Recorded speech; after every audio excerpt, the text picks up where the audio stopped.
At the time of quiz. Quiz में एक ही sir रहेगा जो हमारा स्लाइड, सिंगल स्लाइड रहेगा, जो कि ऑलरेडी शेयर्ड है मनीष के साथ। नहीं नहीं, तो हमने शेयर करना है स्क्रीन। हाँ हाँ, स्क्रीन आपको ही शेयर करना है, एक सिंगल स्लाइड है। बस सिंगल स्लाइड रहेगा बस। हाँ, सिंगल स्लाइड रहेगा। और क्विज तो प्लेटफॉर्म में ही आएगा हाँ बटन। जी हाँ जी।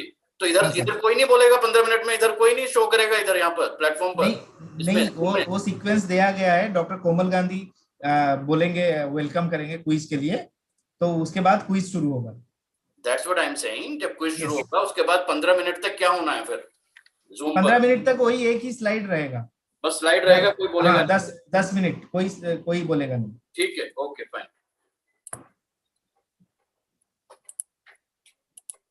देखो अभी तो सबसे पहले आपने ये करना है कि वो स्लाइड लगा के छोड़ देनी है जैसी वो कर। अभी भी मनीष, अभी बिफोर कॉन्फ्रेंस वाला स्लाइड एक बार रन कर दो। बिफोर कॉन्फ्रेंस वाला म्यूजिक के साथ जो चल रहा था वो एक बार रन कर दो।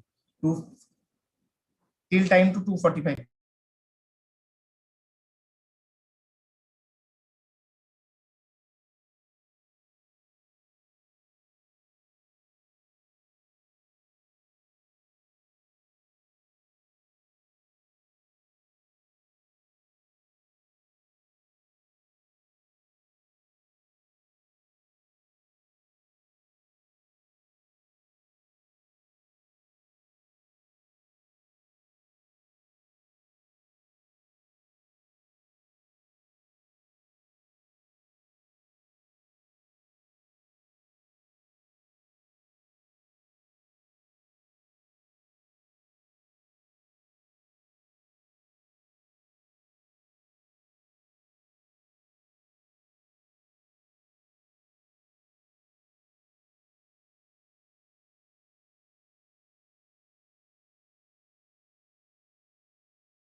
करना है। आपने अभी स्पीकर मोड में नहीं किया ना, आपने साइड से किया हुआ है, ठीक।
Good afternoon, everyone.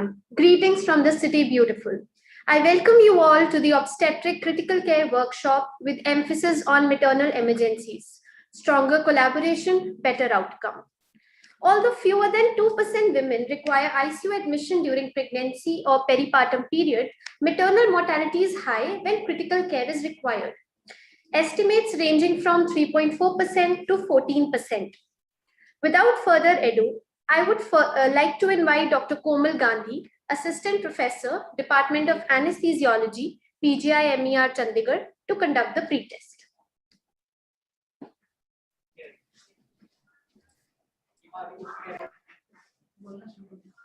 Good afternoon, everyone. So now we'll be conducting the pretest. The pretest has simple rules.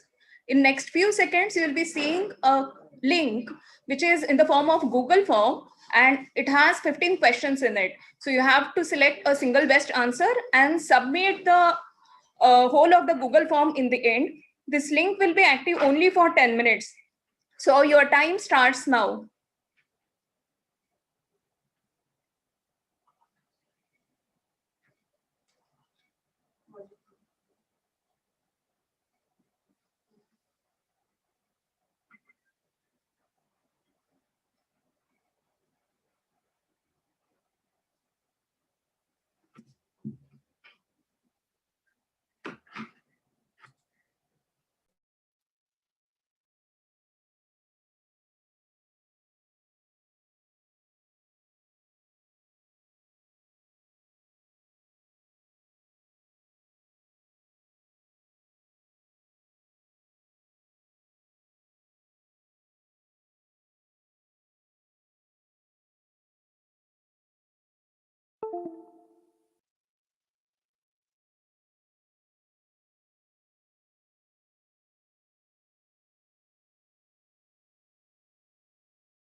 So for those delegates who have joined us late, we are starting with the pre-test.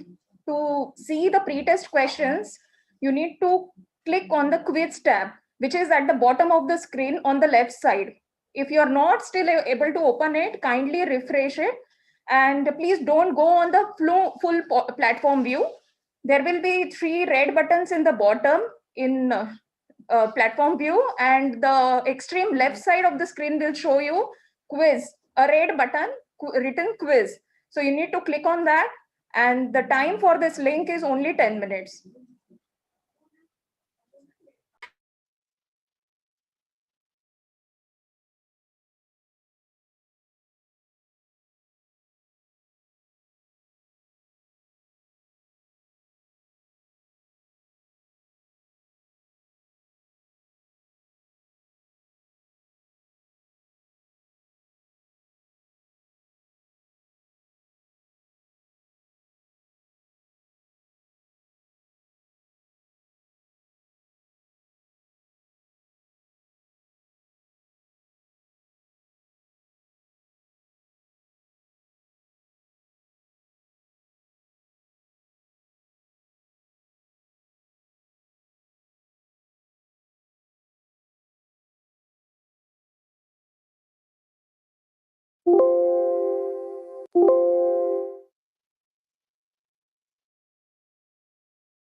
Thank you, Dr. Komal Gandhi.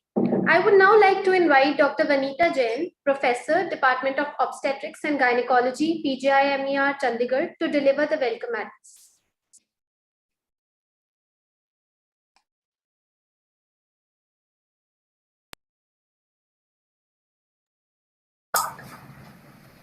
Good afternoon. It is my great pleasure to warmly welcome you all to YUVAA FOGSI 2021, a conference with the theme of Optimizing Perinatal Health. Today, we start this conference with a workshop on critical care. The focus of this workshop is on maternal survival and health, key priorities across all global health systems today.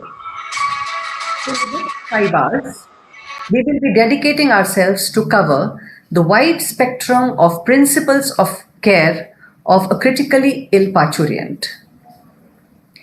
The components of care pathway for a critical ill woman include number 1, early recognition, second, a quick response, and finally, the different levels of critical care. Early recognition of clinical deterioration in a pregnant woman, which may be life-threatening but still potentially reversible, is of paramount importance for a good maternal and fetal outcome. So today we shall be discussing the recognition of a critically ill pregnant woman and the risk stratification in obstetrics. Also, we shall discuss how to transport these women if required. The second component is response, and this requires a multidisciplinary team which includes not only obstetricians but anesthesiologists, obstetric physicians, intervention radiologists, neonatologists, fetal medicine specialists, and so on. And so today, we have invited faculty from these specialties on board as expert panelists to discuss different clinical case scenarios. And finally, to demonstrate the care given to these women in high dependency units, we have prepared e-skill stations. These deal with the major causes of maternal mortality, that is hemorrhage, sepsis, and preeclampsia. We also have an e-skill station for demonstration of management of maternal cardiac arrest, the principles of cardiopulmonary resuscitation in a pregnant woman, and the role of perimortem cesarean delivery. Apart from this, we shall also be touching on the recent concepts of point-of-care ultrasonography in maternal emergencies. And for all this, we have a galaxy of invited faculty, each an expert in their field. Although our team has done the background organization of this workshop, the success of the workshop depends upon the delegates. We would like this workshop to be interactive. So I appeal to the delegates, please put your comments and questions in the chat box. Our team shall try to address them. It is your inputs which will determine the success and the relevance and benefits of this workshop to you at your workplace. Finally, I would like to confess that organizing a workshop on a virtual platform is quite challenging, and all of us are learning as we move along. I hope there are no technical glitches, but in case of any, please bear with us. Our team sincerely hopes that the workshop proves to be an enjoyable and a productive opportunity for all of you. Thank you.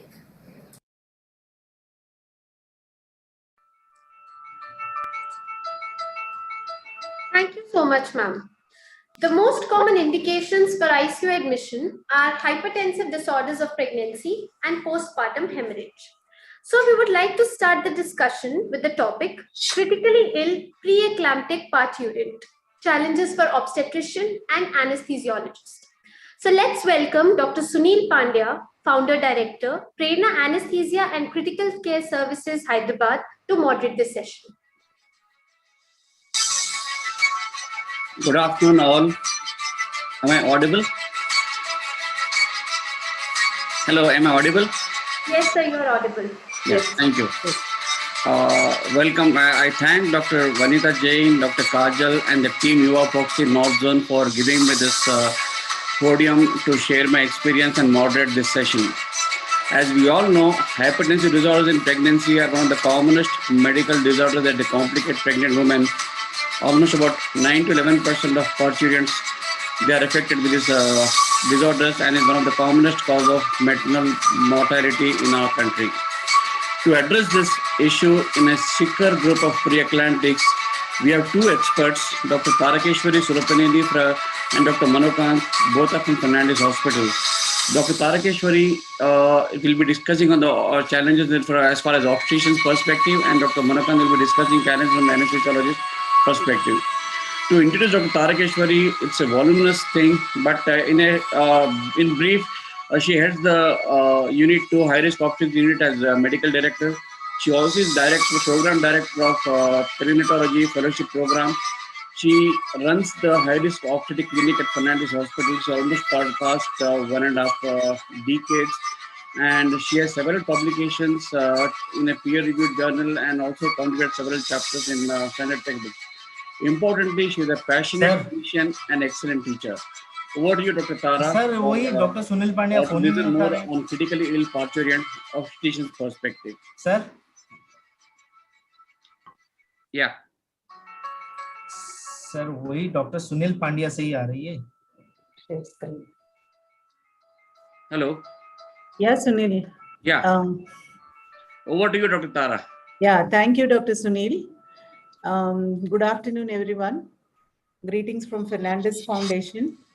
And it's a privilege for us, Fernandez, as an obstetrician, myself and anesthesia colleague, obstetric anesthesia colleague Manokant, to do these cases of a critically ill parturient pre-eclamptic mother.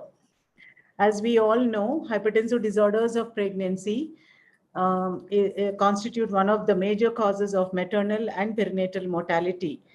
And we all know that the various spectrum of the hypertensive disorders, no sooner, if you don't recognize, they may end up in a multi-organ dysfunction syndrome and also a maternal death. Earlier, we used to call it as a severe preeclampsia, but now we call as preeclampsia with and without severe features.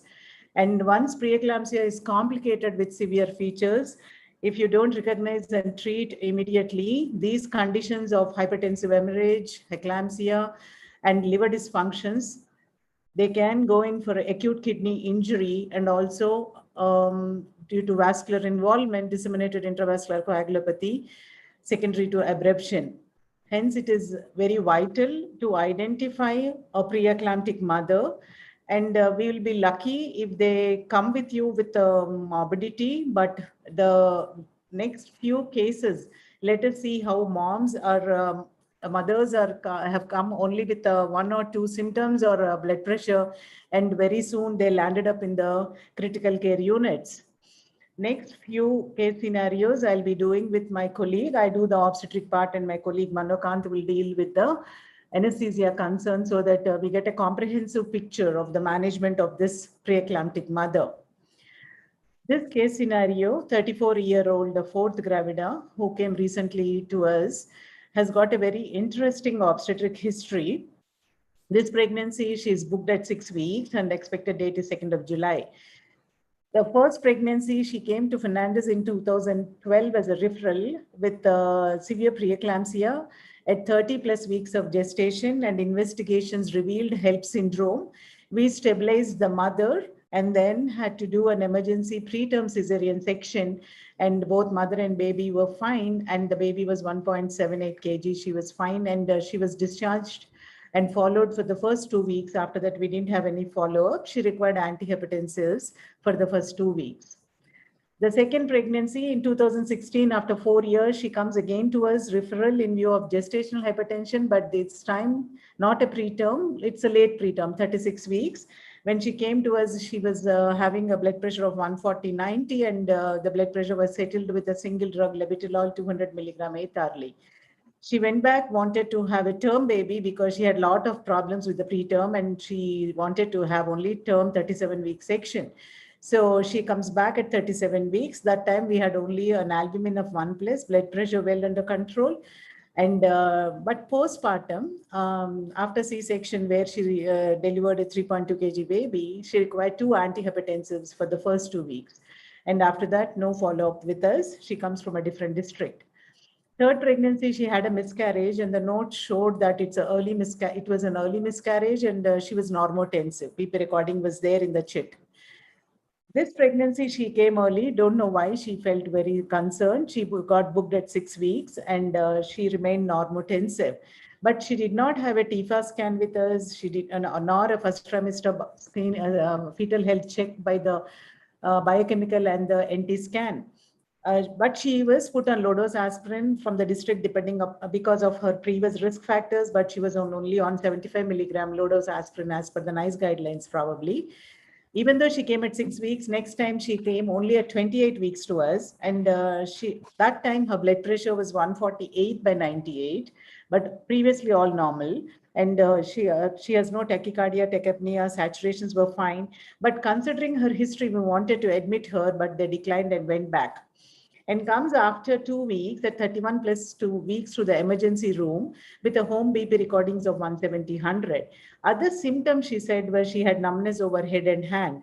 And once she got admitted, over the time, her blood pressures were 170/110 and saturations were fine, respiratory rate was fine, but she had brisk reflexes, and we have given her 10 milligram of nifedipine and shifted her to HDU. I want to remind all the residents that you should have the management of acute hypertension drugs to be labeled and kept in the labor wards and the emergency rooms, where according to your institute protocol, either you can use a labetalol or nifedipine and then add the second drug, hydralazine, with the doses. And this is as per the current recommendations by the ACOG Bulletin 2020. Our mother received 10 milligram of nifedipine and repeat in 20 minutes if needed, if the blood pressure is not coming down. And then you monitor the blood pressure and then add the second drug. And also, once you stabilize the mother, you should remember to have the maintenance of these antihypertensive drugs. And either it is nifedipine can be continued, or if you start labetalol, it can be given, labetalol can be continued. But remember, it's a relatively contraindicated in asthmatics. Then the course in the high dependency unit for this mother is, over the next 1 hour, she developed epigastric pain. She said she's feeling better with the numbness of head and hand. And when she developed epigastric pain, we started her magnesium sulfate prophylaxis, but labs did not show any abnormality from the admission time to the next 4 hours. But as another couple of hours, the epigastric pain became very severe. And thanks to Sunil, he was the person who told us and inspired us to do the bedside ultrasonography to look at the liver, kidney, free fluid. And everything looked fine. amylases and lipases were normal, but the epigastric pain, there was no relief. I get a call from the resident at 2 a.m. saying that she's fine, her BP is stabilized, but epigastric pain.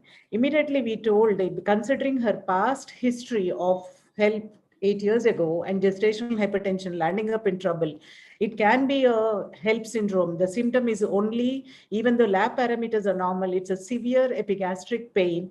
And we shifted her, stabilized her because the blood pressures are not coming under control. She went into the ICU where our anesthesia colleagues helped to stabilize her.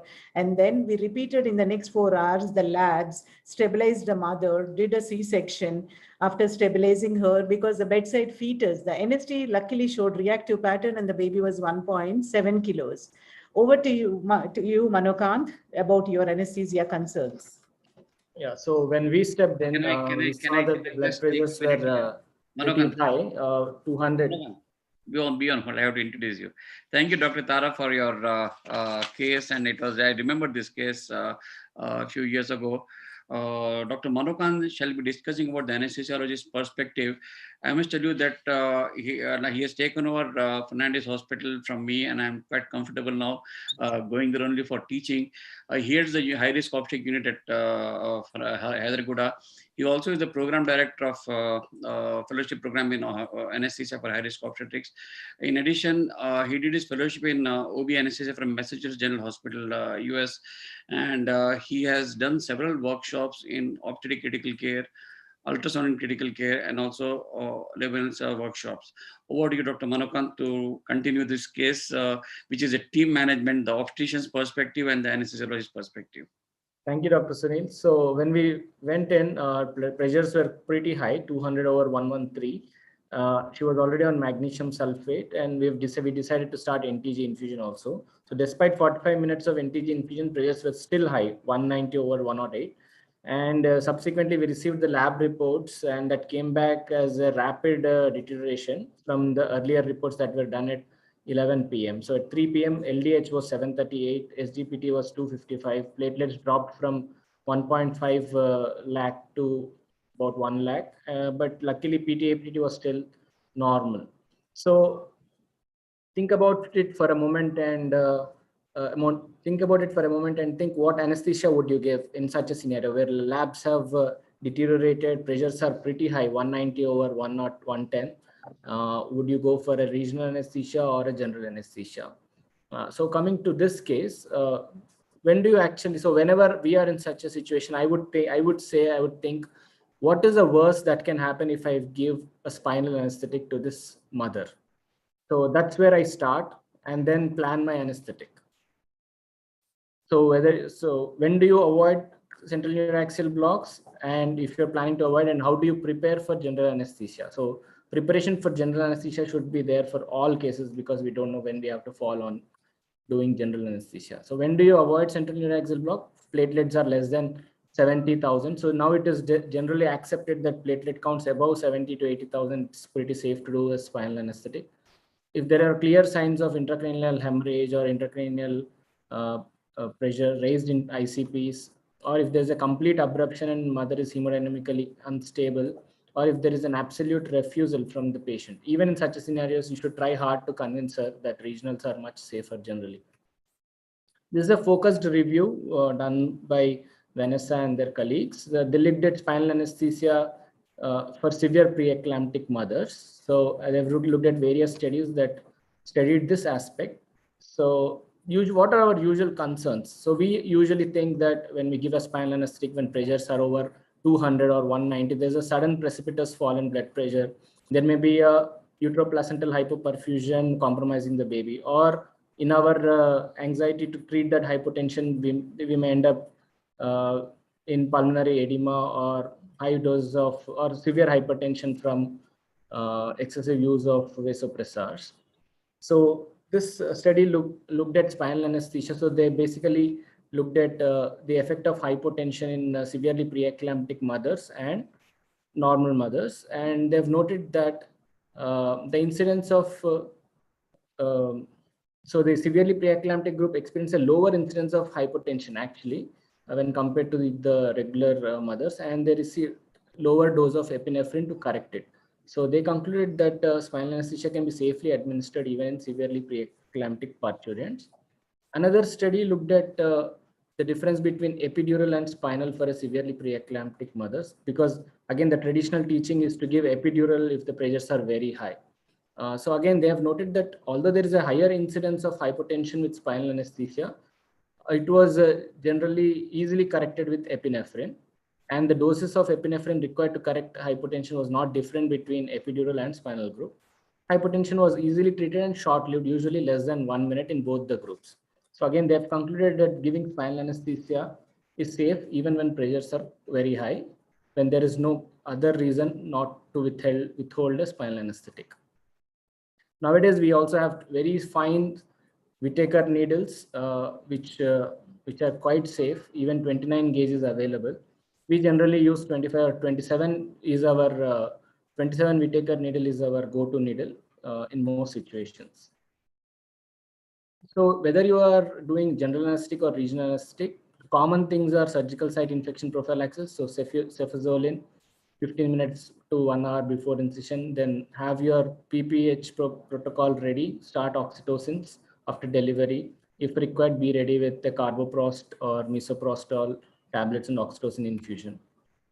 Anticipate slow recovery in these patients, continue seizure prophylaxis for 24 to 48 hours, and monitor them in HDU for any other complications that may happen post-operatively, like exacerbation of hypertension imminent eclampsia, hemorrhage, or worsening acute kidney injury or pulmonary edema. So coming to delivery details, female baby was born, birth weight was 1.7 kgs, Apgars were 7, 8, 9. Baby was admitted into NICU level 3, received surfactant. About estimated blood loss was about 900 ml. Intraperitoneal drain was kept with and it was closed with mattress sutures. So in this woman, we gave low dose CSEA. So low dose CSEA is another option.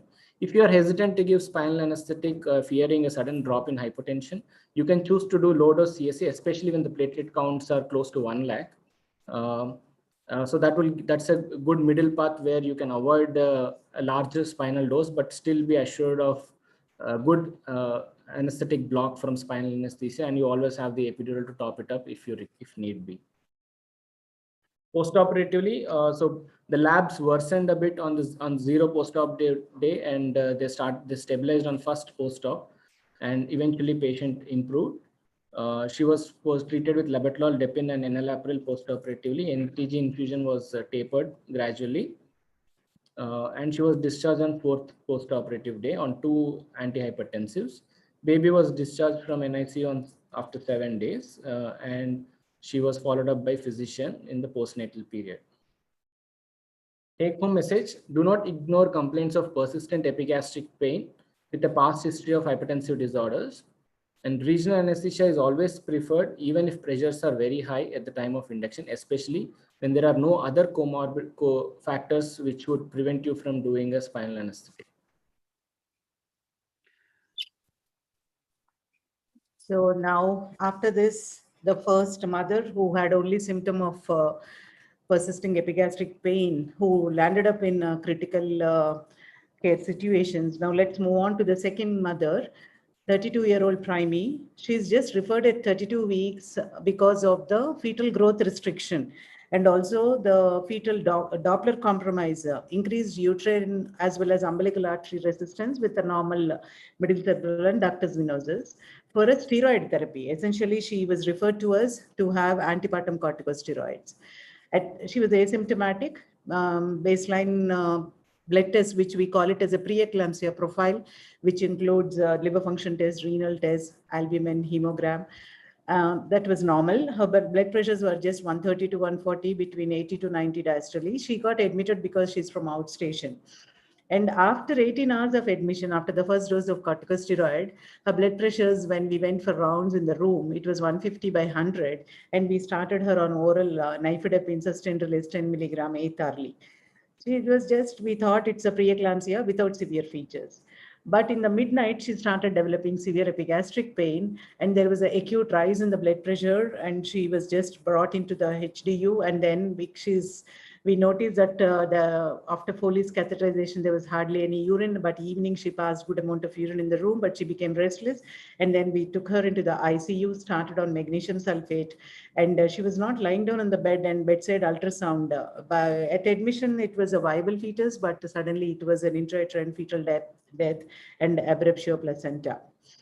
The trend of investigations, who was like a preeclampsia without severe features, when she came for admission and started having the rise in blood pressures, initially the LDH, SGPT, SGOT, creat, and everything was normal. There was a slight rise in the time when the blood pressure rose in the evening. It was 455 LDH, SGPT 370. Later in the midnight, they became very grossly abnormal when she developed abruption with intrauterine fetal death.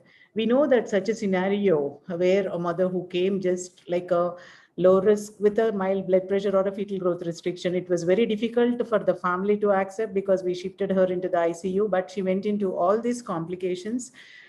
She went in for acute kidney injury, and then she had DIC, and we just had to stabilize her in the ICU.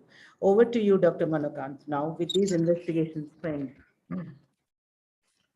So sudden abruption, IUFD, and rapid deterioration of labs are always a precarious scenario. And see this again, this is so common that severe preeclamptic patients becoming sick and showing up in the middle of the night for a cesarean section is such a common scenario. And if you are a trainee anesthetist, it is even more challenging.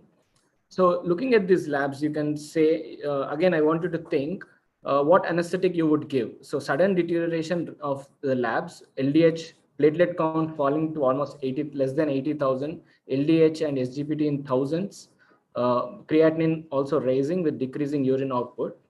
And so the concerns here were also there was decreasing urine output and the mother was restless and irritable. So what would you do in this case as an anesthetic?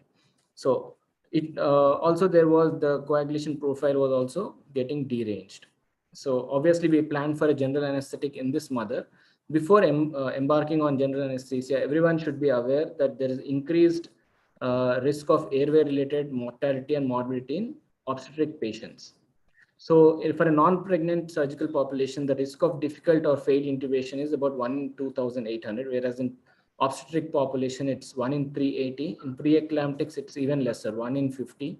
In eclamptics, because of the airway edema, it is still further less, 1 in 10. And obstetric critical care units, it is almost 1 in 8 mothers can have a difficult or failed intubation.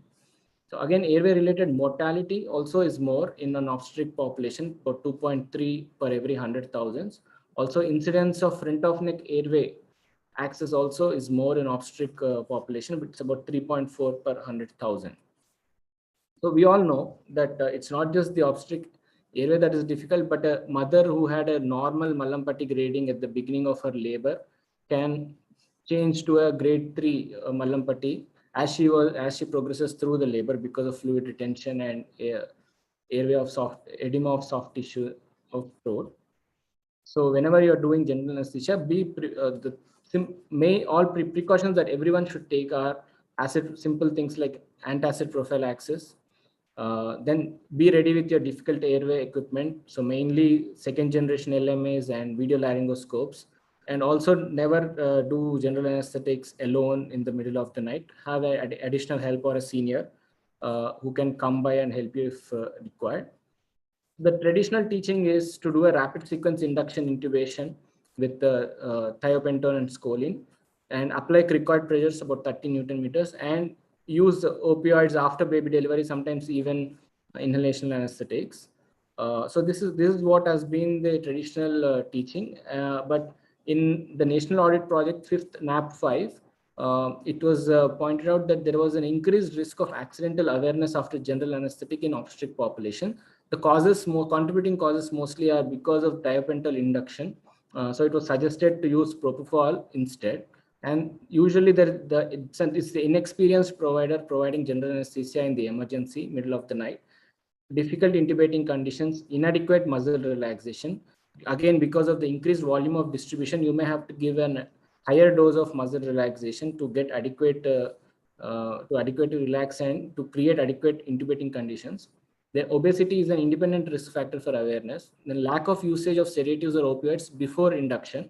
The other thing is short duration between induction and delivery of baby. So again, babies are delivered. So surgery is started rapidly after intubation. So the mother may still not be in adequate depth of plane. So certain changes were suggested with this background. So it is suggested now that wherever possible, give at least give complete 100% oxygenation for 3 minutes at least. So instead of hurriedly inducing the mother, then ventilate before intubation, gentle ventilation. So previously it was suggested not to just hold mask, but now ventilate gently, see that the airway pressures are less than 20 centimeters of water. It's always better to gently ventilate than ventilate in panic when there is hypoxemia. Then apneic oxygenation via nasal cannula, 5 to 15 liters per minute. Then use of video laryngoscopes as first line devices for intubation.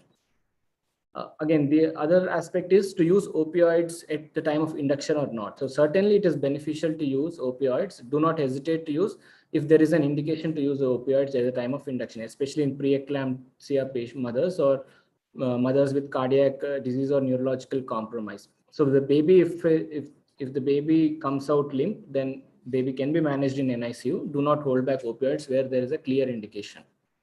So in addition to what I have already said, the algorithm for managing difficult airway in obstetric patients from Difficult Airway Society also emphasizes that the cricoid pressure, if there is difficulty in intubating, relax or release the cricoid pressure. So do not hesitate to release the cricoid pressure. You can go for 3 attempts. The third attempt should be by an experienced colleague. After 3 attempts, if you fail to intubate, use a supraglottic airway device, preferably 2nd generation.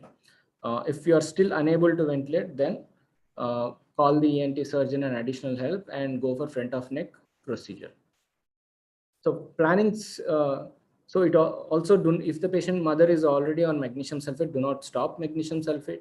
If there is acute kidney injury, look at potassium levels before you're using succinylcholine for muscle relaxation. You may have to use rocuronium instead, and also have a habit of doing blood gases for all these sick mothers before inducing anesthesia. Coming to treating acute treatment of hyperkalemia, you can use potassium binding resins or glucose insulin infusion, calcium gluconate, salbutamol nebulizations. If it is still not coming down, you should consider dialysis. And also treating acidosis, consider IV bicarbonates if bicarbonate levels are too low or the pH is extremely low. Most of the times, just careful fluid administration should correct the problem. And again, if the problem persists, consider dialysis.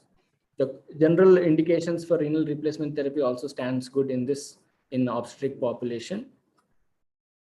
Okay, so we did this case under general anesthesia, and then she was transferred to ICU for elective ventilation, and gradually she was extubated. But what if this mother had eclampsia and was currently stable on magnesium sulfate? And what if she was fully conscious and GCS was 15 after throwing the eclamptic fit and there was no coagulopathy? And also her BMI was more than 50. So with the background of extreme deterioration of blood reports, but an eclamptic mother who is conscious, coherent, and no obvious coagulopathy, what would you do? Would you still go for general anesthetic or choose a regional? So it is something you have to think. So again, I would start with thinking that what worse that can happen if I give spinal to this mother. So we all know that development of neuraxial hematoma after placement of neuraxial block is quite rare. So it is about 1 in 1,50,000 after epidurals and 1 in 2,20,000 in general population, and in obstetric population it is even rare, about 1 in 1,68,000 after epidural analgesia. And with spinal anesthesia, the incidence of neuraxial hematoma is unknown. So it is extremely rare for somebody to have a neuraxial hematoma after spinal anesthesia. So this is the meta-analysis which looked at studies published from 1947 to 2018. They looked at 7,509 neuraxial procedures where there was procedures, and only 33 patients had epidural or neuraxial hematomas, and this is all heterogeneous patients, not just obstetric populations. Among those 33 patients, most of the times the epidural hematoma happened when the platelet counts were less than 50,000, and there are actually only 5 obstetric patients. So between 1947 to 2018, there are only 5 obstetric patients who had neuraxial hematoma. Their platelet counts were between 44,000 to 91,000. And among those 5 patients also, 2 patients had obvious reasons to have hematoma. So one had spinal arteriovenous malformation, the other had a frank coagulopathy. Other 3 patients were HELP and eclampsia patients. So recently came out with a consensus statement on how to manage patients with thrombocytopenia. So basically what they are saying is if there is any frank coagulopathy or bleeding, avoid regional anesthesia, but otherwise it is quite safe to do a regional block or spinal anesthetic if the platelets are more than 70,000, whether it is unknown etiology, ITP, gestational thrombocytopenia, or HELP syndrome, or preeclampsia. If it is HELP syndrome, check platelet counts every 6th hourly. Platelet counts more than 70,000, you can go ahead and do a spinal anesthetic if there is no coagulopathy. But the question comes when the platelet counts are between 50 and 70,000, how would you do it? So again, you have to assess risk versus benefit. So again, think whether general anesthesia is safe or regional anesthesia is safe with the background of risk of airway problems versus neuraxial hematoma. And you have to take what is the additional help and equipment that is available to you. So with all this in mind, you have to choose what to do if the platelet counts are between 50 and 70,000 and there is no frank coagulopathy. If the platelet counts are less than 50,000, obviously you should go for general anesthetic. Coming back to our case, so we did emergency cesarean section for this woman under general anesthesia. It was stillborn mother, a baby. Mother recovered after 1 month, but she required residual, but she had some residual renal failure that was requiring treatment. Coming to role of ABG, blood gases, again, if done early, it can help you in detecting sick mothers early. Base deficit more than -10 or more than 8 to 10 basically tells you that there is underlying organ dysfunction. This is one study that looked at that did ABGs in normal patients and patients with preeclampsia, and they've noted that whenever the base deficit was more than -8, there were the umbilical cord pH also was less. So this is one example where we did an ABG for a sick, severely preeclamptic mother with decreased urine output, and to our surprise, the pH was just 7.08 and base deficit was -21. So this made us to act faster. We rapidly stabilized her with antihypertensives and careful fluid optimization, did cesarean section under spinal, and then you can see that rapid improvement in blood gases and the maternal physiology by next day morning. So night 10:30, 10 o'clock, she was so sick. By morning 6 a.m., she was pretty much quite comfortable and the urine started coming out. So this is one example. If you act quickly, you can prevent long-term renal problems. So take home message, abruption with decreased urine output needs early delivery, close follow-up of renal functions in the ICU, and early initiation of RRT if indicated. Risk versus benefit assessment of the situation is essential whenever general anesthesia is contemplated for a severe preeclamptic mother. Coming to our case 3. Dr. Sunil, since we have, I think, 2 minutes left, I'll quickly summarize the case 3. This is a lawyer couple, had 2 births with us, and this is the 3rd delivery. And in the 2nd pregnancy, she had gestational hypertension, but she was doing pretty well. In the present 3rd pregnancy, she was fine till 34 weeks of gestation, but she had acute rise in the blood pressure, 180 by 118, got admitted in the hospital. Pedal edema was there. There is no proteinuria.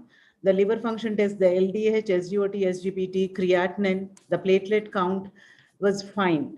So she actually feels that she's very fine. And even though she required antihypertensive IV for the initial 2 hours in the HDU, later in the next 48 hours, she was fine. She got the steroid cover for lung maturity and she wanted to go home. I just wanted to say that there are some difficult situations where a mother wants an outpatient monitoring, but you should have a form designated for this particular couple or that lady, and you need to follow up with having the maternal plan, the fetal plan, and the blood test when to repeat. So then this form is valid only for 1 week. You can't give for more than this. But within 4 days, she came back because she had decreased fetal movements. She has breathlessness at rest, and she thought she's fine and she didn't take an antihypertensive. So at this point, she was tachypneic, tachycardic, and 36 weeks of pregnancy with a blood pressure of 160, 110, the NST, though fine. In next half an hour, she became breathless and her blood pressure went up to 230 to 130. And here is a diagnosis of acute pulmonary edema for a woman who has gestational hypertension. So these are the lab values at 34 weeks and 35 weeks. You can see clearly the SGPT went up to 40 and then LDH was 174 at 34. But, you know, she went into a pulmonary edema, and the role of ABG here, she showed which hypoxia and hypercarbia. So a mother who thinks she's the gestational hypertension, very severe pulmonary edema, here all of us should remember the HIPITAT trial, the obstetricians. We need to deliver the mothers at 36 weeks to 37 weeks to reduce the maternal morbidity, because these are the mothers who can develop pulmonary edema. So, or even abruption. Over to you, Manokant, with this scenario. Okay. So for this scenario, I just want to talk briefly about management of pulmonary edema. So basically, whenever you see a mother with pulmonary edema, there are 4 things that you have to do. Clinical examination, apart from clinical examination, ECG, ABG, chest X-ray, 2D echo, and thorough clinical examination. With these 5 things, you can most of the times come to a diagnosis. And preeclampsia with preeclampsia, pulmonary edema, or pulmonary edema with hypertension and without hypertension. So for all obstetric patients, pulmonary edema with hypertension can be treated as a special entity. Here, if you aggressively treat hypertension and the pulmonary edema, and mothers quickly stabilize and you can carry on with regional anesthetic and normal delivery. Whereas if the pulmonary edema is because of some other causes like cardiac disease, sepsis, or embolism, that's a complete different line of treatment. So in pulmonary edema with backdrop of severe acute hypertension, if treated aggressively, the mother quickly bounces back, and also regional anesthesia can be done safely. So we have treated her aggressively. We gave her epidural in ICU and she delivered vaginally. Postpartum, she required some antihypertensive, levodopa and nifedipine, and she was discharged home on 7th post-op day. So take-home message: exercise extreme caution and have thorough follow-up plan when discharging known preeclamptic mothers for expected management, because they can always come back with some acute emergency. Vaginal delivery and regional anesthesia are reasonable options after successfully treating pulmonary edema, especially if it is secondary to acute hypertension, when response to induction is favorable and participant is hemodynamically stable. Okay, questions? Yeah, there are a few questions for both of you. Is echo mandatory for all preeclamptics? Anybody can take this. My answer is yes. I'm glad that answer is yes. Yeah, in the current scenario and with the availability of ultrasound with echo probe in virtually all the rooms, but what is your message for those who are practicing in rural areas or semi-urban setups where they don't have facility for echo or the anesthesiology is not well versed? So if the preeclampsia is not very severe, then whenever possible, shift them to a higher center. If shifting them to higher center is not possible and medically patient is stable, then do deliver her under regional anesthesia as far as possible. What is the role of bedside ultrasound in preeclampsia? One of that question for the speakers. Again, bedside ultrasound for preeclampsia. Okay, if you look at from anesthetic perspective, if you're able to do a bedside 2D echo, then in situations where there is acute hypertension, you can quickly see what is the cardiac function and decide about regional versus other modes of anesthetic. Coming to ultrasound, I think obstetricians who all can scan should know how the placenta looks, how the kidney looks, and how the liver looks, and if there is any free fluid.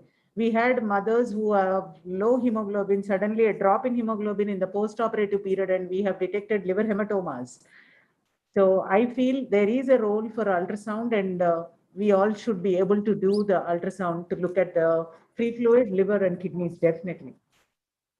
Manokant, from a critical care perspective, would you like to add anything to what Dr. Tara said? Role of ultrasound? Obviously, these days, everyone should know how to do a focused examination with ultrasound, so that you can see if there is any intra-abdominal fluid or again cardiac function and things like that, and IVC, when there is decreased urine output, so that will help you in fluid management and things like that. One of the delegate has asked do you use 29 gauge spinal needle routinely for all preeclampsia or only select cases? In select cases, I would say, because 29 gauge spinal Whittaker needle also requires some skill and practice. But having said that, 27 gauge Whittaker needle is our go-to needle, our routine needle that we use in all patients, and that is pretty good. Again, the incidence of whether PDPH or hematoma is anyway extremely rare.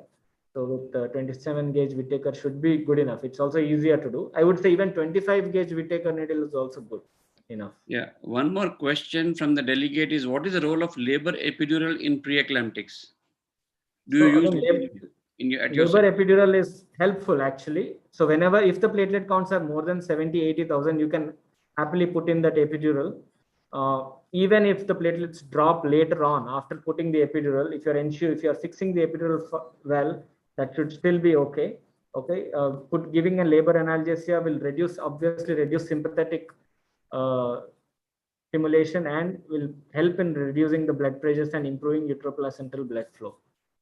Dr. Tara, there is one question for you. I think we should wind up because we are running late. Last question. Any role of levetiracetam in eclamptic seizure?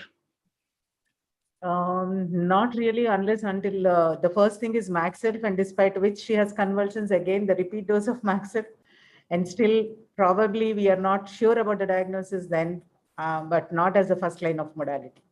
So I would like to add here that there's no harm if you're unsure or to quickly control the eclamptic seizure while the magnesium sulfate is being loaded. Feel free to give benzodiazepine. So that's not an issue. And if there are repeated seizures despite giving adequate dose of magnesium sulfate, and if you're unsure what is the cause, you can give levetiracetam when you're unsure. And can you give spinal after a tonic and clonic seizure? Dr. Monokan, some delegate has asked this question. So again, when you're giving, the patient might have had an eclamptic fit, that is tonic-clonic seizure, but now after like maybe 2 or 3 hours have passed, mother is now responding pretty well. She is already on magnesium sulfate. There are no obvious signs of raised ICT. I would still go ahead and give spinal if there is no coagulopathy. If the patient is unconscious or is having delirium, then that's a different story. Yeah. Thank you, Dr. Tara and Dr. Monakant, for the lovely interactive session. The team spirit was seen. So just to conclude the session, the take home from this session on hypertensive disorders in severely or critically ill parturient is it is a team management. Recognizing is important and they deteriorate rapidly. So you need to monitor these patients serially and they require ICU or HDU kind of monitoring at least for 24 to 48 hours after delivery. Thank you, Dr. Monokant, Tarakeshwari, and thank you, Dr. Vanita Jain and Dr. Kajal for giving us this platform.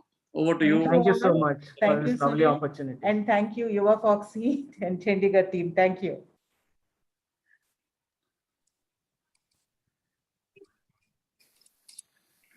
Thank you for this enlightening session. Next, I would like to welcome Dr. Kajal Jain, Professor, Department of Anesthesiology, PGIMER, Chandigarh, to moderate the e-skill station on a febrile and hemodynamically unstable parturient.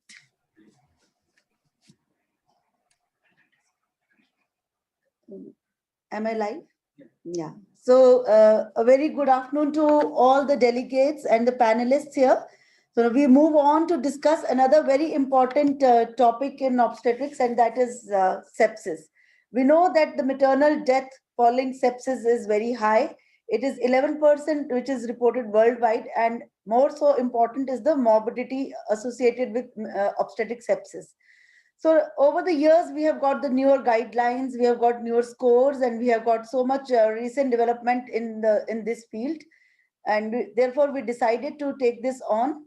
And to discuss maternal sepsis with us, we have from our obstetric team, Dr. Pooja Sikka, Dr. Ashima Arora, and from the anesthesia team, we have Dr. Komal Gandhi.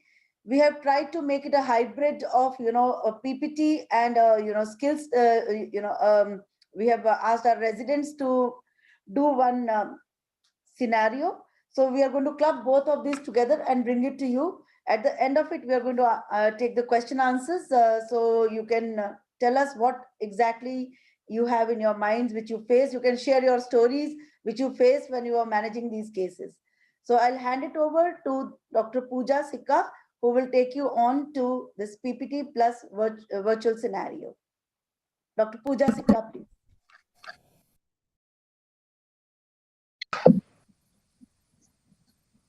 So good afternoon.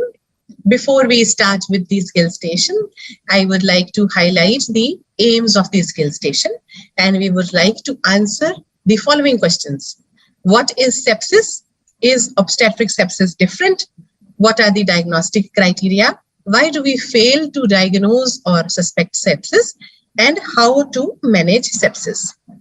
So the definition and criteria of sepsis have been ever changing. For somebody, it is infection. For the others, it is fever. For others, it's leukocytosis, organ dysfunction, or shock. And we need more clarity and universality in the definition of sepsis.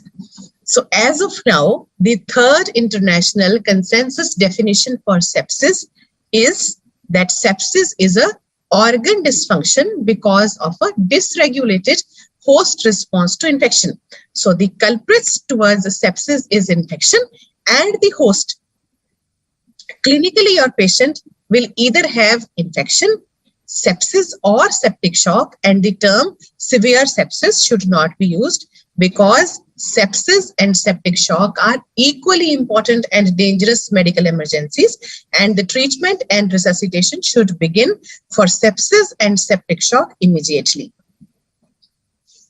As far as obstetric sepsis is concerned, generally obstetric sepsis is associated with lower mortality if timely diagnosed and treated, because generally we are dealing with younger age population, healthy population. The disease is confined to the pelvis, which is amenable to surgical and medical intervention, and the bacteremia is also generally transient. However, when we clinically face the patients, generally the greatest missed opportunity is failure to recognize on our part. That is why we fail to respond to these patients also. So we need to differentiate a straightforward infection from one that can cause organ dysfunction or death. But how? What to follow? Do we rely on our clinical skills, lab values, cultures, imaging, or inflammatory markers? However, none is specific and none is validated for the use in pregnancy. So as of now, we have the guidelines from Surviving Sepsis Campaign for Management of Sepsis and Septic Shock 2016. And it was a quality improving initiative, and it emphasizes on implementation of sepsis bundles and providing EGDT, that is early goal-directed therapy. Early goal-directed therapy means that whenever you provide treatment to a patient, you have to start the treatment early with some goals and objectives in your mind. The goals during the first 6 hours of resuscitation should be to achieve a CVP of 8 to 12 millimeters of mercury. A mean arterial pressure of your patient should be more than 65 millimeters of mercury. Urine output should be more than 0.5 ml per kg per hour. And in patients with elevated lactate levels, you should target resuscitation so as to bring down the lactate levels to normal. So what is sepsis bundle? Bundle is a group of intervention when implemented together will result in better outcome than when implemented individually. So the Surviving Sepsis Campaign bundle constituents are that you should provide high flow oxygen as early as possible to your patient, send lactate levels, send blood cultures prior to antibiotics, administer broad spectrum antibiotics, and give 30 ml per kg crystalloids for hypotension, or when the lactate is more than 4 millimoles per liter. This should be completed ideally within 1 hour or till 3 hours of your resuscitation. And to be completed within 6 hours is that if there is hypotension, which is not responding to your initial fluid resuscitation, start vasopressors so as to maintain a mean arterial pressure of 65 millimeters of mercury. And if there is persistent hypotension despite volume resuscitation, start measuring CVP and keep on remeasuring lactate if the initial lactate levels were elevated.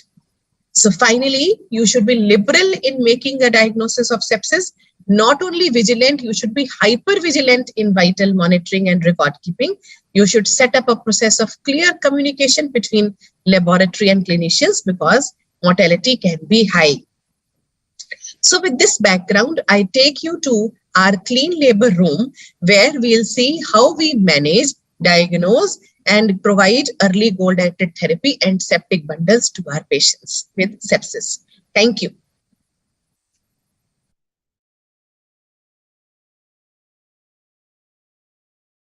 हाँ जी बताइए, hospital क्यों आना पड़ा? बुखार लग रहा doctor साहब। कब से हो रहा है बुखार? ये 2 दिन से ऐसे डॉक्टर साहब। अच्छा, बुखार के साथ खांसी, जुकाम, गले में खारिश? नहीं, ऐसे तो कुछ नहीं है। उल्टियाँ और दस्त तो नहीं लगी? नहीं डॉक्टर साहब, ऐसे नहीं है। पेशाब में कोई दिक्कत? जी पेशाब में बहुत जलन हो रही है डॉक्टर साहब। कल 10 बार रात को जाना पड़ा। पेशाब में खून तो नहीं पड़ रहा है? नहीं ऐसे नहीं, लेकिन रुक रुक के बहुत आ रहा है पेशाब डॉक्टर साहब। इससे पहले प्रेगनेंसी में कभी ऐसी दिक्कत तो नहीं आई? नहीं ऐसे कुछ नहीं डॉक्टर साहब। कोई बाहर से दवाई तो नहीं खाई आपने इस चीज के लिए? नहीं डॉक्टर साहब कुछ नहीं। बुखार कितने तक का आ रहा है आपने देखा था? कल देखा था डॉक्टर साहब, 102 तक गया था कल। अच्छा, उसके साथ कभी भी आ रही थी? थोड़ी बहुत होती है। अच्छा, अभी तो आपको बुखार नहीं है, लेकिन आप पेशाब और बुखार की हिस्ट्री दे रहे हो, तो आपको एडमिट करके पेशाब और खून की कुछ जांचें भेजेंगे और आगे रिपोर्टों के हिसाब से फिर ट्रीटमेंट करेंगे। तो आप दाखिल हो जाइए। ठीक है।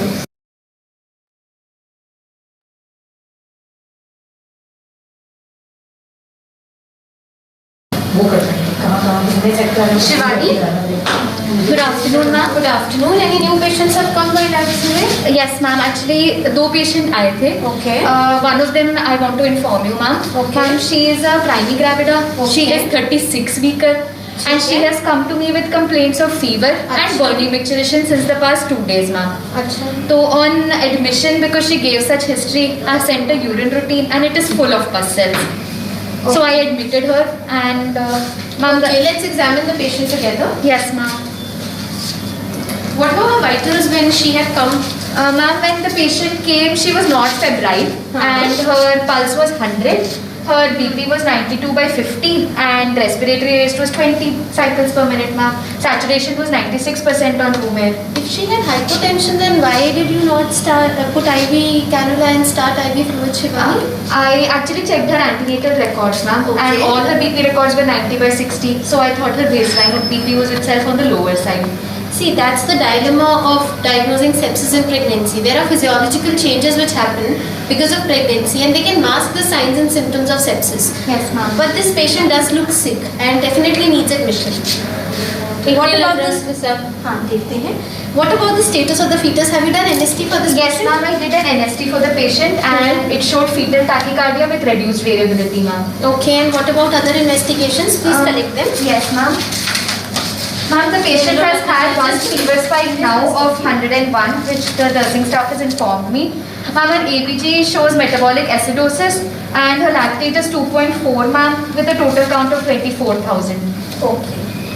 यहाँ दर्द हो रहा है? सांस नहीं आ रही डॉक्टर साहब. See, the patient definitely looks sick and is a candidate for assessment by mu score. Okay, ma'am. Right? So we'll assess her based on the mu score. And, as per the parameters that you've told me, patient's mu score is around 6. Okay, ma'am. So we need to admit the patient to HDU. Okay, right? So you admit the patient to HDU, put IV cannula, flush IV fluids, start IV antibiotics, Okay, ma'am. catheterize the patient, send all the cultures. Okay, ma'am. Okay, and I'll come in HDU and I'll assess the patient again. Okay, ma'am. I'll also inform the consultant on call in the meanwhile. You get all of this stuff. Okay, ma'am.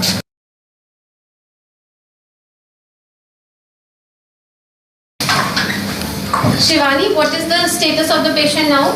Ma'am, I think the patient has deteriorated clinically because she is. Let me just see her pulse. Yes, ma'am. Ma'am, her pulse is now 130. Her BP was 80/40. Okay. And respiratory rate has increased to 30 cycles per minute and saturation is 92% on room air, ma'am. I asked you to catheterize the patient. So how much has been the urine output in the last 1 hour? Ma'am, it drained around 10 ml when I catheterized the patient and I've sent the same for culture sensitivity, ma'am. What about her serum electrolytes, renal function tests, liver Ma'am, function the tests? reports are awaited. It will take Okay. 10 more minutes to get updated. Okay.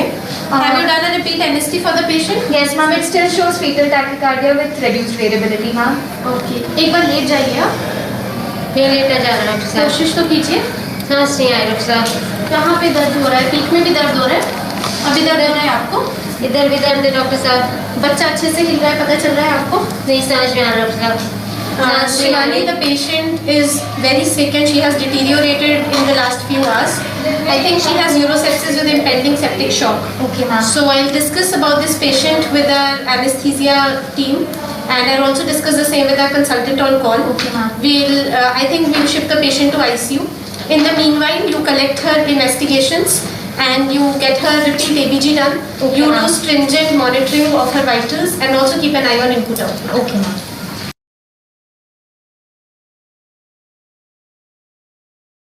Ma'am, the HDU patient, BP on the monitor is 80/40 We might have to start her on inotropes. Yes, ma'am. Actually, I've given her paracetamol also. Still, her temperature is 102, and I've rushed 1.5 liters of fluid also. Okay. And what about her investigations? Ma'am, her creatinine is 1.3. And her urine output? Ma'am, urine output is nil, ma'am. And her HB is 7.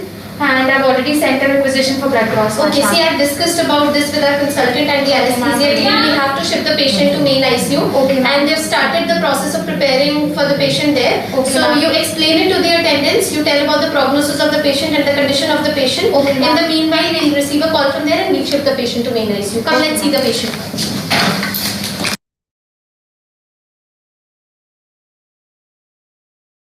Happen at times. Your patient is very sick and you are still managing your monitors. So when the patient is connected, we are seeing that patient is showing a heart rate of 147 and I'm not able to see. The SATs are 93%. We are still waiting for the IBP. I think the team is connecting the patient to IBP and the central line is also being placed because this patient also needs invasive monitoring. Akriti, what is your plan? You are planning to do the conventional monitoring of hemodynamics? Please put your mic on. The arterial line has been inserted and we have the invasive BP on the screen and the central line has been inserted. So we see that the CVP is low, that is 4, and the BP is also low. So I would like to give 500 ml of NS. Are you really worried about this? What do you think from this screen? What do you make out? The patient is in sepsis or septic shock? Ma'am, the patient is in septic shock and needs crystalloids at present. You need to rush in more fluid? Yes, ma'am. I need to give a bolus of 500 ml of NS. Was she not given fluid in the septic septic she was labor given room? only 500 ml of She is not pouring urine as well?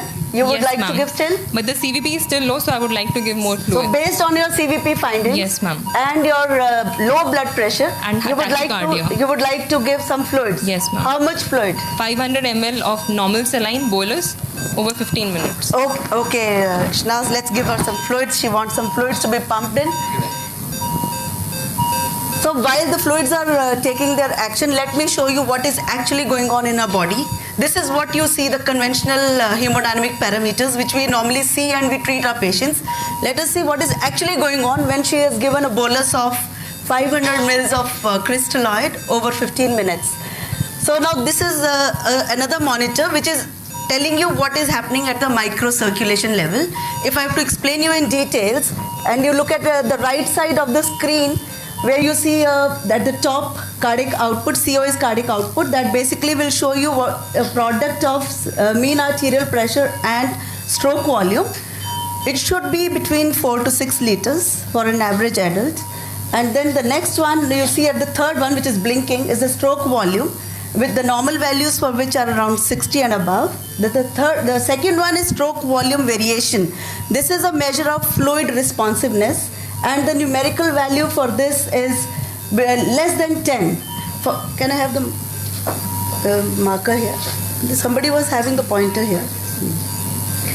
So actually, if you see at the extreme left, you see one steep curve. And that steep curve, if I remind you of our physiology days, happens to be the Frank-Starling curve. The Frank-Starling curve, just in broad, if you just revise it generally, it just says the amount of stretch will determine the quantity of blood pumped out the next time. So basically, if you give volume, the heart will pump out better. So on the y-axis, we give the stroke volume. The y-axis, we give the stroke volume, and here we plot the preload. So the steep part of the curve just tell you the patient needs some more fluid and can respond to fluid. So this patient is, when she is also thinking that this patient needs more fluid, well, the internal dynamics are also telling you, yes, she does need some fluid, because she needs to be on the plateau part of the curve to be volume resuscitated. So basically the Frank-Starling curve, the cardiac output, the stroke volume variance, the stroke volume, everything is telling you that the patient needs more fluid, and her systemic vascular resistance is showing you that she's vasodilated. So she needs to be treated for septic shock. Let us see what she does next. So it's been 15 minutes, Akriti, and we have not been able to change her blood pressure. Her heart rate continues to be the same, and she has not responded really well. So what do you plan to do next? Ma'am, the CVP is still low and the blood pressure is also low, and since there is no urine output, I would like to give a 500 ml more NS. So you think you based on your CVP findings and based on your hemodynamic parameters, you would rush in another 500 Yes, ml of ma'am. fluids, and this time again she will like to give a bolus of 15 to 30 minutes. So let's see, when she gave this, what happened at this side of the monitor? Well, nothing has changed much. And as you all know that a lot of fluids are required during the initial resuscitation of septic shock. So your little bit of fluids are not going to do the trick, because anyways, this is the macro side of the circulation and this is the micro side of the circulation is not matching. So this patient is not responding. It's half an hour, 45 minutes on, and we are nowhere there. So Akriti, you're just given a liter of fluid. Do you think you want to go in for more? What targets are you achieving? What are you wanting to have? Ma'am, I want a mean arterial pressure of 65. Okay. So I would like to give CVP of 8 to 12. Okay. So what would you like to do now? Ma'am, I should give more fluids. I would like to give more fluids. One more? Yes, ma'am. Okay. So Shanaz, give some more fluids. Given. So well, the patient does seem to have responded a little bit. The pointer has come a little bit up on the steep curve. So patient is a fluid responder. She's responded to fluids. But we are still very low on the stroke volume variance, and stroke volume and the systemic vascular resistance is also very low. Probably that is the reason patient is not being able to pump out the blood. Do you want to improve her stroke volume resistance, which is like the patient is vasodilated, you are filling her, but the heart is not able to take it? Would you like to add something? Ma'am, I would like to add noradrenaline. We had stopped dopamine when she came to the ICU, so I would like to start noradrenaline. That is At this point of time, would you like to start dopamine? Ma'am, noradrenaline. Noradrenaline over dopamine? Ma'am, because noradrenaline is the pressor of choice in septic shock, it is a more potent vasoconstrictor, and dopamine will cause tachyarrhythmias at lower doses. Only at very high doses, that is more than 10 mics per kg per minute, it will lead to vasoconstrictive effects. Let's give her some norepinephrine. We have given the patient norepinephrine at the standard doses, and let us see what happens next. The pressures are picking up. The cardiac output seems to have come in the green zone, but still it is low. And you have achieved a mean arterial pressure of 57, 60. There it goes. But patient is still not fine. I think I should check the lab values. Okay. Now she has remembered she wants something from the laboratories as well. What would you like to see in the lab values? Your CVP is 6 and saturation is 91. Do you want something else to guide you for tissue perfusion? So I would like to see the lactate and hemoglobin of the patient. So Ankur, have we received the lactate? Yes, ma'am. The lactate is 6 and the hemoglobin is 7, ma'am. Hemoglobin is also 6? Yes, ma'am. Okay. So if the patient has got low hemoglobin and the patient also has high lactates, so you would like to give something here? I would like to give 1 unit of PRBC, ma'am, since the hemoglobin is 6 and lactate. I think she has taken a good decision because patient is still fluid deficient and patient also doesn't have RBCs, so her saturations are also low.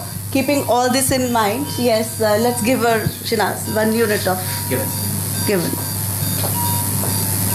So 1 unit of blood has gone in. Yeah, there. I think the pressures are now coming up. So patient, finally, if you talk about your fluid summary, and please check the urine output if there is some 5-10 ml there.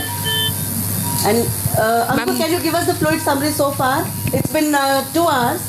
So what all have you given so far? So far we have given a total of 2 liters of fluid, 1.5 liter of fluid, and we started NORAD here. And 1 unit of blood. 1 unit of blood. So are you happy, Akriti, now? Yes, ma'am, I think the patient is responding to my management, and we receive such kind of patients in the ICU. My patient seems to be on the path to recovery.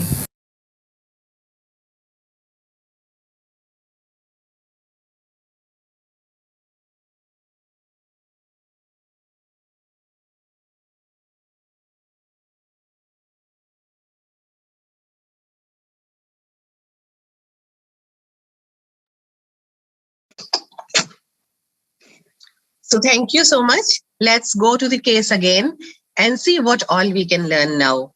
So this patient had fever. She came walking to you. She was conscious. She had oliguria, but she deteriorated so fast in front of you. So this is to highlight that most patients who suffer adverse outcomes are having some form of organ dysfunction that goes poorly recognized, and development of warning scores therefore can predict worsening and guide further management. So there should be an awareness among patients and doctors regarding evidence of organ dysfunction or warning scores or warning signs of organ dysfunction, and we will learn them one by one. So if you realize, the term quick SOFA was not used by our team. Quick SOFA means sequential organ failure assessment. It is a simple, prompt way to identify infected patients outside ICU who are likely to be septic. It has 3 clinical criteria: a respiratory rate of 22 per minute or greater, presence of altered mentation, or a systolic blood pressure of 100 millimeters of mercury or less. If 2 or more factors are present, it predicts risk of poor sepsis-related outcome.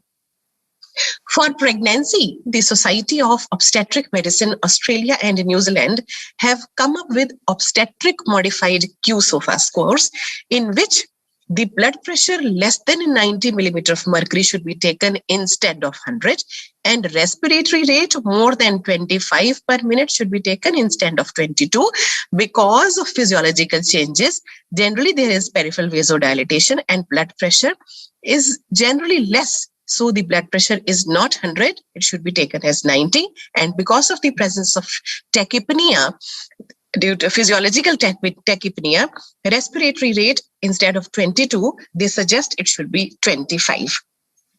So our patient had some or the other form of sepsis. Maternal sepsis can either be antepartum or puerperal. Generally, puerperal or postpartum sepsis is more common than antepartum, and the patient can have several risks for going into sepsis, like immunosuppression, prolonged rupture of membranes, multiple and unclean vaginal examinations, instrumental deliveries, and infectious disorders like COVID, like tuberculosis, like dengue, like urinary tract infection. Most probably, our patient also had UTI. But what I want to highlight is that during pregnancy, uterine causes must be kept as strong differentials when your patient presents with sepsis. Uterine causes means most probably chorioamnionitis.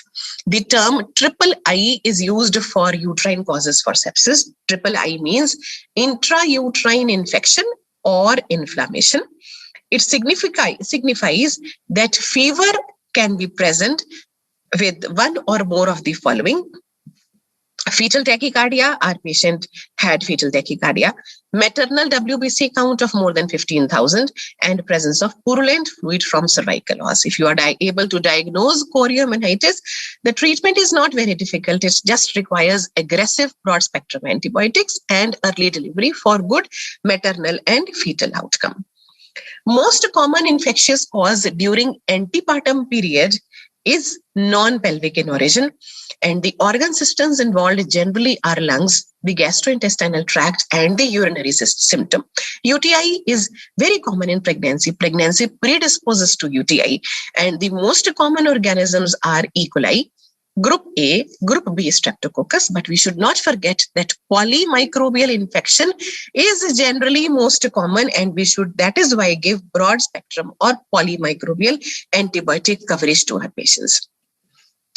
So then why there is failure to recognize and response to sepsis?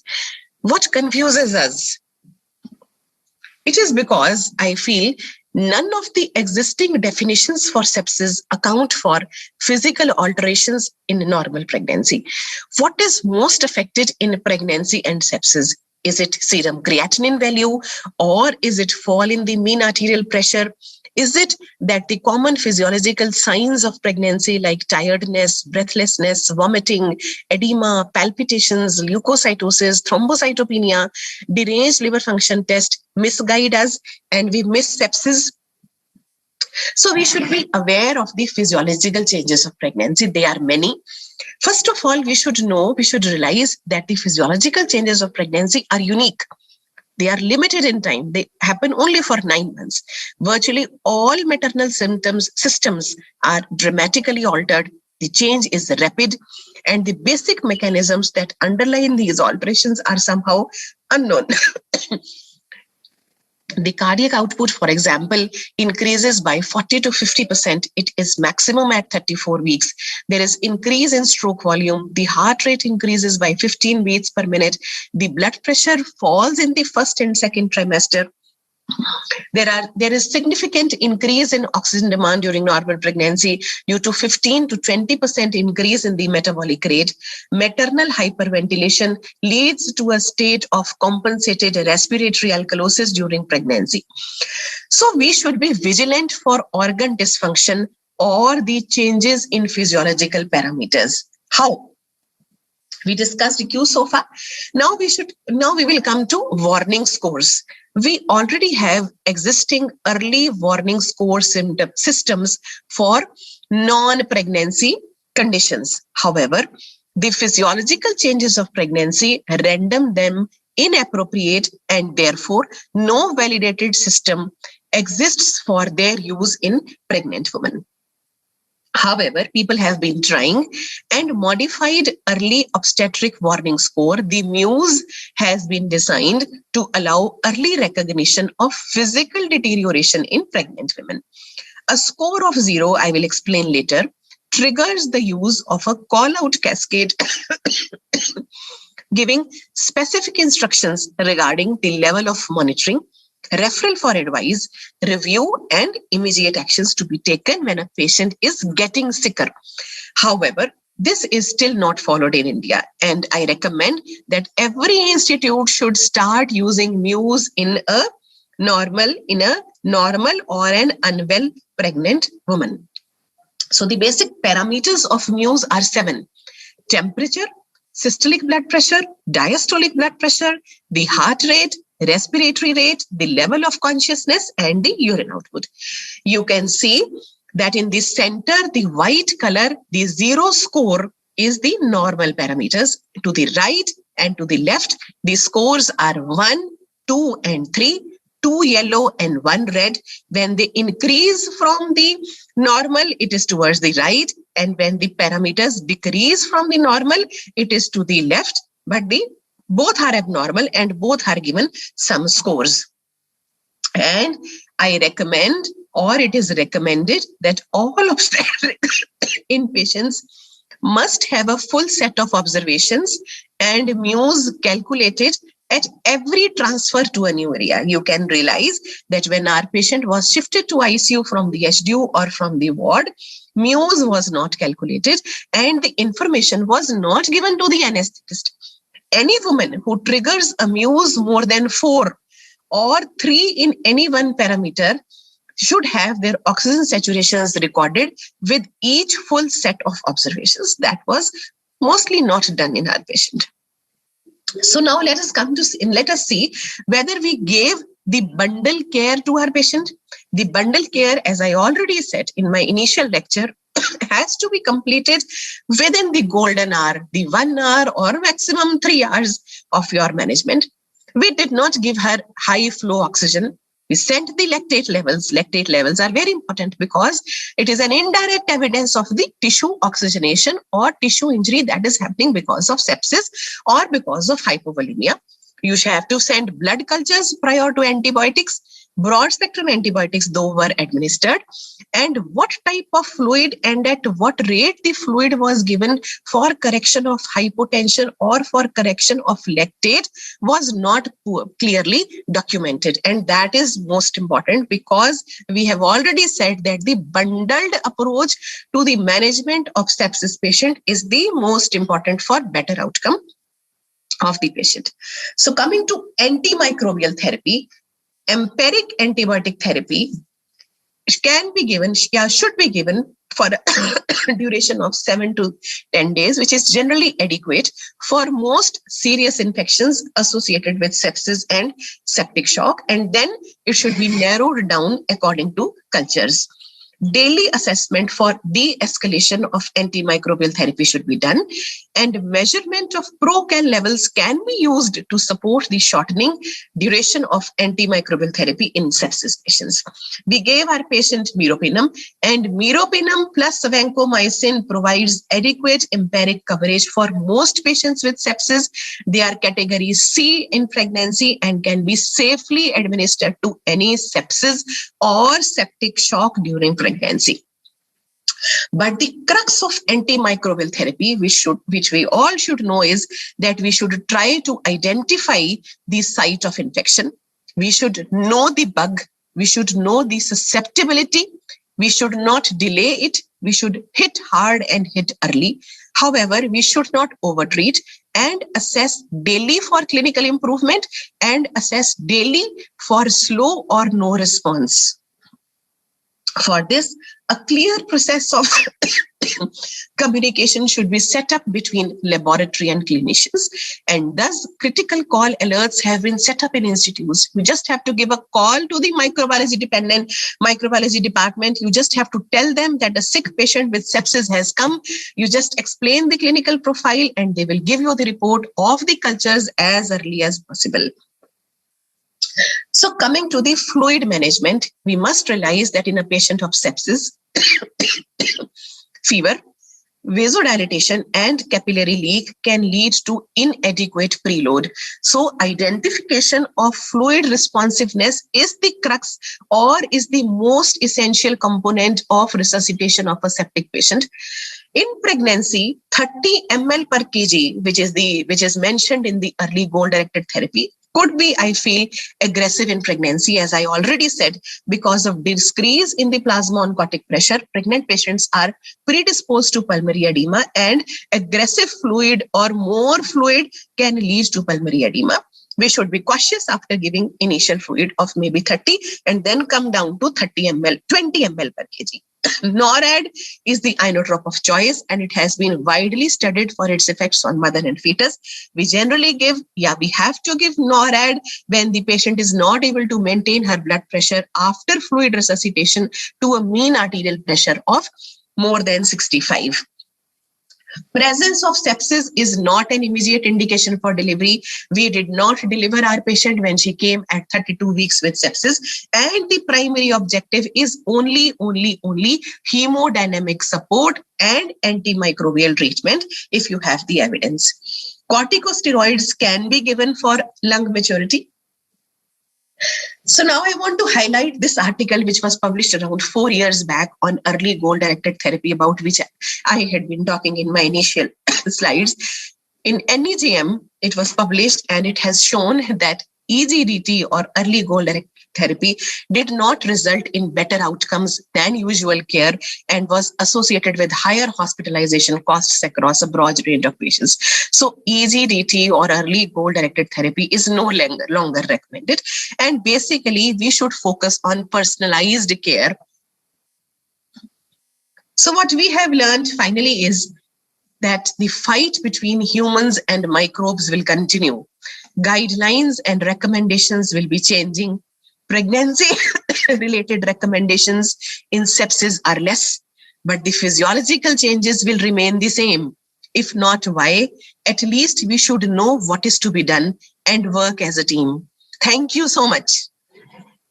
That was a very nice wind up of the whole sepsis e-skill station.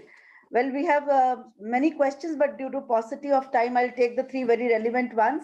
The first one is from a delegate who is asking us, should dopamine be preferred over noradrenaline in patients with deranged RFTs? So here I would like to say, as such, it was also pointed out in the drill that dopamine is no longer the vasopressor of choice because of its arrhythmogenic effects. And it has not even shown now to be, beneficial in patients with deranged RFTs. We have to prefer noradrenaline. And talking about noradrenaline, there's another question from one of the audience who is asking us whether noradrenaline is safe for the baby. So, we have not seen many studies with noradrenaline on fetus where sepsis is concerned, but I want to tell all obstetricians that noradrenaline is appearing as a vasopressor, as another vasopressor for cesarean sections. And its use is being seen in elective cesarean sections where it has been shown to be rather beneficial for the fetal outcome. So whether it is also beneficial in stressed conditions like sepsis is not been studied exclusively for fetal outcomes. But if we have seen evidence in normal cesarean section, I think even the fetus should be benefited, because ultimately you're improving the cardiac output, you're improving the stroke volume, and all the hemodynamic parameters are improving. So the baby is surely going to benefit. The third question and the last question which has come to us is any role of albumin in septic shock. So we've already discussed that crystalloids are the preferred intravenous agents of choice. Go a little low on IV fluids, as has been highlighted, 20 mils per kg. There is no benefit of adding synthetic colloids or albumin right now in our management of sepsis and septic shock. So it's better to go ahead with crystalloids. So with this, due to less time, if there are more questions, we will entertain those questions at the end of the session or through email. If you have, please do not hesitate to put them in the chat box. As of now, I'll wind up this sepsis e-skill station with the broad note that kindly recognize women with sepsis using bedside scores, early warning signs, and the basic management which has been shown in the skill station.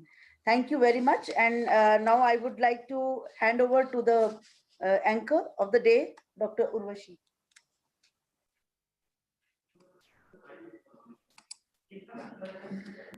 Thank you for this informative session.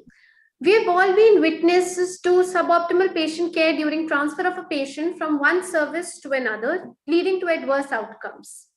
With this, I would like to invite Dr. Bhavani from University of Maryland School of Medicine to moderate session on an important yet neglected topic, transport of a critically ill pregnant woman.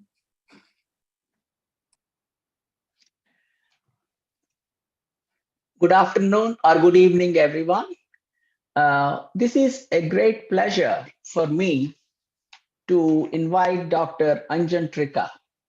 Now, I know him for about 25 years, and he is a gentleman and a scholar, and he is from All India Institute, and he is one of the authoritative figures in obstetric anesthesia in India.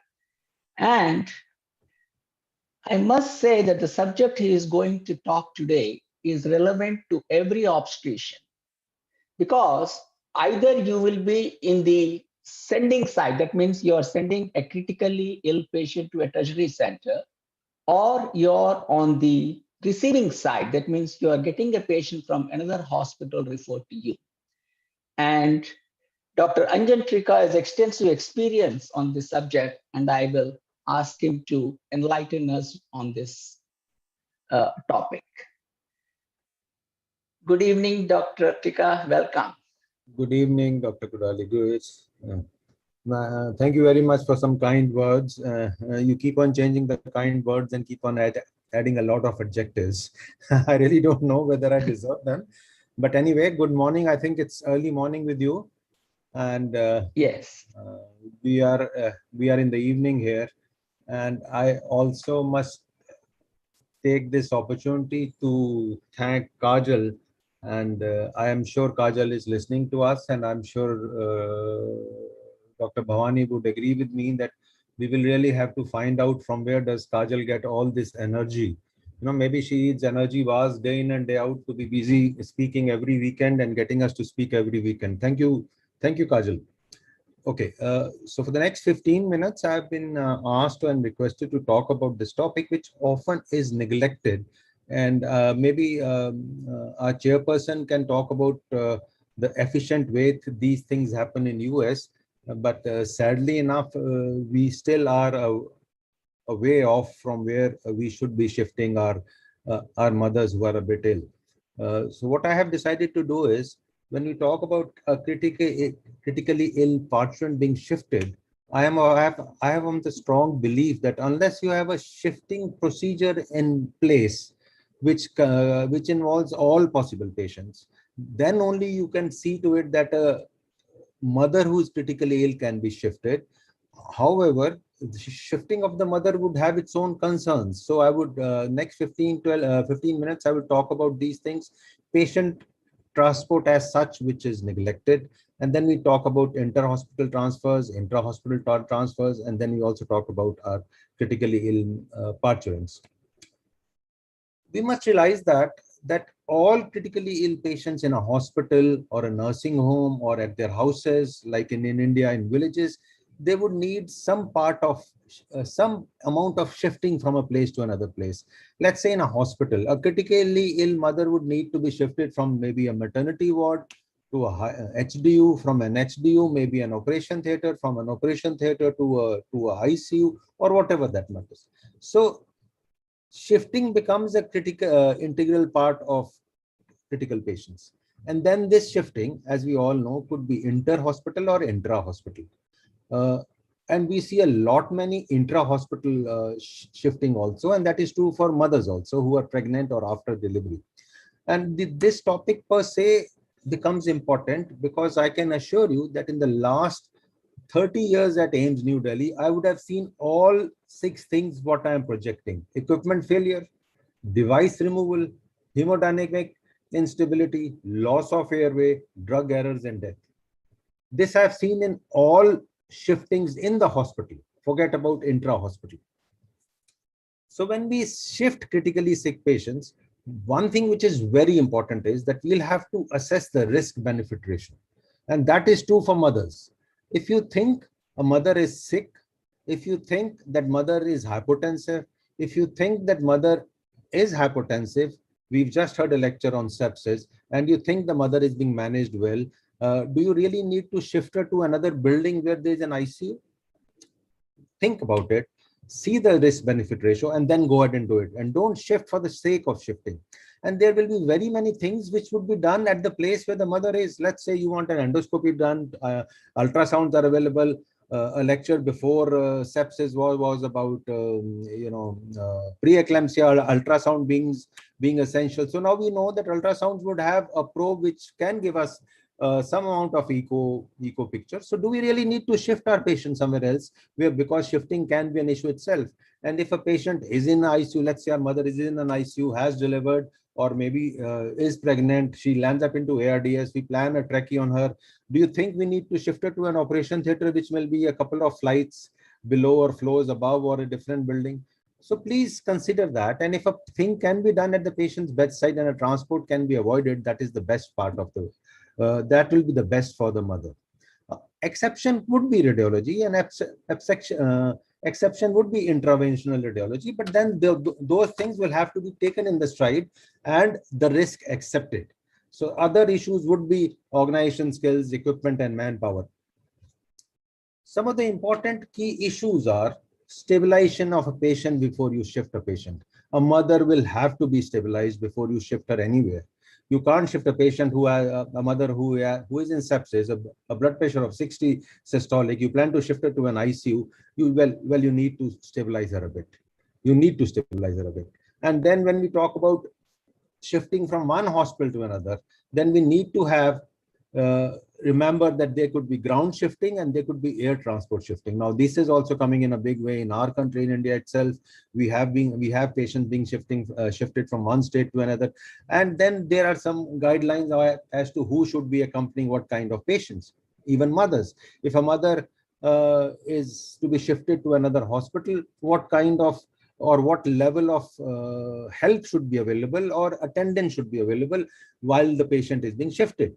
So the attendants have been classified as a level 0, 1, 2, 3, and this level depends upon the condition of the patient, where the patient was being taken care of. Let's say we want to shift a patient from a simple maternity ward to a higher hospital for whatever reasons. Let's say the obstetrician or does an ultrasound and finds a cardiac issue in that patient, in the parturient, and she decides to shift her somewhere else. Patient is perfectly fine. So you really don't need an expert person to be present along with her.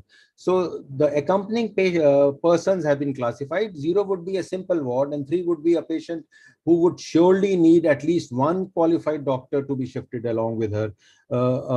And the patient, along with the doctor, a patient, a doctor, and maybe another help. A word about fixed wing and rotor wing ambulances. Fixed wing would mean planes, a rotor wing would mean helicopters, and they have their own issues of physiological problems they cause as far as ill patient is concerned, which could also be a mother. Similarly, at the ground level, you have different levels of ambulances: a basic life support ambulance, an advanced life support ambulance, and a MICU ambulance. And a MICU ambulance is in fashion nowadays in India, because you see a lot of mothers and other patients, or mothers who have delivered, who will end up into ARDS, are not doing well, and they're shifted from one center to another with an ECMO in place, which was started in different stage, and then they're going to a higher center. So these are the kind of transport vehicles available to us. Some other important things we have to remember, and this is my next slide, also, that our monitoring has to be for all physiological functions. The transport modalities will cause problems. We talk about it. We need supportive and resuscitative equipments. We need medications. We need our respiratory equipments. And if we are going from one state to another, let's say from Chandigarh to Delhi, we have to take into account that we have everything available. Maybe the patient is just on let's say 5 liters of oxygen, but we don't really know what's going to happen to the patient over 5 hours or 6 hours or next 10 hours. And similarly, if we have our electrical equipments, we may have a foot operated suction machine, but if we have an electrical suction machine, whether we have enough of electrical sockets to use that. So we have those kind of ambulances available with us. So we must remember that before we shift patients, we'll have to do our homeworks. We'll have to have enough of gas on board before we shift them. And lastly, documentation and consenting is essential, is very essential. And you would have, if you have a mother whom you lose in the way, I can assure you, the way violence against doctors happens in India, somebody will come down to your nursing home and break it up after they realize that the patient was lost while shifting, right? So documentation and consenting, and the consent has to be very clear, witnessed, signed, and you talk to the person who's in charge of the mother. You don't take a consent from a young sister of a pregnant lady who doesn't have any say in India. You will have to call her mother-in-law or a mother or a father-in-law. At times, the husbands don't have, not at times, maybe most of the time in India, husbands don't have a say in that. So a mother-in-law or a father-in-law or a mother would have to be called. And this is important, what we see in our country. I can drive down from Delhi to Chandigarh in 4 hours. An ambulance takes at least 6 to 8 hours. And if you have a farmer's rally, which is now going on, it is going to take you 12 hours. So all transportation by road, no matter if you are going to transport by air or a chopper, a chopper is easier, by air. So you have to take into time the time of travel, because on that would depend upon how much of oxygen you need, how much of fluid you need, how much of other gadgetries you need. We've had patients who've been shifted, and this pandemic has really made us a lot wiser, because a lot of mothers or non-mothers have been shifted from various places with COVID positive reports, and they've got stuck in the way because of various traffic jams. You have flat tires. If you have a flat tire, what will happen? You can't take out the patient out on the road, get some oxygen, and then take her back in. So you will have to discount the time taken of travel. And this is important. Maybe many people are not aware of it. And it will be information for all of us and those who are not aware of it. Noise and vibration all cause problems when you are shifting patients, even mothers. Vibrations can cause increase and decrease in blood pressure. And if you are shifting patients by air, by helicopters or by planes, fixed wing planes, you would realize that both acceleration and gravitational forces will decrease or alter your blood pressures. And ideally, you should have a patient who lies vertically in an aeroplane and not parallel to the aeroplane. And the foot end should be towards the pilots and not the other way around, because when the plane goes up, you will be able to avoid any venous pooling. So these are small little things, and these have to be remembered. Sadly enough, what happens in India is that you don't have dedicated teams. They tend to pick up doctors or nurses. They do a kind of a moonlighting kind of a job or a locum job. So they are not really well aware of it. And if you have traveled in a fixed wing aircraft which is not very well pressurized, you will realize that what happens to the temperature. Even in summers, you wish that you were wearing a jacket or something of that kind. These planes, if you have a mother who develops ARDS and who let's say, who has some amount of a small pneumothorax somewhere or a bulla. So this is going to expand when you shift patients to by air. So this is one of the indications to put a prophylactic chest drain in patients who are being shifted, who are otherwise hemodynamically stable. If you shift them by air, it is worthwhile to shift them with a chest drain in place. And then motion sickness. Each one, even the doctor can have it, the mother can have it. They're all going to vomit. So if they have motion sickness, we'll have to take care of that.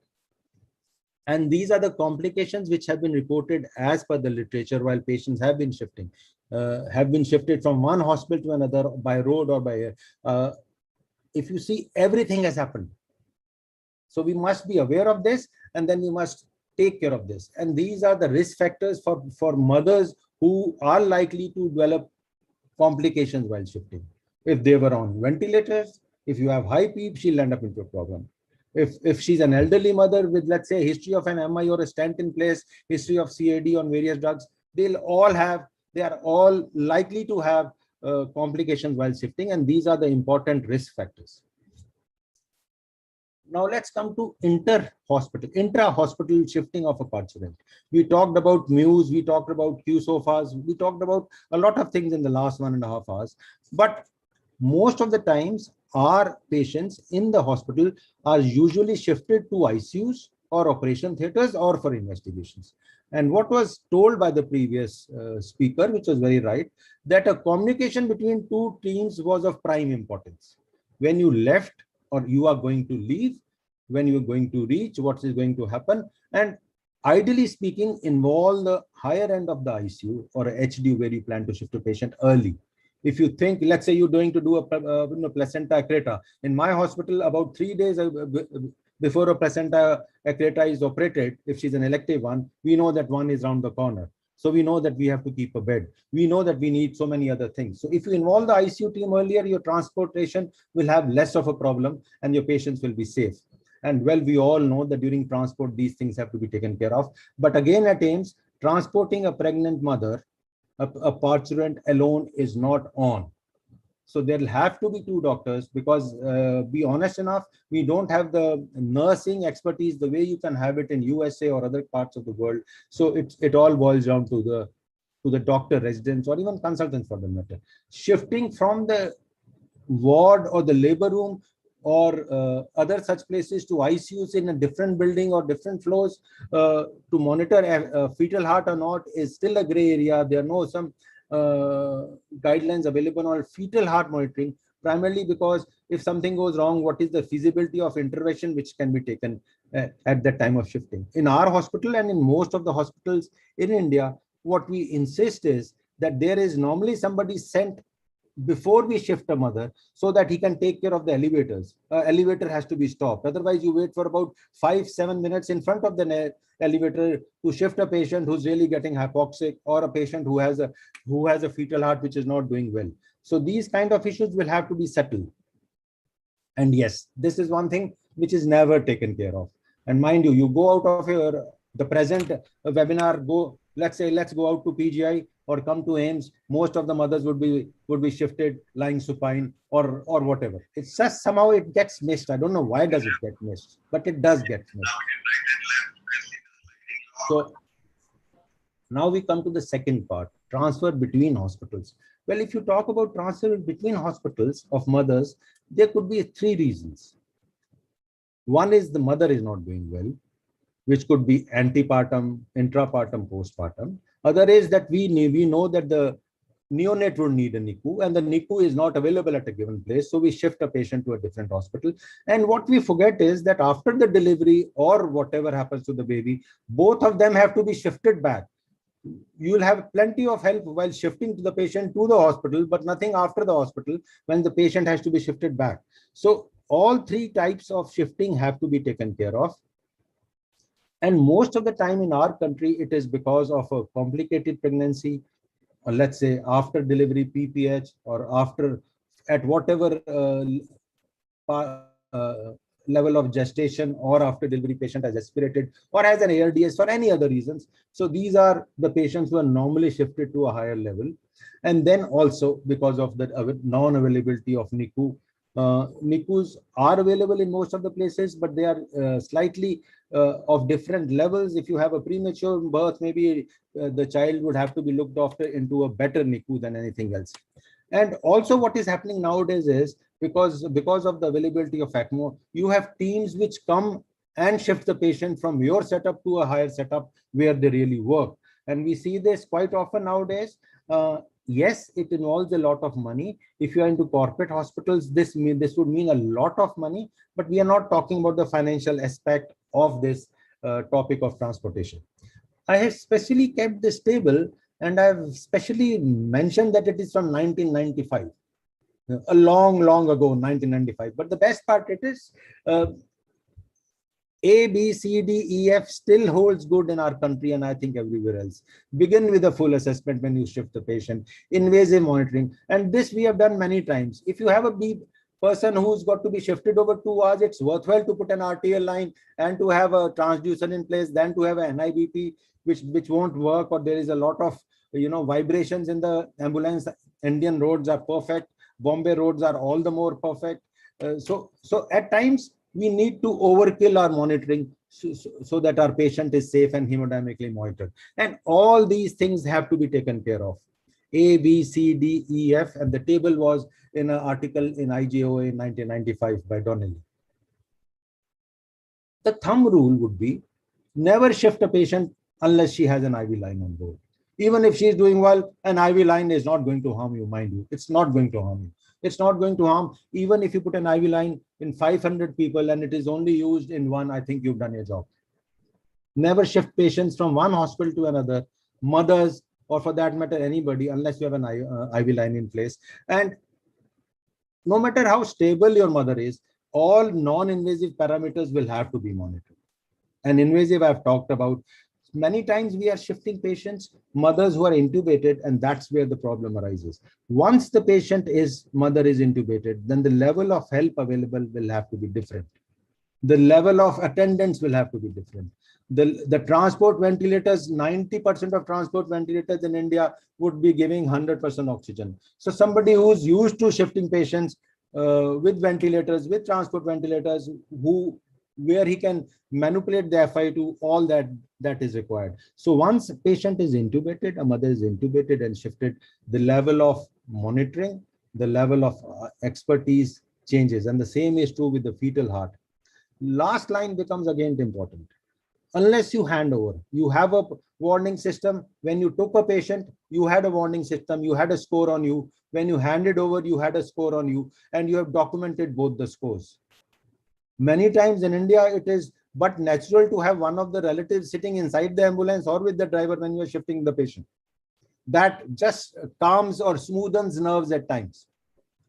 Well, don't say no to it. Somebody who's mature enough can always be made to sit with the driver in front of the box ambulance with the driver, and then they can be shifted. So these are small little things which have to be taken care of, and you only come to learn about it when you have been directly involved. And one thing which we normally do, even for all our ambulances, is that after a group of nurses and doctors have shifted mothers, then please, if they think something was wrong, have an incident reporting box in that ambulance. Let somebody, anonymous, put it down that NIBP was not working. Yeah, and put something that the mother was being, after they shifted the mother for 2 hours on supine, lying on her back, and then somebody realized that maybe those are the people, because if you have incident reporting, they will come up with answers. They would come up with answers that the moment a pregnant lady is to be shifted, it's a different ambulance where everything there is on the wall. It is mentioned that she has to be lying literally. Something of that kind has to be on board so that you keep on improving. And once you keep on improving, you will do well. Again, the same thing. And there are few cards which I have put across. I have taken it from a book, 2018, McGraw-Hill's. And these are the kind of things, if we have a dedicated maternity center, or we are dedicated high level or high number of mothers who are being shifted. If you have this there, that you are shifting a patient who has premature labor, so prior to the transport, this has to be all done, tick all. During the transport, tick all, and emergency medication, these are available or not. Simply, this is for preeclampsia and eclampsia. A lot of these patients, these mothers are being shifted. So please, prior to transport, during transport, after transport, and emergency medication. So if you have these kind of charts or cards available, or some kind of, forget about cards, you can have a simple registers. The registers are so common in India. You have a register, so somebody is responsible is that he or she takes it and then hands it over and comes back with an ambulance. So these go a long way. And this becomes important because every day in India, you see that in a, I'm sure Dr. Bhavani would have also read that in an Indigo plane, somebody delivered. So there's a video on that. There's a video on WhatsApp on a 1-minute-old baby delivered by an by a air hostess. So these kind of things go on. But the fact is that you have a contents of a flight nurse delivery bag. So why can't it be there in all ambulances? I'll show you a couple of photographs. Somebody delivers on the road. Somebody in India, they have last 3 months, there have been at least 4 news items in Delhi, I've read, where mothers had delivered in police vans. And I can assure you that, well, the outcome was good as per the news report, but there was nothing known as this available. So there has to be a delivery bag. Many airlines in all planes, they have it now. Though it is mandatory that if somebody is in the 3rd trimester, they don't really normally give her a ticket to travel by air. But still deliveries take place. So these kind of things have to be there. And this is the kind of skill which should be available. And this is again a chart that the skills should be there when we are shifting mothers from one place to another place, one state to another place. And in India, this becomes very important because in India, everybody can't afford a plane shift. Day before yesterday, it was not a mother. I shifted a husband-wife from Jalgaon, which is close to Pune by road, because it was costing them 9 lakh of rupees each spouse to be shifted from Jalgaon to Delhi. So a road was a better alternative. So if you have these kind of people available with us, a dedicated team who can shift us, a dedicated team who has some basic knowledge that, well, we are shifting a pregnant lady, these things can go wrong. This is my kit. Maybe I have to deliver halfway through. What I'm going to do. So these kind of things have to be brought into the guidelines, and then we're going to do well, and we're going to save a lot of mothers and babies. After having said all this, look what has happened. This is 2020 last year, carried in a utensil. And this lady gave a birth to a stillbirth. And look at the utensil. We've seen all these utensils in India. Maybe if you go to a marriage party, your Cokes and Limcas were cooled in this with plenty of ice in this kind of a container. So mother is being shifted like this. And this is not 1990s. This is 2020. And look at this. We've all seen these photographs. This is Assam. But what is positive out here is that tertiary healthcare worker, not tertiary, primary healthcare worker, Asha, told the lady on the right, the one wearing a red sari, to lie on her side. She's lying on a hand cart or a, she's been picked on shoulders, but somewhere down the line, you see that it is such a nice thing to see. She's lying on her side, and I can assure you somebody would have told her to do that. So Asha workers are a big issue in India, and they are the ones who can improve our transportation of mothers. They are such doing a wonderful job. They are being utilized even now for vaccination, the Asha worker. Asha worker has done wonders in India. And this is there, which is there in India. And I'm sure most of you know that number 108 ambulances. However, there are good stories and bad stories. These ambulances, I have been involved in one of the states buying these ambulances from various automobile manufacturers. What is important here is that if you're going to have it in your state, you're going to have it in your hospital, have a dedicated staff. This story tells you that, well, the outcome was bad. It is not important to buy a plush ambulance which comes at 108 number. You'll have 2 politicians coming in to inaugurate it, cut a tape. What is important is who are the people inside it, what caliber they are inside it, and that's where those cards come into play. And these were basically meant for hospital delivery. Mothers were paid some money, and these ambulances had the responsibility of shifting back mothers also. But if you have critically ill mothers, to be shifted to a higher end, you need to have the right staff in it. And it all boils down to, because government or you or me or our hospitals can't pay them, have a transport team in the hospital. If you worked abroad, well, I was in where I was abroad, every doctor wanted to be part of a transport team because he got another $500. He had some cash incentive if he went by a fixed wing aircraft or a helicopter to pick up a patient and bring back on the on the hospital roof. So some kind of incentive has to be given. Have a team where mothers who are sick have to be shifted to a different hospital, a higher hospital, or a higher hospital in a different state. And that's the way it's going to work. Otherwise, it's going to fail. To conclude, well, critically ill patients need to be transported either for investigations or for higher level care for mother, baby, or both. Separate shifting teams and equipment are ideal, and let us strive to have them. And guidelines for transfer, we cannot follow the guidelines mentioned in NHS. We cannot want the ones mentioned for Germany or for US. We will have to have our own guidelines, taking into consideration all our own logistical issues. Thank you very much. We'll be more than happy to answer any question. Thank you, Dr. Tika. I think you have highlighted what are the current problems, particularly in India. And this subject, actually, the organizers should have given 1 hour, because this is a very, very important subject for all the obstetricians, particularly the sending and the receiving. Since the time is very short, I would just like to ask you one question.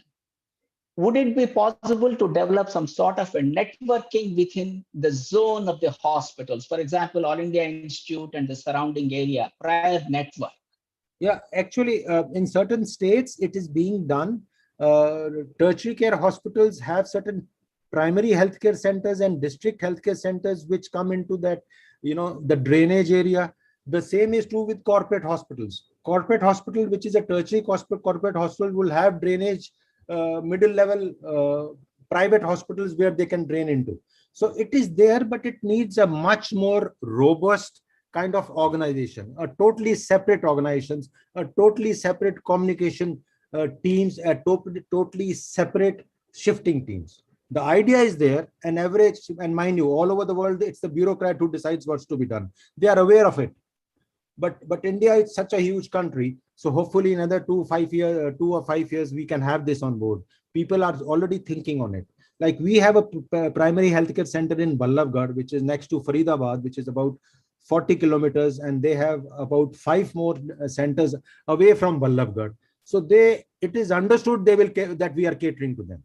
No questions asked. They have just got to phone us up that we've had a problem. We've had a cesarean section and the mother has had a problem, was not able to intubate. She's arrested. We are getting her after arrest. We were able to intubate. No questions asked. We have to accept it. And we are already ready in the A&E waiting for the patient.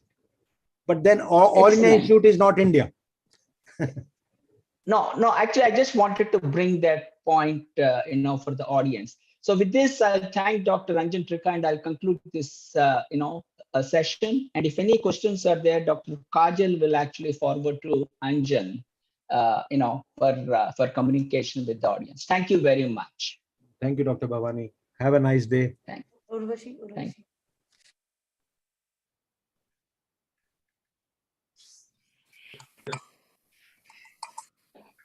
Thank you. It was a delight to witness this session.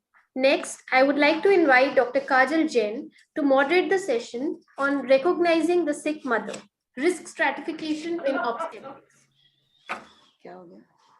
Ellison. Okay, thank you very much. So we will now invite our next speaker. Our next speaker is Dr. Ellison Langford, and I feel very happy to introduce Dr. Ellison Langford. She is not only an obstetrician by profession, but she has done a fellowship in anesthesia critical care. And this is one rare combination which we haven't seen as of now with anyone in India at least. So she has the knowledge of both sides, from obstetrician side as well as from the anesthesia side. And who would be better to address a very important topic like how to recognize a sick mother, like what is the risk stratification tools which we should know that to identify a sick mother. So Dr. Ellison Langford, please, it's a pleasure to have you on in our conference today. And I give the mic to you now. Good morning. Thank you very much for that introduction. I really appreciate it.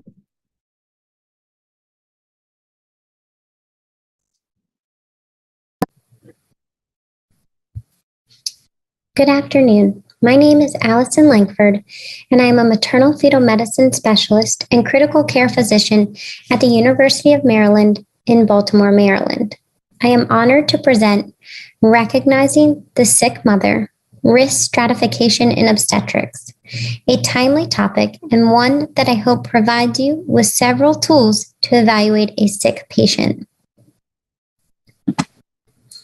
Our objectives today are to understand the challenges associated with recognizing a decompensating obstetric patient, review preventable causes of maternal morbidity and mortality worldwide, discuss the critical components of early warning system, and review several prediction models and practical tools to facilitate timely recognition and response for women developing serious acute illness. In obstetric patients, the early signs of life-threatening illness can be difficult to recognize for several reasons. Critical illness in pregnancy and postpartum women is relatively rare. Second, there is significant overlap between expected physiologic changes in pregnancy and abnormal findings in pathologic disease states. And lastly, healthy women have substantial physiologic reserve to compensate for pathologic derangements, which can mask the true degree of illness until physiologic collapse occurs. Unfortunately, delays in recognition, diagnosis, and treatment often precede a majority of deaths from hemorrhage, hypertensive disorders, infections, venous thromboembolism, and heart failure. Timely recognition of the decompensating parturient allows rapid escalation of care, implementation of treatment strategies, and potential prevention of serious illness or death. In a retrospective cohort study of pregnant and postpartum patients admitted to the intensive care unit in New Zealand for the management of sepsis, it was determined that 50% of cases were potentially preventable, predominantly due to delays in diagnosis and treatment. This data suggests that there is a need for further training in this clinical area. While there have been significant improvements in maternal mortality ratio in India from 130 deaths per 100,000 live births in 2014 to 2016 to 113 deaths per 100 live births in 2016 to 2018, there is still a substantial amount of work to be done to eliminate preventable causes of maternal mortality. I hope that over the next 20 minutes, I can provide you with several tools to add to your arsenal when evaluating pregnant and postpartum women at risk for critical illness. The ability to reliably predict who will become critically ill has been the focus of extensive research in both the obstetric and non-obstetric populations. Early warning systems have been recommended for non-obstetric patients for more than 2 decades to ensure timely recognition of patients who are developing acute illnesses.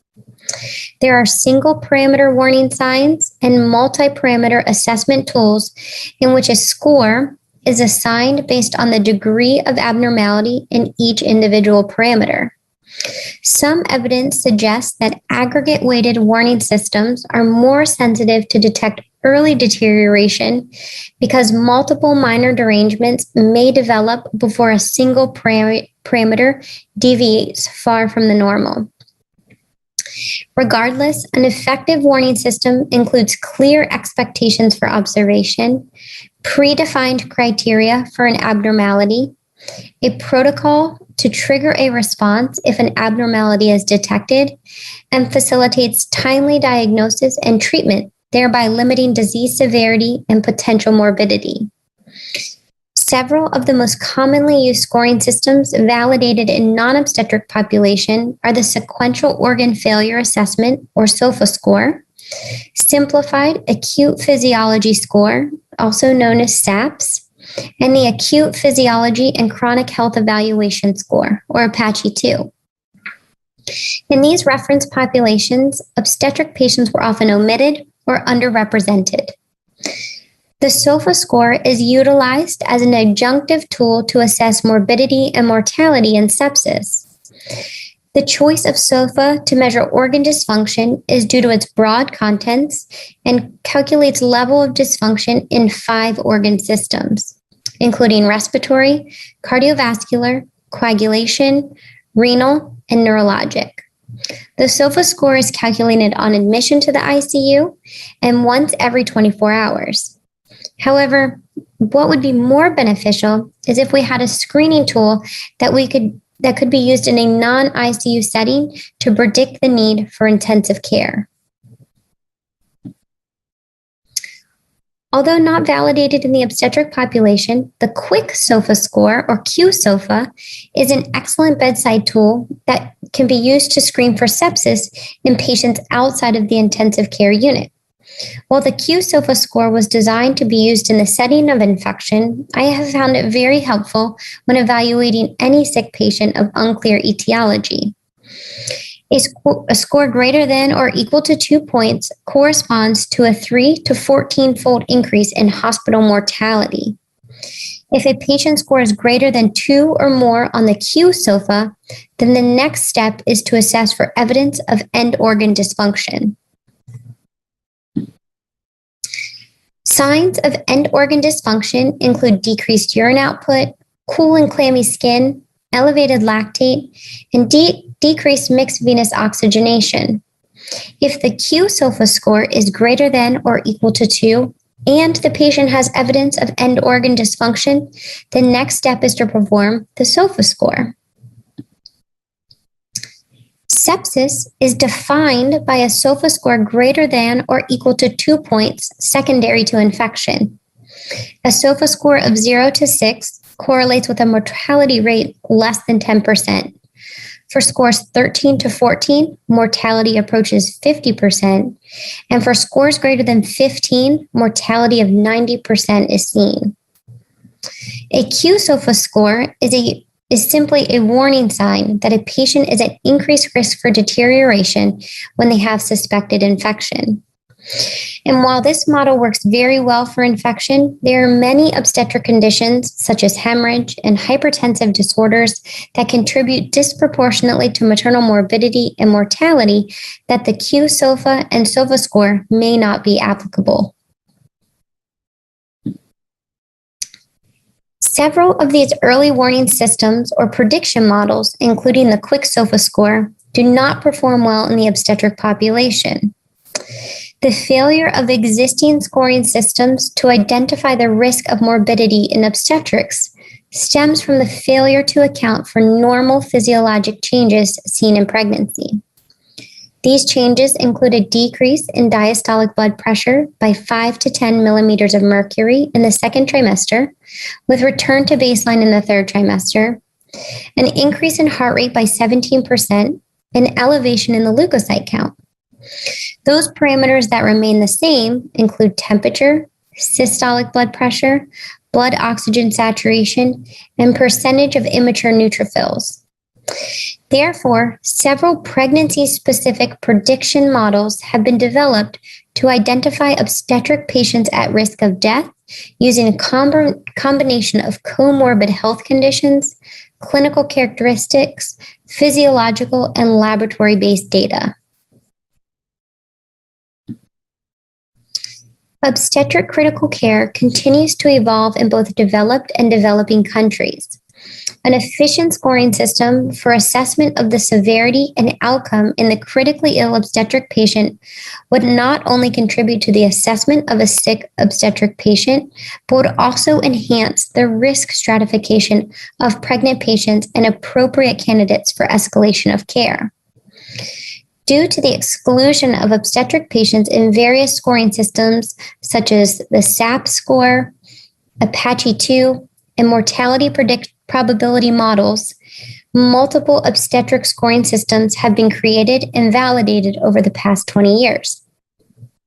Several of these tools are better at predicting hospital mortality based on pre-existing medical and obstetric conditions, while others are more effective at predicting morbidity and mortality based on changes in vital signs and laboratory data, and ultimately are better bedside tools.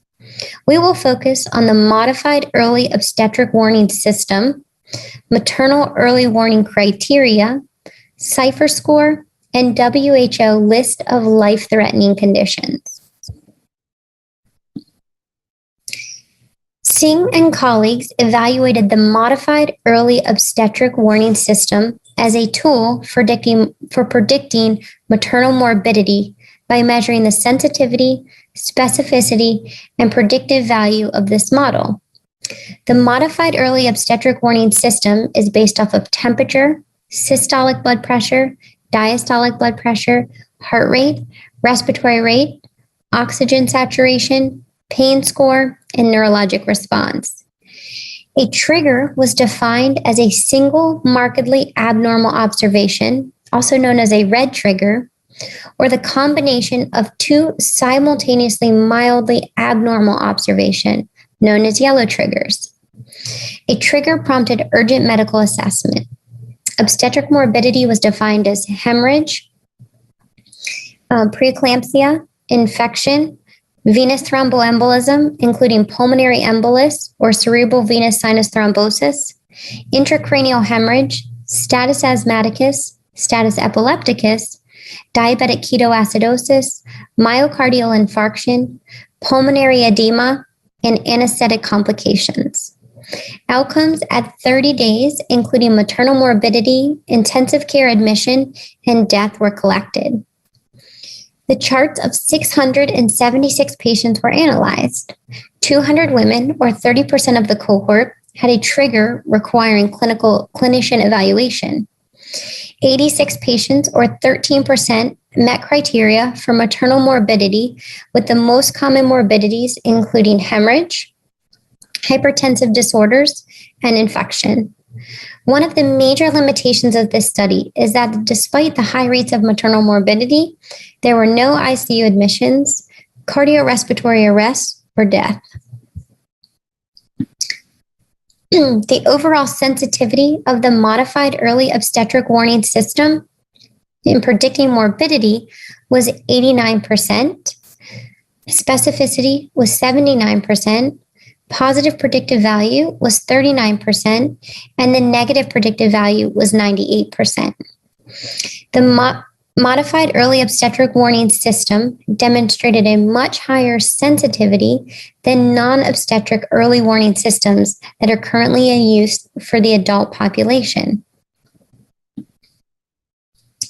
The maternal early warning criteria were drawn from the initially designed modified early obstetric warning system red triggers, with several modifications that were generated by the National Partnership of Maternal Safety.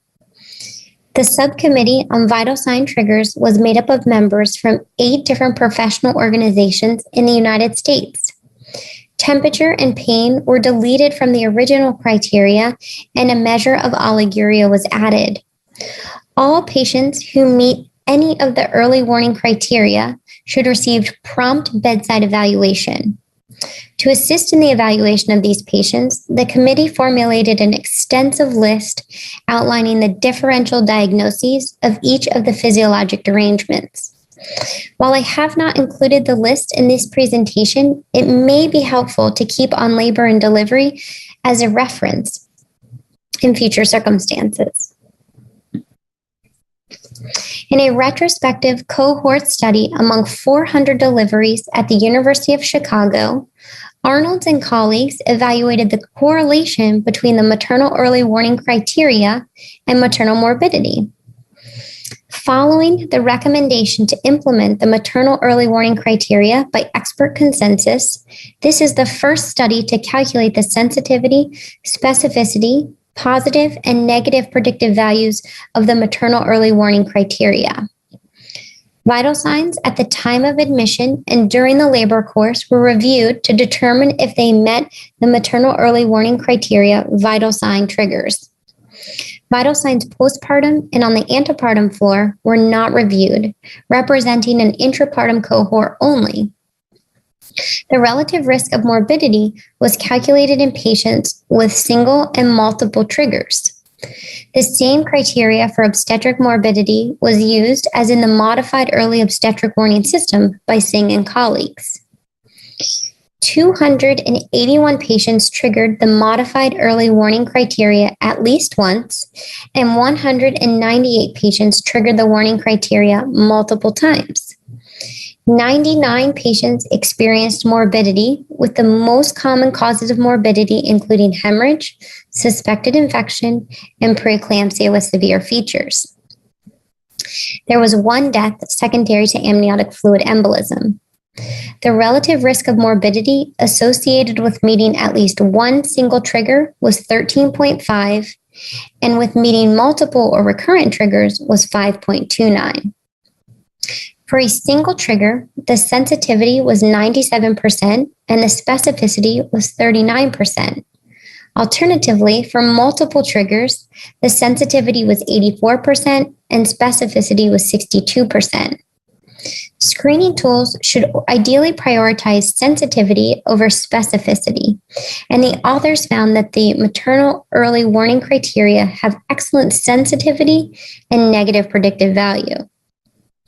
Based on this study, we can conclude that patients who do not trigger the maternal early warning criteria are at low risk for maternal morbidity.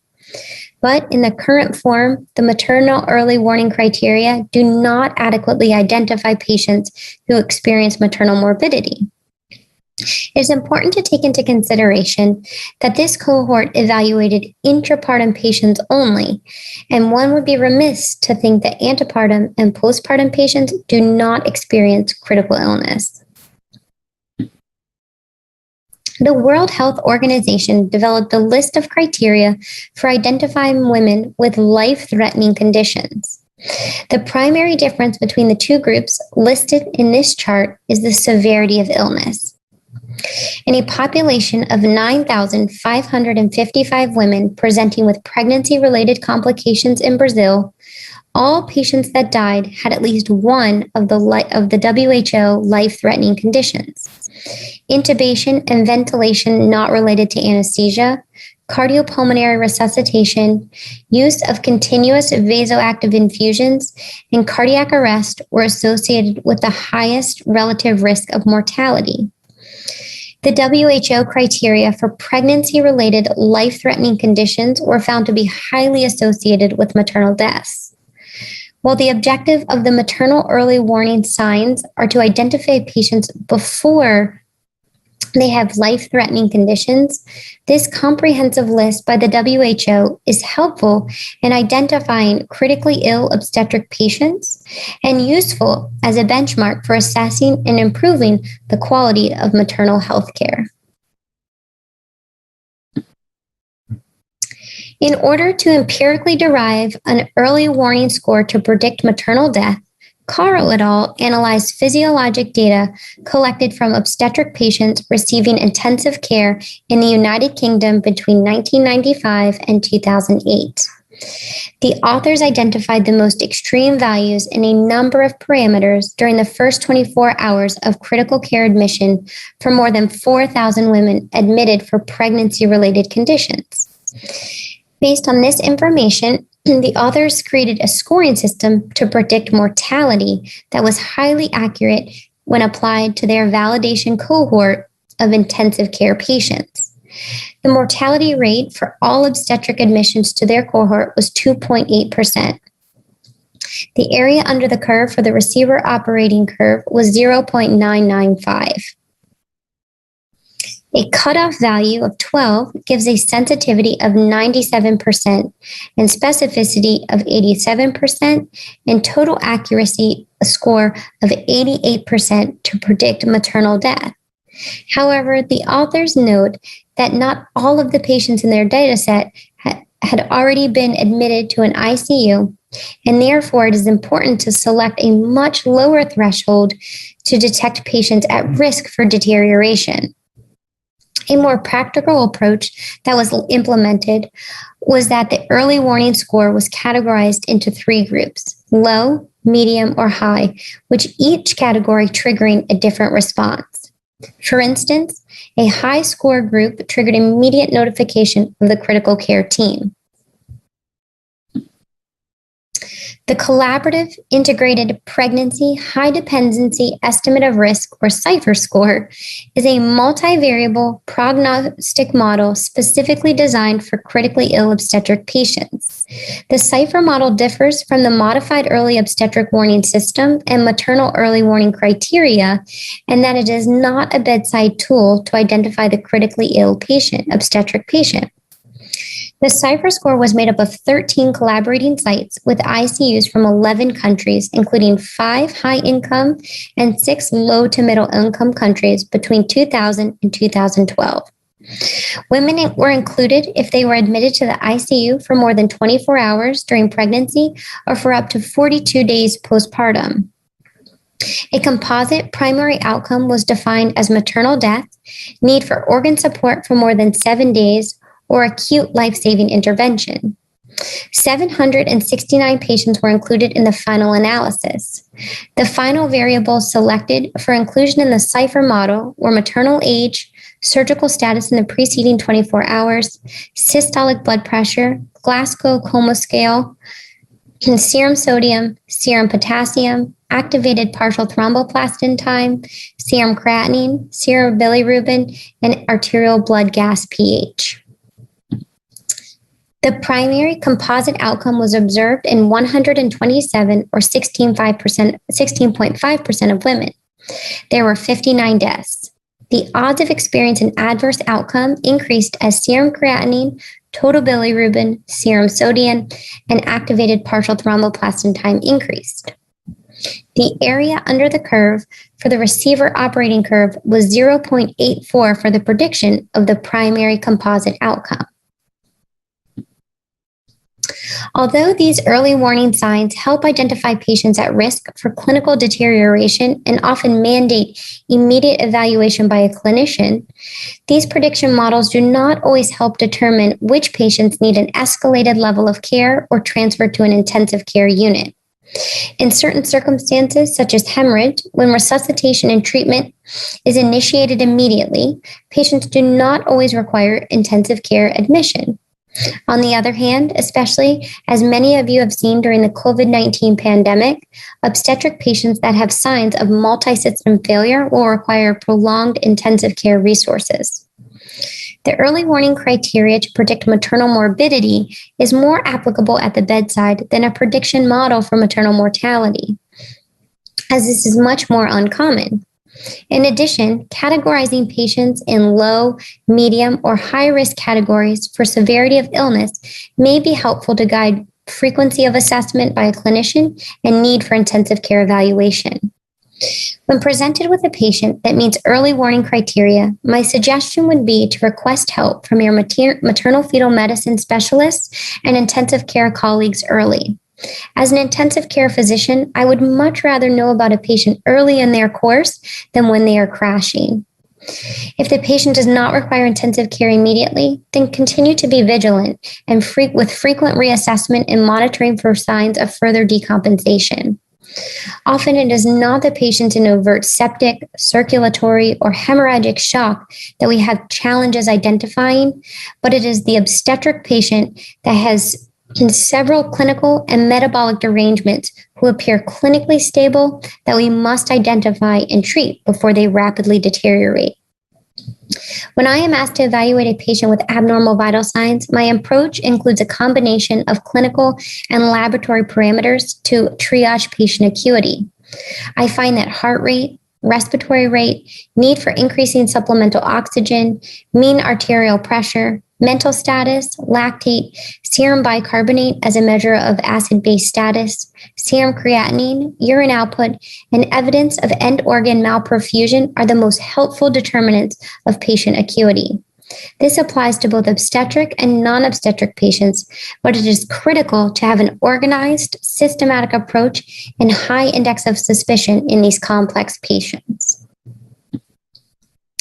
In summary, consider the implementation of an early warning system on your obstetric unit, as this is the key step to recognize and facilitate timely interventions that have the potential to reduce preventable maternal morbidity and mortality worldwide. Thank you very much for your attention, and I'm happy to take any questions that you may have at this time. Thank you very much, Dr. Ellison. That was a very, descriptive, way of telling us about various risk stratification course. And we, as we all know, these are like sort of dashboards. Some people call it as heat maps, and they increase our visual acuity and they help us in triaging the patients and then escalating their care pathways when we, look after them. And this is especially very important in obstetric patients because one patient can have multiple clinical conditions like preeclampsia with cardiomyopathy, with the valvular heart disease, and she can also be in sepsis. So it's very important to have some risk scoring system to understand which patient requires, higher care. So that was very relevantly taught to all our delegates. There are many questions, but you are also appearing in our next panel. And if you are there with us in the later half of the day and you don't mind answering the queries of our delegates, we'll be very happy. So is that okay with you, Dr. Ellison? Yeah, that sounds great. I'm happy to answer any questions. Yeah, so we will like to start the panel now as we are little, running behind schedule, and we unmute. So I will request Dr. Urvashi to take on and introduce the next session now. Thank you very much, Dr. Ellison. Thank you, Dr. Kajal Jain and Dr. Allison for this wonderful session. Next up, we have roundtable discussion by experts on maternal smorgasbord.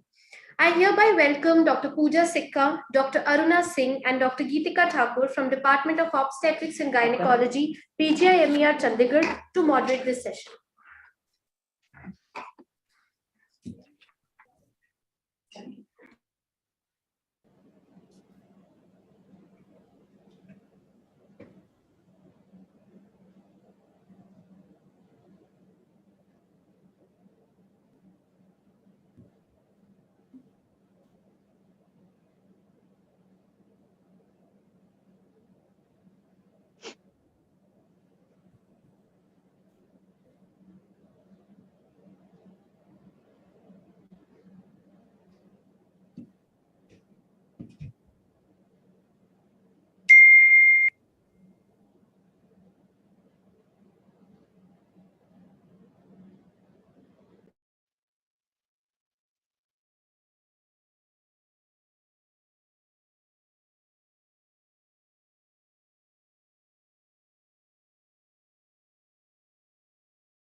Good evening, everyone.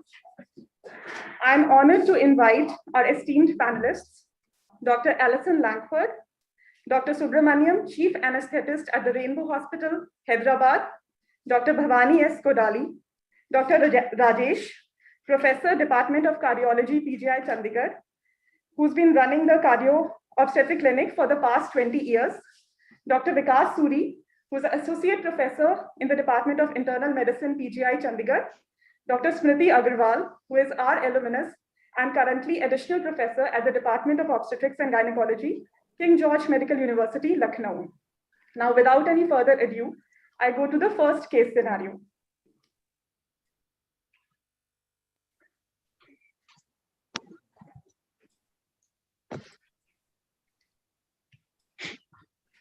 A 23-year-old second gravida with one living issue at POG 35 plus 6 weeks with previous cesarean presents to the emergency with a BP record of 180 by 120 millimeters of mercury. BP has been high for the past 2 weeks. No treatment was taken for that. There are no other comorbidities. BMI is 26. The previous cesarean was done for fetal distress 2 years back. My first question is for Dr. Smriti. What is your advice to the residents on BP control and further evaluation? Thank you so much. It is such an honor to be associated with my institute, parent institute, after such a long time.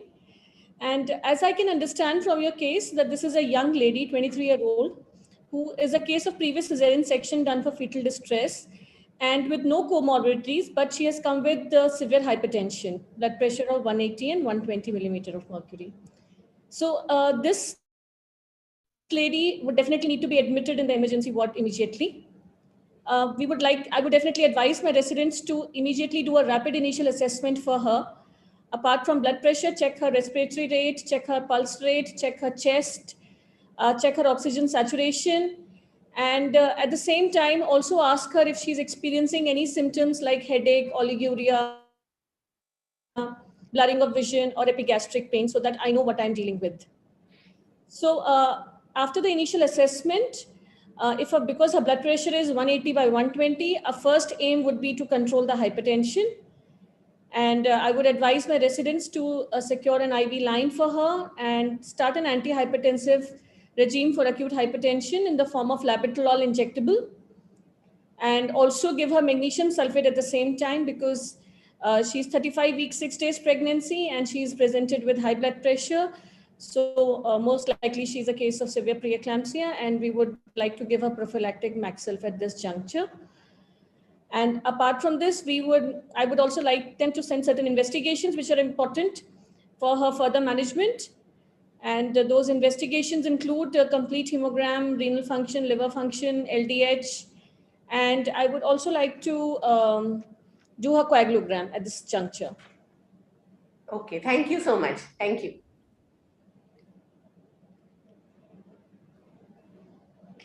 After giving initial labetalol intravenous, the BP comes down to 140/90 to some records of 130/90 over the next half an hour. Urine proteins by dipstick are 2+. Magnesium sulfate loading dose has been given. The investigations which were sent are collected. The hemoglobin is all right. The positive findings are that she has a thrombocytopenia of 65,000. The serum creatinine is marginally deranged of 1.5, and she has transaminitis in the range of 120/200. She is now stable. A biophysical profile and Doppler USG is done. The fetus has absent end diastolic flow. NST is non-reassuring, showing spontaneous decelerations. So we planned a cesarean for the patient. The patient gets shifted to OT. Dr. Bhavani, what anesthesia do you advise for our patient? So generally, my preference for all these cases is regional, as allowed by the coagulation. Sometimes, even if the coagulation is abnormal, like for example, low platelets here, I sometimes would prefer to give a bag of platelets and do regional, because regional has got a distinct advantages in a patient like this. Number one is because it actually prevents the sudden upswings in the blood pressure, and also the neurological status of the mother can be maintained, and in fact, her alertness and awakeness is an indirect indicator of brain functionality. And of course, the third thing is it also allows mother to participate in the delivery, and it will also avoid the use of inhalational agents that may also affect the tone of the uterus after the baby delivery. So regional has certainly distinct advantages. So I try to correct the coagulation as much as possible and work towards that. Okay, sir. Thank you so much. Go ahead. That you've already covered. However, for our patient, we decided general anesthesia, sir. And on the OT table, her blood pressure was 160 by 110. Do you want to wait and control her blood pressure before giving anesthesia? We have not transfused any platelets, and we've already decided for general anesthesia for our patient. Now, in a situation like this, if you have decided to give general anesthesia, the urgency of delivery is the one that dictates my course of action. For example, if the fetal heart rate is reasonably stable and the obstetrician is comfortable, I would probably first bring down the blood pressure. You can use any of the intravenous agents like labetalol or esmolol. And suppose, as you say, that the fetal heart rate was dipping, then we just go for an emergency cesarean section under general anesthesia. One thing which I would stress here is we have to prevent the upswings of the blood pressure because of intubations. And sometimes I use fentanyl. Sometimes I use a little bit of Presidix, which is dexmedetomidine, or remifentanil. And also, one could use a beta blocker just before intubation, like an esmolol or labetalol. So in this case, probably an arterial line would have been better, particularly if you want to monitor the blood pressure. Continuously, and avoid swings at wherever it is possible, because hypertensive episodes can lead to cerebral hemorrhage in these patients, and that is something of great concern while anesthetizing these patients. Go ahead. Thank you, sir. While doing the cesarean, oxytocin was given for the management of third stage of labor. Generalized ooze was seen from the peritoneal surfaces. However, no BPH was encountered. The duration of surgery was 1 hour 20 minutes. BP during surgery remained normal with a few records of 140/100. Urine output was 100 ml over 1 hour. Dr. Subramanian, you are called at the time of extubation. As the patient shows no efforts, the chest is clear, pupils are unequally dilated, BP on monitor drops to 80/40, and patient has a tachycardia of 120 beats per minute.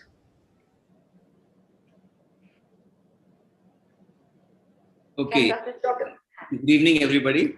So, you have given away the diagnosis by talking about the pupil. But if you remove the pupil, and you should look at other causes of hypotension and tachycardia. There could be a sudden bleed in the abdomen, which very often happens in these kind of cases, that while you closed, you thought everything was normal, and very quickly there's some bleeder and a collection of blood. It could also be some fever or sepsis, which has caused hypotension and tachycardia. Of course, it may not be this sudden, some embolus. So all these are some things you should keep in mind, but because you said pupils are unequal, in fact, you would not first look at pupils in this patient till you rolled out these other things. So, pupils should raise your awareness about an intracranial event, most probably a bleed here, maybe because of the low platelet count combined with the high blood pressure. So it's a very rare possibility, but it has happened. Even in our institution, we have seen instances of intracerebral bleed with severe preeclampsia.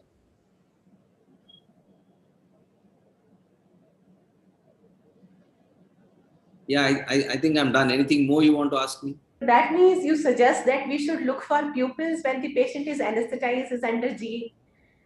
How do we come to know? You don't look before extubation. You don't normally look at pupils. You assume everything is fine.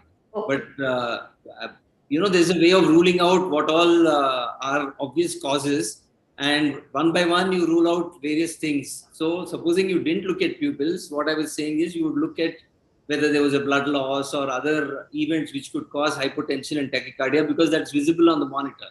Whereas your pupils, unless you open the eyes, which are normally taped, and look at it, you will not see the unequal. And the chance of a cerebral bleed is so rare that you wouldn't jump to look at pupils as the first cause.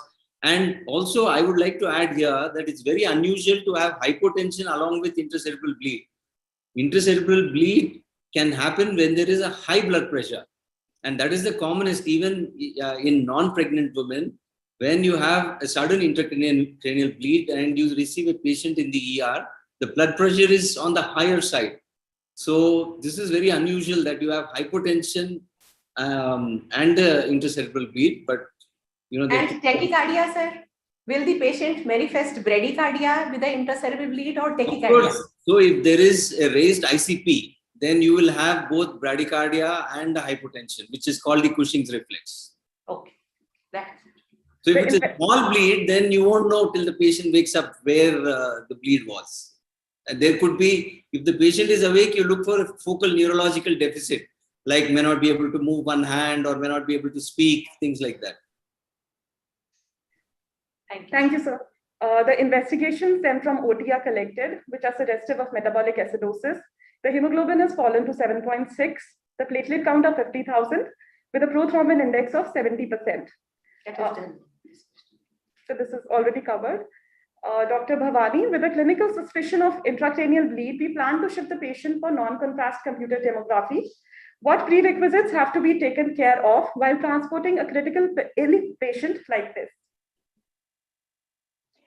Now, while transport, now we have heard actually this in our previous lecture. Everything applies. Whatever we do in the operating room must be followed while transporting these patients. Now, this patient is, critically ill. So therefore, now, first of all, I want to go back to one topic. Majority of the times, the pupil reaction is very, very difficult to make under general anesthesia because we use so many drugs. Most of the times we diagnose these bleeds because patients don't wake up after general anesthesia. And that is why we suspect something, there's a cerebral edema or cerebral hemorrhage. That's what Dr. Subramanian was trying to point out. Now, so for this patient, we have to actually monitor critically. That means we have to maintain the blood pressures in the normotensive range, or if the patient is hypotensive, normally we have to support it by inotropics. Ventilation should be continued. Oxygenation should be monitored, and the ventilation should be monitored with capnography. And this patient has to be, and also before we move the patient to the CAT scan, we must call the CAT scan and have everything ready. I mean, there's no point in taking this patient there and waiting outside the CAT scan room. So everything has to be ready prior, and probably an anesthesiologist or an additional anesthesiologist to help out in the CAT scan area to get the CT scan done. So whatever we do in the operating room must be continued during the transport and in this and during the CT scan procedure. Particularly when you are moving the patient from one stretcher to the other, we have to be extremely careful. Thank you, sir. Go ahead. The NCCT head of the patient is collected, which is suggestive of frontal lobe bleed. Neurosurgery consultation is taken. The patient is planned for conservative management, closely being monitored for vitals, size of bleed, focal neurological deficit in the postoperative period. The patient was discharged after 15 days of hospital stay on tablet levetiracetam, 500 milligrams twice a day, and tablet amlodipine 5 milligrams twice a day. My last question is for Dr. Allison. What is your share of experience regarding such patients? So, certainly we have had, and I think specifically with Dr. Kodali, I've had patients with these circumstances or something very similar that we knew often prior to going to the operating room. I'm not sure if I've experienced a patient that I suspected an intracranial bleed while under general anesthesia, but certainly did have the diagnosis prior to proceeding with cesarean delivery from likely either aneurysm rupture or from a hypertensive emergency. And I just echo what everyone else has previously said, that the most important thing is sort of medical stability of the patient before emergently proceeding with a procedure if we didn't have to, or stabilizing the patient as much as possible prior to transporting them to a CT scanner.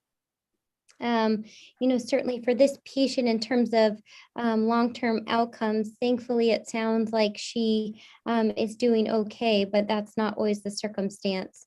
So I think just maintaining a coordinated approach and involving, again, a multidisciplinary team as early as possible to kind of optimize these patients is probably the best thing. Thank you, Dr. Allison. The take-home message has already been told by Dr. Allison. Now I would give the podium to Dr. Aruna to discuss the second case. Thank you, Dr. Geetika. Thank you, Dr. Geetika.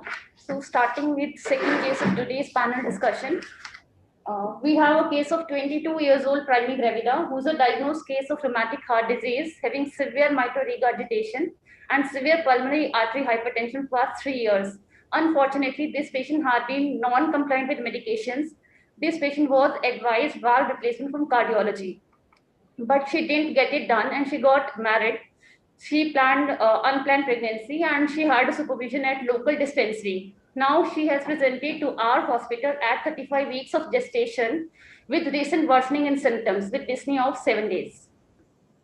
On examination, this patient is uncomfortable with having a tachycardia of 120 beats per minute, although it is regular.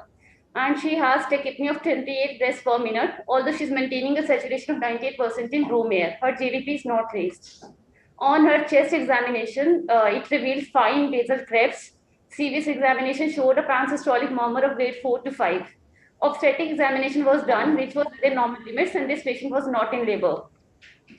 So my first question is to Dr. Samriti, ma'am. What will be your advice regarding management of such patients? So thank you. So as I understand that this is again a young lady who is a known case of rheumatic heart disease, mitral regurgitation, and she has presented to us in NYHA4 because as I understand she's breathless and she also has crepitations, fine crepitations in her chest, right? She has a rapid heart rate, but her rhythm, do we have a comment on the rhythm? Is the rhythm regular? Yes, ma'am. It's regular, ma'am. Okay, so at least she is in a sinus rhythm, though she definitely has tachycardia, and her JVP is normal, it is not raised. So it clearly says that she is in NYHA4, and since she is not in labor, we have some time, we should take this opportunity and stabilize her.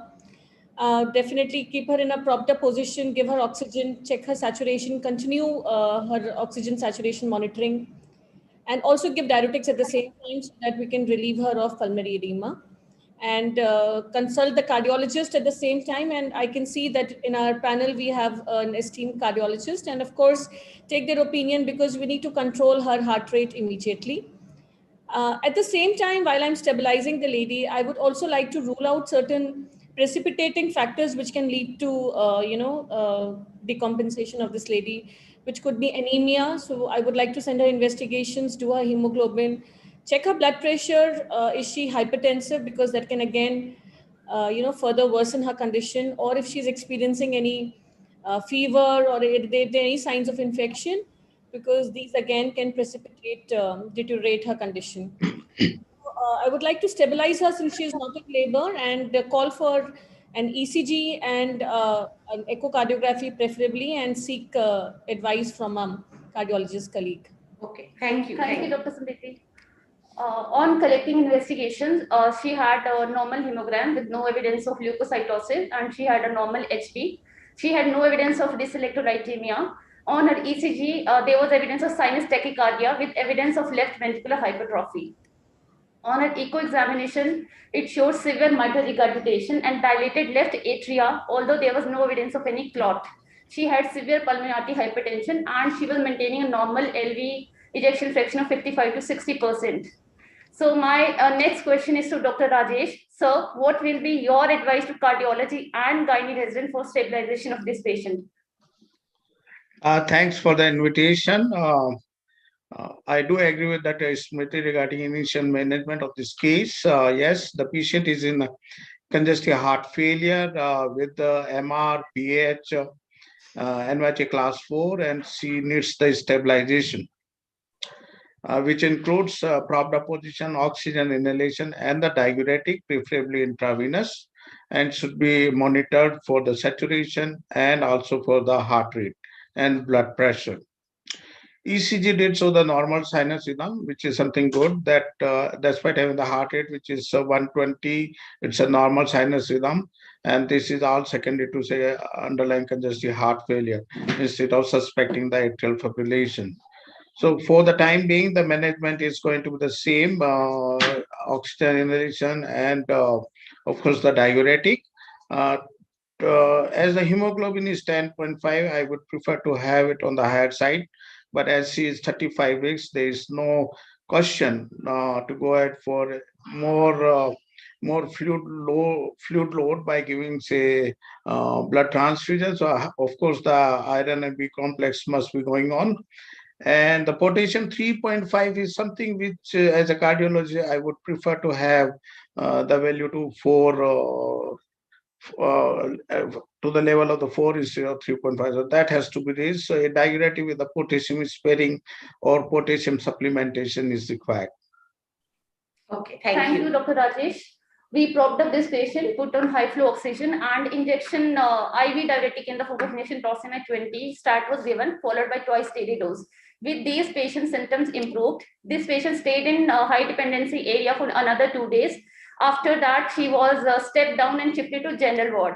On day 4 of admission, on morning round, patient complained of palpitations, chest discomfort, and pain abdomen. On examination, she was found to have very high, feeble, and irregular heart rate, and her respiratory rate was 38 per minute. Chest examination reveals CREPS. ECG leads were attached to monitor, which showed evidence of atrial fibrillation. Mild uterine contractions were present. This is the ECG 12-lead ECG, which was further ordered. It shows evidence of atrial fibrillation with fast ventricular rate. So, Dr. Rajesh, at this stage, how do we control heart rate of this patient? So here, a patient who was already been advised for mitral valve replacement 3 years back got deteriorated at 35 weeks with atrial fibrillation and fast ventricular rate. The congestive heart failure got worsened because of AF and fast ventricular rate, and therefore she require intensive care and intensive management instead of, say, conservative management. At this point of time, the primary area of interest is going to control the heart rate and to have an appropriate cardiac output, forward cardiac output, and therefore patient can be stabilized. So main target is going to be control of the heart rate for the atrial fibrillation, which can be done by intravenous metoprolol or diltiazem. As the blood pressure is 100, time being we can avoid giving the DC shock. And second thing, as the atrial fibrillation is there, which is new onset, there is a need to have an anticoagulation to prevent the cardiac thrombus and peripheral systemic or pulmonary embolism. So heparin dosage is also to be given. Thank you, sir. As this patient was in labor, so we did not give any anticoagulation at this stage. But however, for heart rate control, we gave injection metoprolol 5 mg IV, which was repeated on 2 occasions. After that, injection diltiazem 25 mg IV was considered as heart rate was not controlled. And subsequently, systolic BP started falling and it fell down to 80 millimeters of mercury. And we had a clinical scenario of persistent atrial fibrillation with fast ventricular rate. So this patient was shifted to OT for better resuscitation. So my question is again to Dr. Rajesh only, sir, how will you proceed to revert atrial fibrillation in a patient whose heart rate is not being controlled by giving beta blocker and calcium channel blocker? And sir, what do we do first? Whether rate control first is our goal or rhythm control? How do we decide? Okay, so at this moment of time, the patient needs the attention and intensive care by both obstetrician and also the cardiologist. Obstetrician for ongoing labor and uterine contraction at 35 weeks of gestation or 36 weeks of gestation. And for cardiologists, that's atrial fibrillation, which did not get control, and now patient become hemodynamically unstable with the blood pressure of 80 millimeter, despite giving IV diltiazem and IV metoprolol. So this is the time because of the hemodynamic instability and high morbidity and mortality for both fetus and for the mother, there is need to go ahead and put that DC shock. The site for the DC shock means where should it give?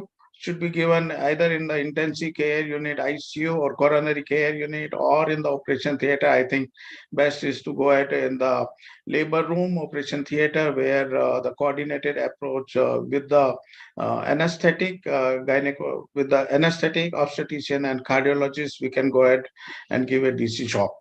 Before giving the DC shock, of course, there is a need to have a written informed consent because there is always a risk to have a fetal and maternal adverse outcome. Fetal monitoring is also required to look for any arrhythmia or cardiac stent in the fetus after giving the DC shock. So only treatment at this moment of time is the DC shock with appropriate emergency care. Okay. Here the need is not to control the rate, which we have already tried with IV metoprolol and Diljam. So here there is a need when hemodynamic instability is there to have the rhythm control, which can be taken care by a synchronized DC shock. Thank you, sir. Okay, next. So how is DC shock different in a pregnant patient as compared to non-pregnant counterpart? Is there any difference, sir? No, it is more or less same way one has to give, but then one pedal which is been put in the axillary part can be moved somewhat upward so that we are not going to give too much of current to the pregnant uterus and also the fetus. So that is the precaution to be taken care of during the DC shock. It's usually 150 to 200 joule which can be given, but then as I already mentioned about a appropriate consent and fetal monitoring pre and post DC shock to be taken care of. Thank you, sir. Thank you so much. My next question is to Dr. Subramaniam. Sir, what is your experience with such patients? So, I mean, we are fortunate if we have a cardiologist to do all this, but very often, I mean, these kind of situations happen in the middle of the night or in the OT, and you know, many hospitals may not have the support system of an in-house cardiologist. So the anesthesiologist by default has to deal with these situations. And I would completely agree with Dr. Vijay Vargya's line of treatment that you first, we wait for, before giving DC shock, sorry, what I meant is DC shock is indicated if there is a hemodynamic instability and the medical therapy is not working. So whatever is the medical therapy, you have tried to decrease the rate. We have already mentioned beta blockers, calcium channel blockers, but digoxin is also another drug which can be tried and which is very useful.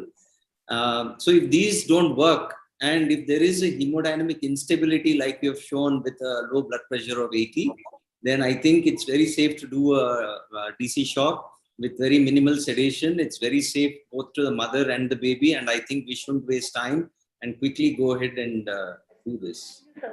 Sir, why is it not the first line of management? Why do we try to control the rate with medical management if it's safe for the mother and the baby? Yeah, basically because it's a procedure. You have to give some sedation. There is a concern about aspiration and mother's fasting state.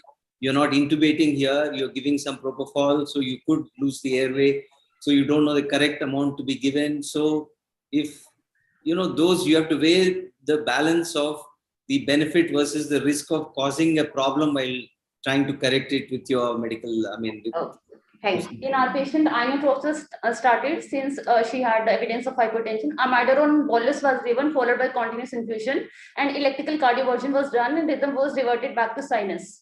Simultaneously, uterine contractions were found out to be increasing in intensity, and we did a PV examination and found that cervical dilatation was 2 centimeters with 50% effacement. My next question is to Dr. Ellison. What do you suggest regarding labor management at this stage? Ma'am, do we do urgent cesarean section? So I think one of the challenges in determining kind of mode of delivery is her, again, stability. Certainly, as we discussed, she has pulmonary hypertension, which would require probably invasive cardiac monitoring as her hemodynamics change throughout her labor course. Certainly, I always advocate for a vaginal delivery if possible, and involving the anesthesia team very early. So if it would be possible to get this person, this patient an early epidural so that we can manage her pain adequately. I think I would need potentially a little bit more information about her hemodynamics in terms of her right heart, given her pulmonary hypertension, and the fact that she's actually on inotropes makes me think if she's doing okay on that without, again, evidence of end organ dysfunction, then maybe I would consider proceeding with a labor course with an assisted second stage of labor. Thank you, ma'am. But we did a cesarean section for this patient. We intubated the patient and general anesthesia was induced with opioids, and cesarean was started. We delivered a live-born girl child of 2.3 kg with poor EPGARs. This patient has another bout of atrial fibrillation with very fast ventricular rate. Here, systolic BP went down to 40 millimeters of mercury, and she received another DC shock. Rhythm was reverted back to sinus, and her vitals were stabilized with 2 inotrope infusion along with amiodarone infusion. So my next question is also to Dr. Rajesh. Sir, what do you advise a post-operative care of a patient who has been resuscitated twice and who's already on 2 inotropes along with amiodarone infusion? Do we consider CCU transfer? Yes, definitely. She needs the CCU transfer and intensive cardiac monitoring to look for how the hemodynamics do improve after having a normal sinus rhythm following DC shock. Antiarrhythmic measure has to be hiked up, amiodarone infusion and other oral antiarrhythmic drug to be added to have normal sinus rhythm, or even if there is reversal to the atrial fibrillation, the rate has to be controlled with the drugs. After having the appropriate hemodynamic stabilization, she needs the definite treatment for the mitral valve, which was advised her around 3 years back. So as soon as she is stable enough, or maybe this time after the delivery, or maybe at the follow-up, she has to be advised to go ahead for the mitral valve replacement. Thank you, sir. This patient was shifted to intensive care unit on inotropes and amiodarone infusion, and thromboprophylaxis was started after 12 hours of cesarean. And after keeping this patient on medical management, she was discharged after 7 days. Sir, what are chances of recurrence of AF in postpartum patient, and what is role and ideal time to do a valve replacement? So as this patient already had an AF twice, there is a subset of, say, LA enlargement, PAH, mitral stenosis, and mitral regurgitation. So she is going to have a recurrent atrial fibrillation and ultimately going to be in a permanent atrial fibrillation. So there is a high chance to have a recurrence, and that in that condition, she has to be an adequate control of the rate, this time not the rhythm, because ultimately she is going to have a persistent atrial fibrillation because of the underlying heart disease. And of course, there is a need to go ahead for the valve replacement at earliest so that any further hemodynamic compromise can be prevented. Thank you, sir. Thank you so much. So goal of management of atrial fibrillation in pregnant patient are medical management to control rate and rhythm, cardioversion if hemodynamically unstable, and thromboprophylaxis. With this, I thank you all. Thank you.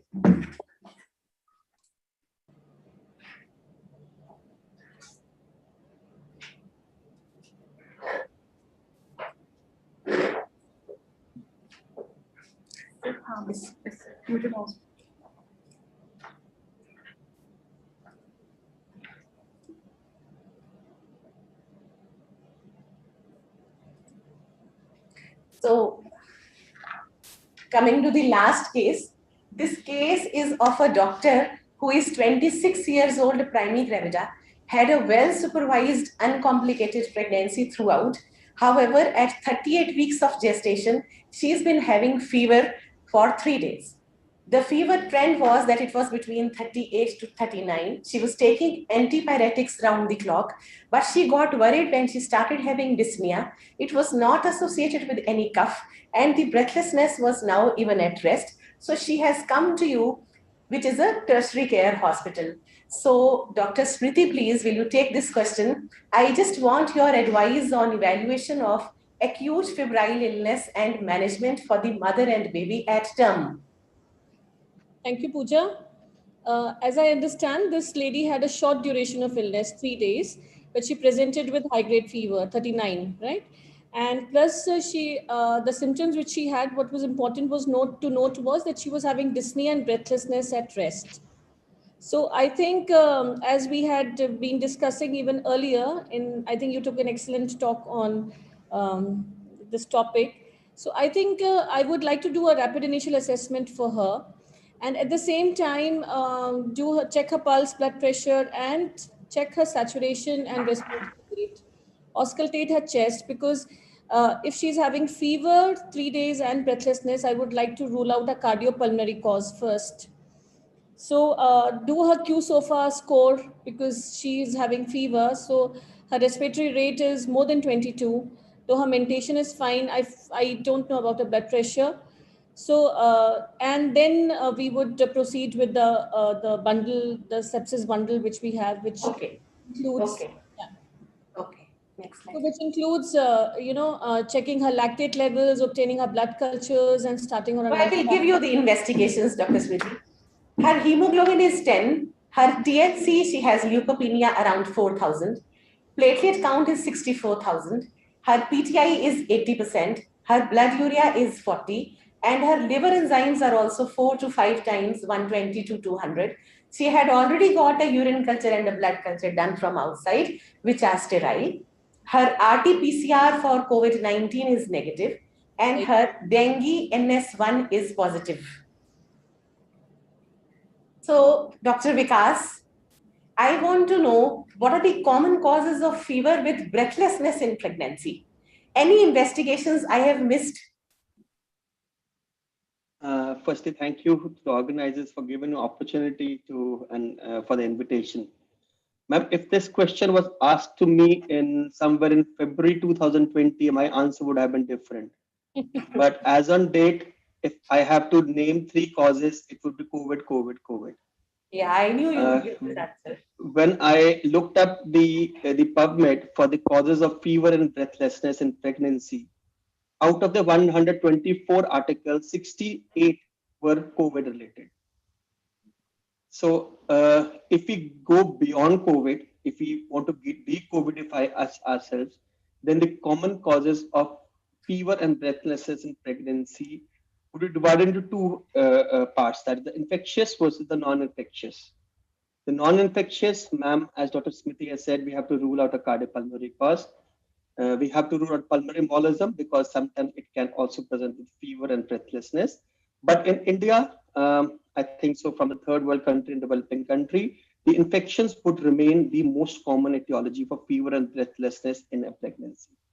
And we come from a tropical country, tropical infections come foremost as compared to the other infections. We did a study in our adult patients. They did not include, it also included pregnant patients. This was a pre-COVID era. The most common causes of fever and breathlessness was scrub typhus, followed by H1N1 infection, and followed by malaria and other tropical infections. Dr. Pooja has done a wonderful thesis, which included 181 patients of fever in pregnancy, in which breathlessness and pneumonitis contributed about 30 to 40%. And the most common etiologies were again scrub typhus, dengue, and H1N1 infection. So we have to, the COVID and the non-COVID causes are different, but I would probably say that it is, you've already said that dengue is positive. One thing, the odd for a primary dengue in this patient is that patient has a fever for 3 days, patient has got transaminitis, patient has got thrombocytopenia. For primary dengue, it's odd. If the patient has dengue, then the patient probably has a secondary dengue. Secondary dengue is that the patient would have been infected by a different serotype of the dengue virus. And this time she may be infected by a different because the thrombocytopenia in primary dengue occurs generally by day 6 or day 7. It does not occur very early. While in secondary dengue, all these transaminitis and the thrombocytopenia occur very early. The IgM occurs, the seroconversion also occurs very early. The IgM and IgG are, the ratio is altered. they generally have severe disease and they go into more complications. So my hunch is that if she has dengue, it is secondary dengue. And lastly, I would say that we have to rule out co-infections. Co-infections with malaria and dengue, co-infections with malaria and scrub, co-infections with dengue and even COVID have been described. So in the study which Dr. Pooja had done, 10% had co-infections. So co-infections have also been ruled out in this patient. So as a protocol in PGI, we have developed a mnemonic which is known as LEMDES, which includes leptospira, enteric. We work up for leptospira, enteric, malaria, enteric, scrub typhus, and other viral infections. So this is the spectrum of infections which we cover in patients of fever and breathlessness. Okay, thank you so much. So what I assume is that rare things can also happen, and even during febrile phase, she has had transaminitis and thrombocytopenia, which should not have occurred. So I wanted to ask you which investigations I have made. So this is her chest X-ray, which is showing very subtle change of ARDS. So I want to know, suppose she is NS1 positive, it is around day 3, day 4 of fever. What is your advice on supportive management, specifically on fluids? Do we give her antibiotics? She is 38 weeks. How do we critically monitor her for worsening?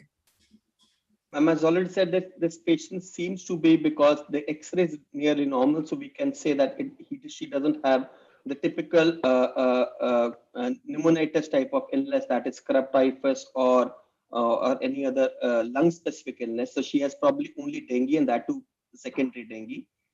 They generally do not no role of prophylactic antibiotics in pure dengue patient. But as in your study, you had said that that empirical antibiotics, if we're suspecting, if we have any of those LEMDES worker positive, then we can consider. But antibiotics per se for dengue has no role.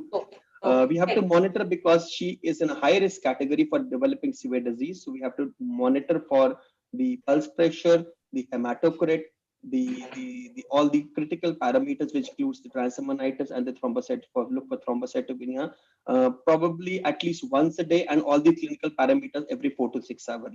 Supportive management, we can probably monitor all these and then decide accordingly. She has to be hospitalized and to be kept in HDU. Okay. So her fever has been persisting. It's 48 hours of admission. She requires some oxygen support. She is accepting orally. Her urine output is adequate. Dr. Smriti, as she is stable, almost stable. So now you have done an obstetric ultrasound. Fetus is live and AFI is 3 to 4. Her NST shows reduced baseline variability with late decelerations. So my question is to Dr. Ellison, please. Ma'am, what will you do? Do you want to give her additional stress of labor or cesarean, or do you want to wait? As Dr. Vikas has already said, she is coming out of the febrile phase and maybe entering the critical phase. So do we give her the stress of labor, cesarean, or just let go of the fetus? She's a doctor, she's 38 weeks, still uncomplicated throughout. I think if at this point with signs of non-reassuring fetal status with oligohydramnios and decelerations, unfortunately, I think our hands are probably tied. As long as we've optimized mom, she's adequately fluid resuscitated, she's not hypotensive. If there's nothing else that we can optimize, I think we would move forward with delivery at that point, especially if there's any potential benefit that may actually help her. So in this case, it does not seem that the baby would likely tolerate labor, so probably would favor cesarean delivery. That means dengue into critical phase is not a contraindication for operative delivery cesarean. So the obstetric team and the patient decided for cesarean. Subramanian sir, what special precautions will you take before taking her up for cesarean? I specifically want to understand or know about anesthesia, transfusion of products, drugs you will prefer or avoid, and backup facility. Thank you. So one thing is, I mean, in dengue, as you said already, there is a higher chance of her going into a dengue shock with any added stress like surgery. Ideally, if you wait for 7 days, she would have come out of this and the outcome would have been a lot better. But I mean, this is an obstetric decision, as earlier Dr. Kodali said. This is for you people to decide. And if you say we can't wait, then we have no choice but to proceed for section. So I think because of her low platelet count and breathlessness and other symptoms, general anesthesia would be the choice of anesthesia. And coming to transfusion of blood and products, normally pre-anesthesia, we would go by the CBP, the PCV especially, the Paxil volume, to see the intraoperative volume status. And we try to guide the fluid therapy based on the PCV and aim for a normal PCV and fluid therapy to ensure there's no hemoconcentration. And the blood products specifically are, I mean, though 60,000 platelet count is a contraindication for spinal or epidural, for surgical, for a safe surgery, a platelet count of 50,000 is adequate. So I wouldn't transfuse platelets till if I'm anticipating a further fall or the patient platelets fall below 50,000. Likewise, I won't give blood unless the hemoglobin is less than 7 or so, because she's otherwise fit and healthy.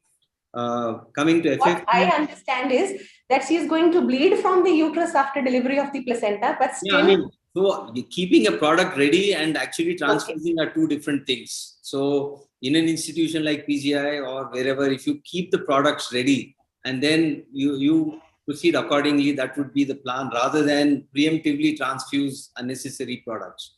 So the other thing is FFP. What is the harm in transfusing? Build up to 80,000. I mean, there's no harm. What if a patient's platelet count is 1 lakh and you give and make it 1,50,000? So I don't think, see, when it is safe to do a surgery with a platelet count of 50,000, why do you want a higher count? Unless you're predicting that it's going to fall lower than that, which we are not sure of. I just wanted to know whether transfusion is going to make her condition worse. It's nothing like that. That possibility also exists. If she has a tight vascular compartment, then transfusion could tip her into a pulmonary edema or something. But it's all case to case how you take this. Okay. And there's no specific drugs which we avoid. Most of the anesthetic drugs are very safe for most of the patients. They're all tried and tested. There are very few anesthetic drugs which we use for general anesthesia, which are fairly safe for most patients. Coming to backup, this patient, majority of the time we would not think of extubating on table. We would take her to, depending on what your setup is, in our hospital, we have a maternal intensive care. We would ventilate for a day or two and gradually wean her on CPAP or whatever and then extubate rather than try extubating on table. If that facility doesn't exist, she should go to an intensive care multidisciplinary unit. Okay, very clear answer, sir. Thank you so much.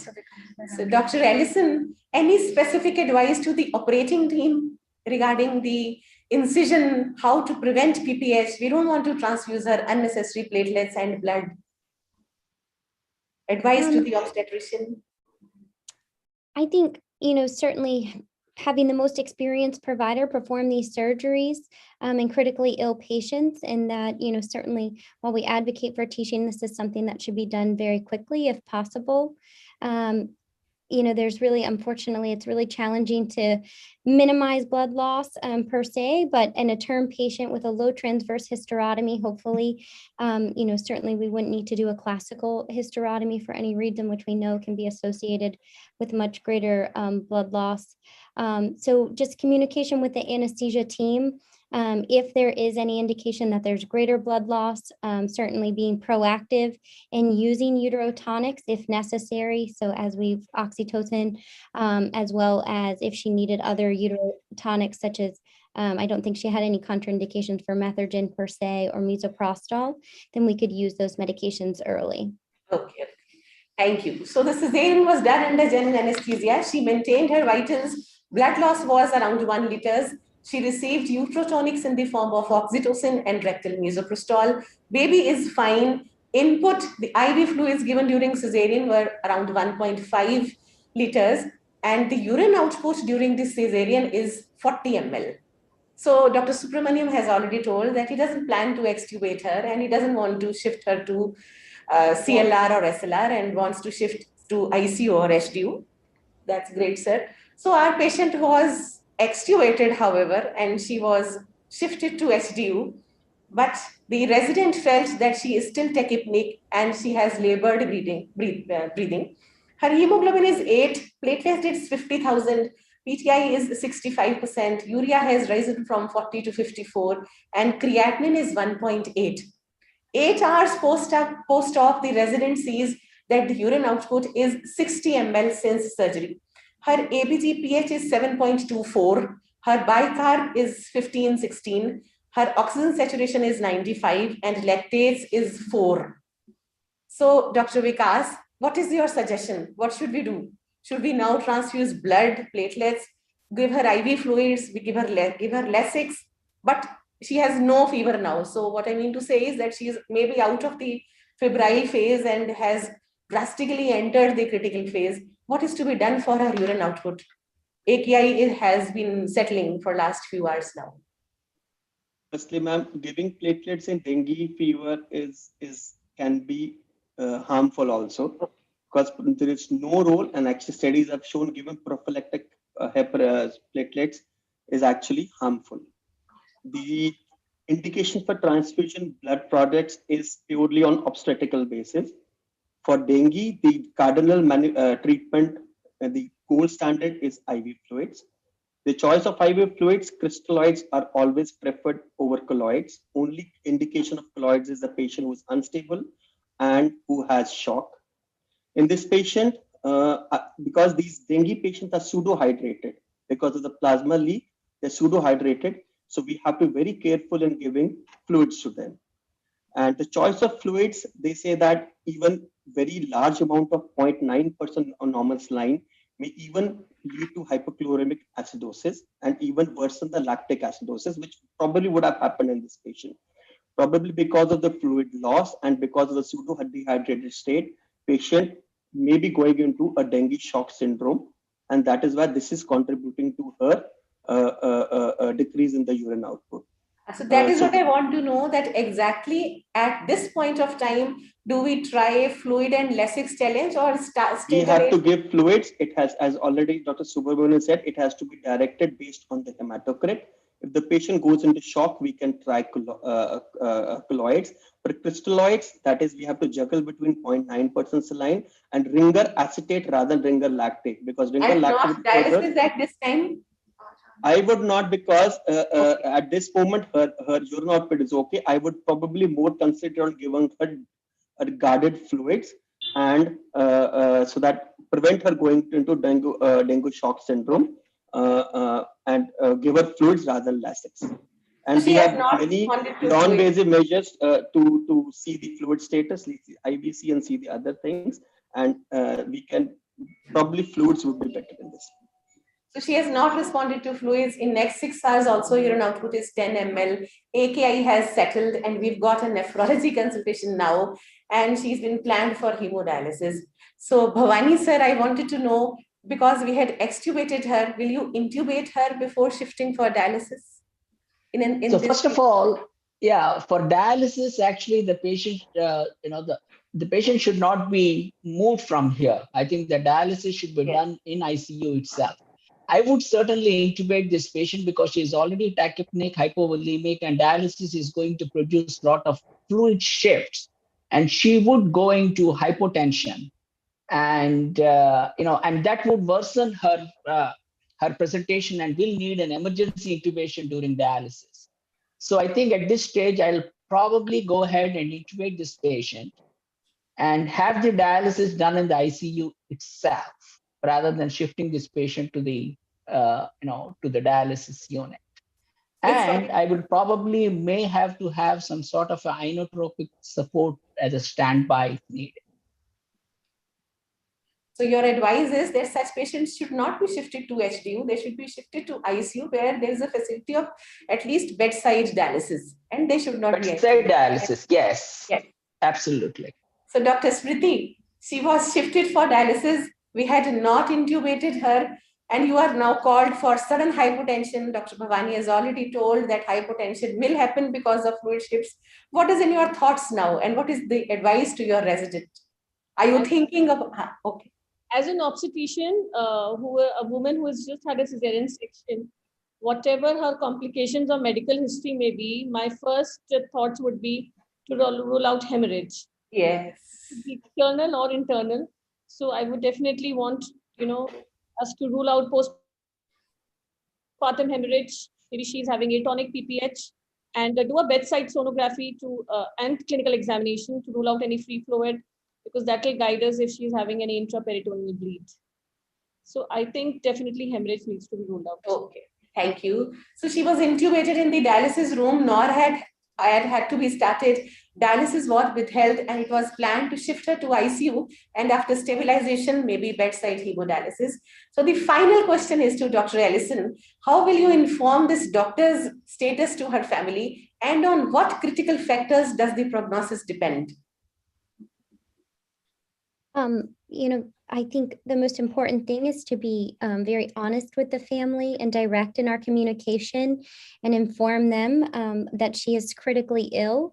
That certainly, we are actively resuscitating her in terms of her kind of hypotension, needing additional support.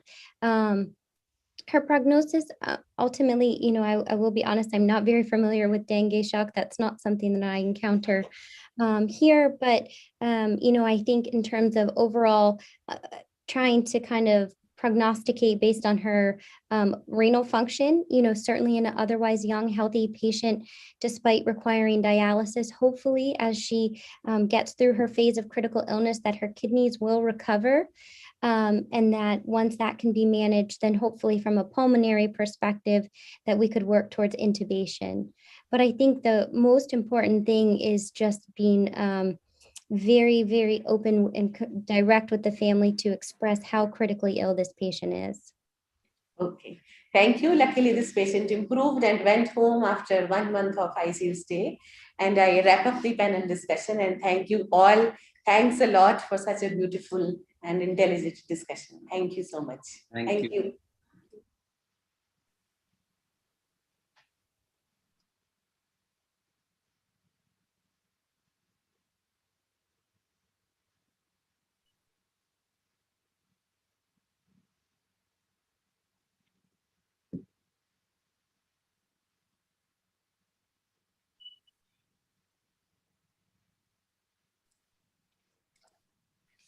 Thank you so much for giving us food for thought. Management of critical illness in pregnant and postpartum women requires a multidisciplinary approach with contributions from obstetricians and obstetric anesthesiologists. So we have our upcoming session appropriately titled Twinning, Tackling Hemorrhage Together on Placenta Accreta Spectrum, Learning the Art of Managing an Actively Bleeding Mother. And I invite Dr. Vanita Jain to moderate the same.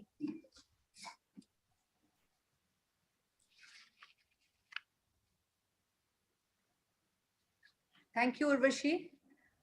For the last few hours, we have been discussing various conditions like sepsis, preeclampsia, heart disease, jaundice, conditions which had led to maternal critical illness. And now is the time to talk of a condition which is a leading cause of maternal mortality worldwide, and that is hemorrhage.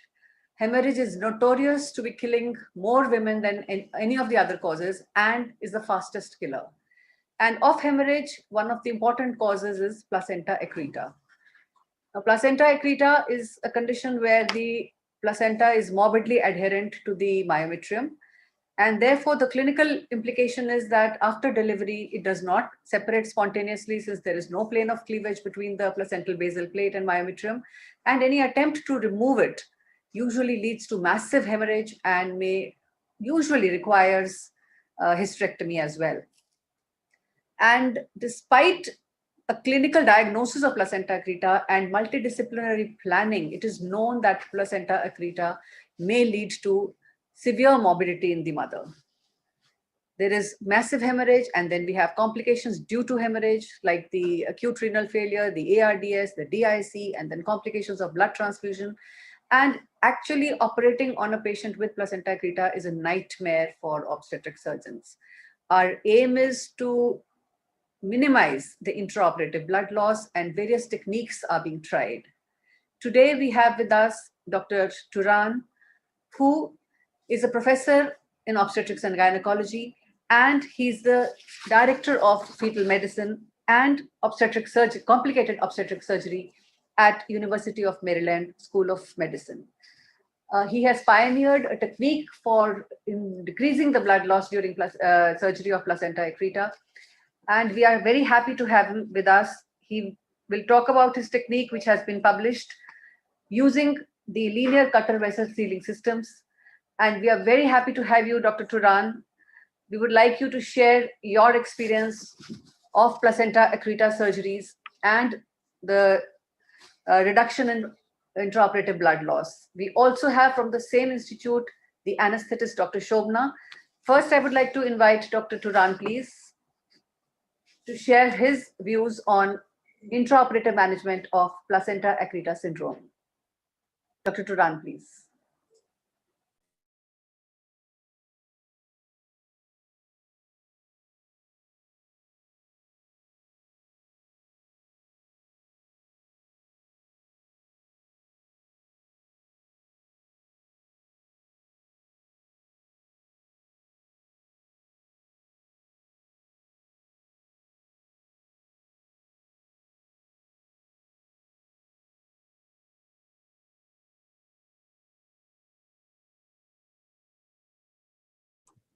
Good morning.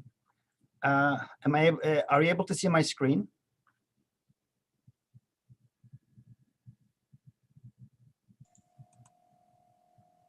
Yes, Dr. Turan.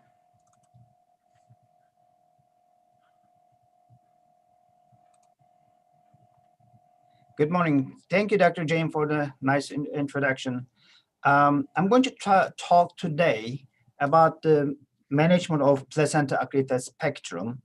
I try to make it a compact presentation as much as I could to fit in the time frame that we have allocated.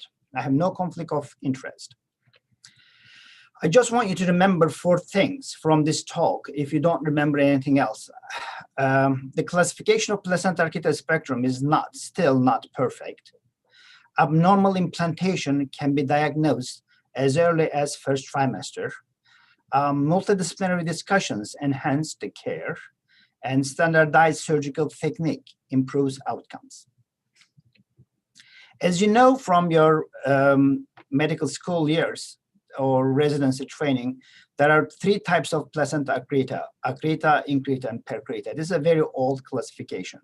That classification has been, or nomenclature has been challenged many times in the last 20 years. First used as morbid lateral placenta, then abnormal invasive placenta, and now recently we're using placenta accreta spectrum. So MAP, morbid lateral placenta, is been used until beginning of 2010 and is erased from the old literature. Abnormally invasive placenta means that increta and percreta only. If you think you want to use accreta as well, it's placenta accreta spectrum. Even I'm the steering committee member for International Society of Placenta Accreta Spectrum. We changed the name from invasive placenta to placenta accreta spectrum.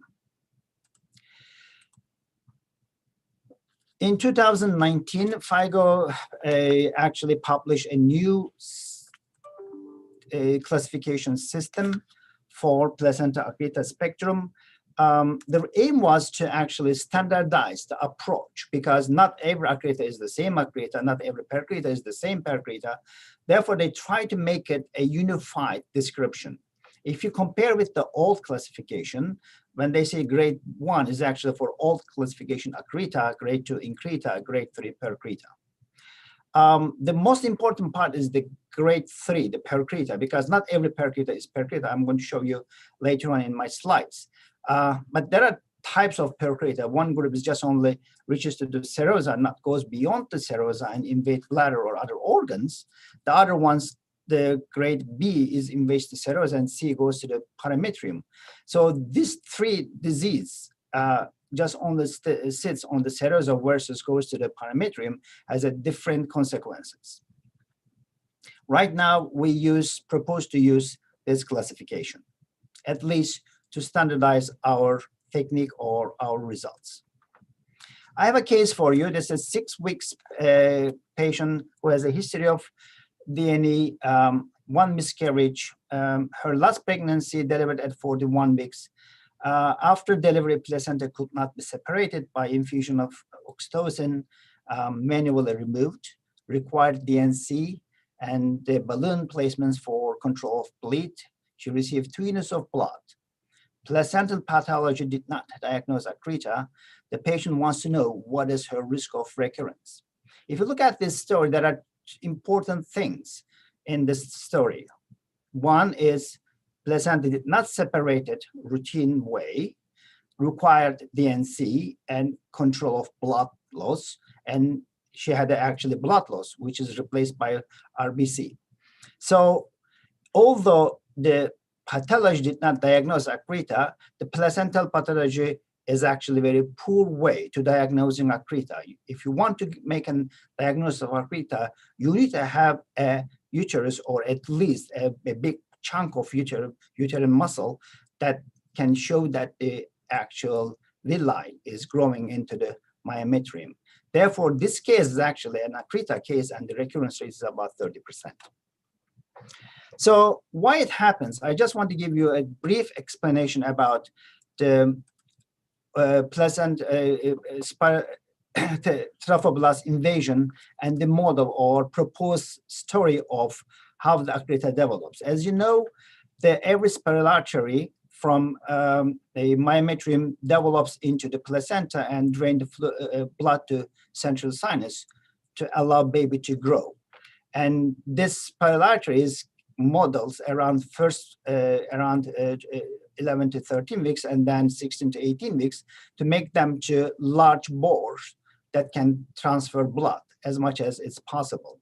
So all these movements of trophoblast has been arranged by different factors, metalloproteinases, progesterone, growth factors, blood vessel developing factors, all them actually play in role to making the spiral arteries a large, great blood vessels. And as you know from your medical school or embryology years that there is a decidua and a Nitabex layer that's actually control the spiral arteries remodeling process. The trophoblast cannot go beyond that point. When the normal pregnancy is like that, if there is no decidua or Nitabex layer, then there is no barrier to trophoblast to continue to grow into the muscles. And when the trophoblasts continue to grow into the myometrium, as you know from our pathology specimen, we got a grade 1 or accreta. If that goes into the deep layers of the muscle, that creates a kind of grade 2 or increta. And if it goes beyond serosa or beyond, it causes a grade 3 or percreta. There is a nice study in the cell cultures done and measured the speed or invasiveness of the trophoblast, and they found that actually if the decidua is intact to compare the incised decidua, there's a significant difference in the speed of trophoblasts. But we know this from our clinical knowledge, right? If you have a C-section, one C-section, and no placenta previa, or the placenta is not at the scar line, your risk is to get a placenta arcata 0.03%. However, if you have a placenta previa, means that the placenta covering the old incision line, now your risk is about 100 times increase. If you have 3 C-section, your risk is 400 times increase. So this is actually a known fact. I want to show you another case. A patient is 38 years old, 9 weeks, and referred for cervical ectopic pregnancy. Obstetric history complicated with 4 previous C-section. In this picture, you see that this is the bladder, this is uterus, cervix, and you have a distorted cavity of pregnancy. So, and you're looking for a transvaginal ultrasound, and this is the best way for this gestational age to demonstrate what it is. This is the cervix, this is the gestational sac, embryo, and as you see that compared to bladder, that is actually at the lower uterine segment and almost in the scar. As you see, the thickness of the myometrium is very thin at this gestational age, and it's almost at the bladder, the placenta. And as you see, the placenta is indenting into the almost to the bladder. Again, this is 9th week. So differential diagnosis, this is either a cervical ectopic, scarectopic, placenta accreta spectrum, or a copium miscarriage. But as you know, this is mainly a scarectopic. This is the cases of from our institution. As you see that all these cases is implanted at the lower uterine segment or previous scar and continue to grow until the term. So if you look at the literature, if the fetal heart rate is present at first trimester, most of them goes to the second or the third trimester, and if goes to, then it's end up with the placenta accreta spectrum, which is about 75%. And if you look at the risk of rupture of uterus, is about not small, but it's about 10%. Our patients came back at 13 weeks. We counseled her for hysterectomy at 13 weeks or DNC under laparoscopic assistant. And she said, no, I want to continue this pregnancy. And she came back on 17 weeks. As you see, this is the cervix. This is the placenta growing to again to the bladder. And she said, no, I don't want gravity hysterectomy. I want to continue. This is 20 weeks. The placenta is growing to the whole. There is no muscle left between bladder and the placenta. So how do you manage these things? How do you can actually make it happen? So we developed a multidisciplinary care group at University of Maryland. We're using this algorithms the last 7 years, but how it started, this is one of the best paper from 2011. It came from a Utah group. They actually compared two institutions, one of them multidisciplinary care center, one of them a standard care center run by very experienced obstetrician. And when they look at the risk of morbidities, when these cases perform, these two institutions, and when they compare, if they manage by the multidisciplinary care team, they reduces the risk of 60%, the complications, particularly early complications, using more than 4 unit blood, reoperation, etc. When they check just only cases who were not came urgently, just the scheduled ones, that's actually is about close to the 80%. So what requires for a multidisciplinary team? You need a diagnostic team, who could be MFM, obstetrician, or radiologist, and require ultrasound, MRI, and knowledge of all those skills. You need a surgical team. That this team needs to have a kind of experienced surgeon who has a pelvic surgery experience. The gravid uterus and non-gravid uterus, two different things. I will show you lots of anatomical picture later on. In the normal gynecologic hysterectomy, you just clip the uterine arteries and you're done. But in obstetric hysterectomy, this is different. And you need other services that's possible, particularly obstetric anesthesia. You need an ICU team, you need blood bank, you need other consultative services. How do we do at university? In our, the red bar shows that these are the standing members of the complex obstetric surgery or our multidisciplinary team. And the yellow ones is we ask them sometimes to present during the meetings.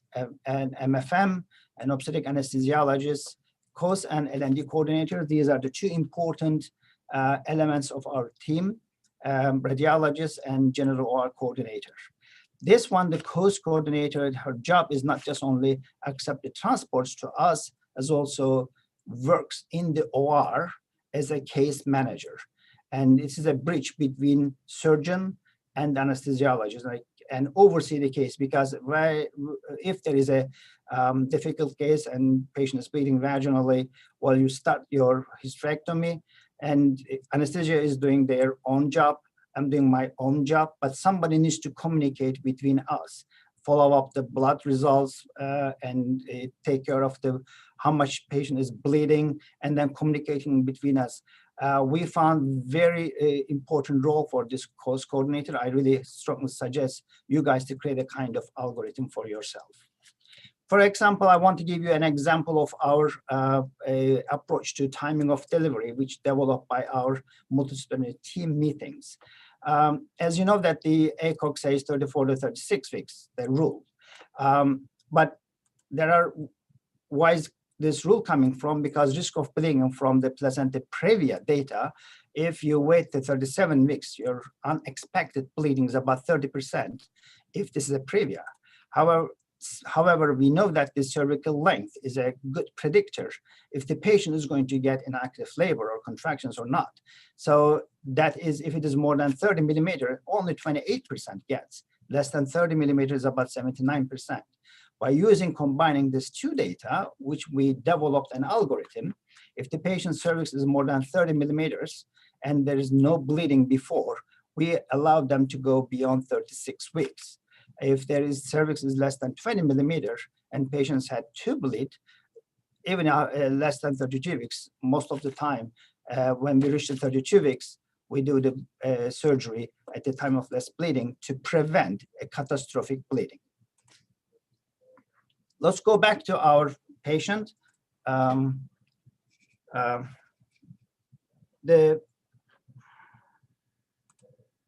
This is our patient again at 27 weeks.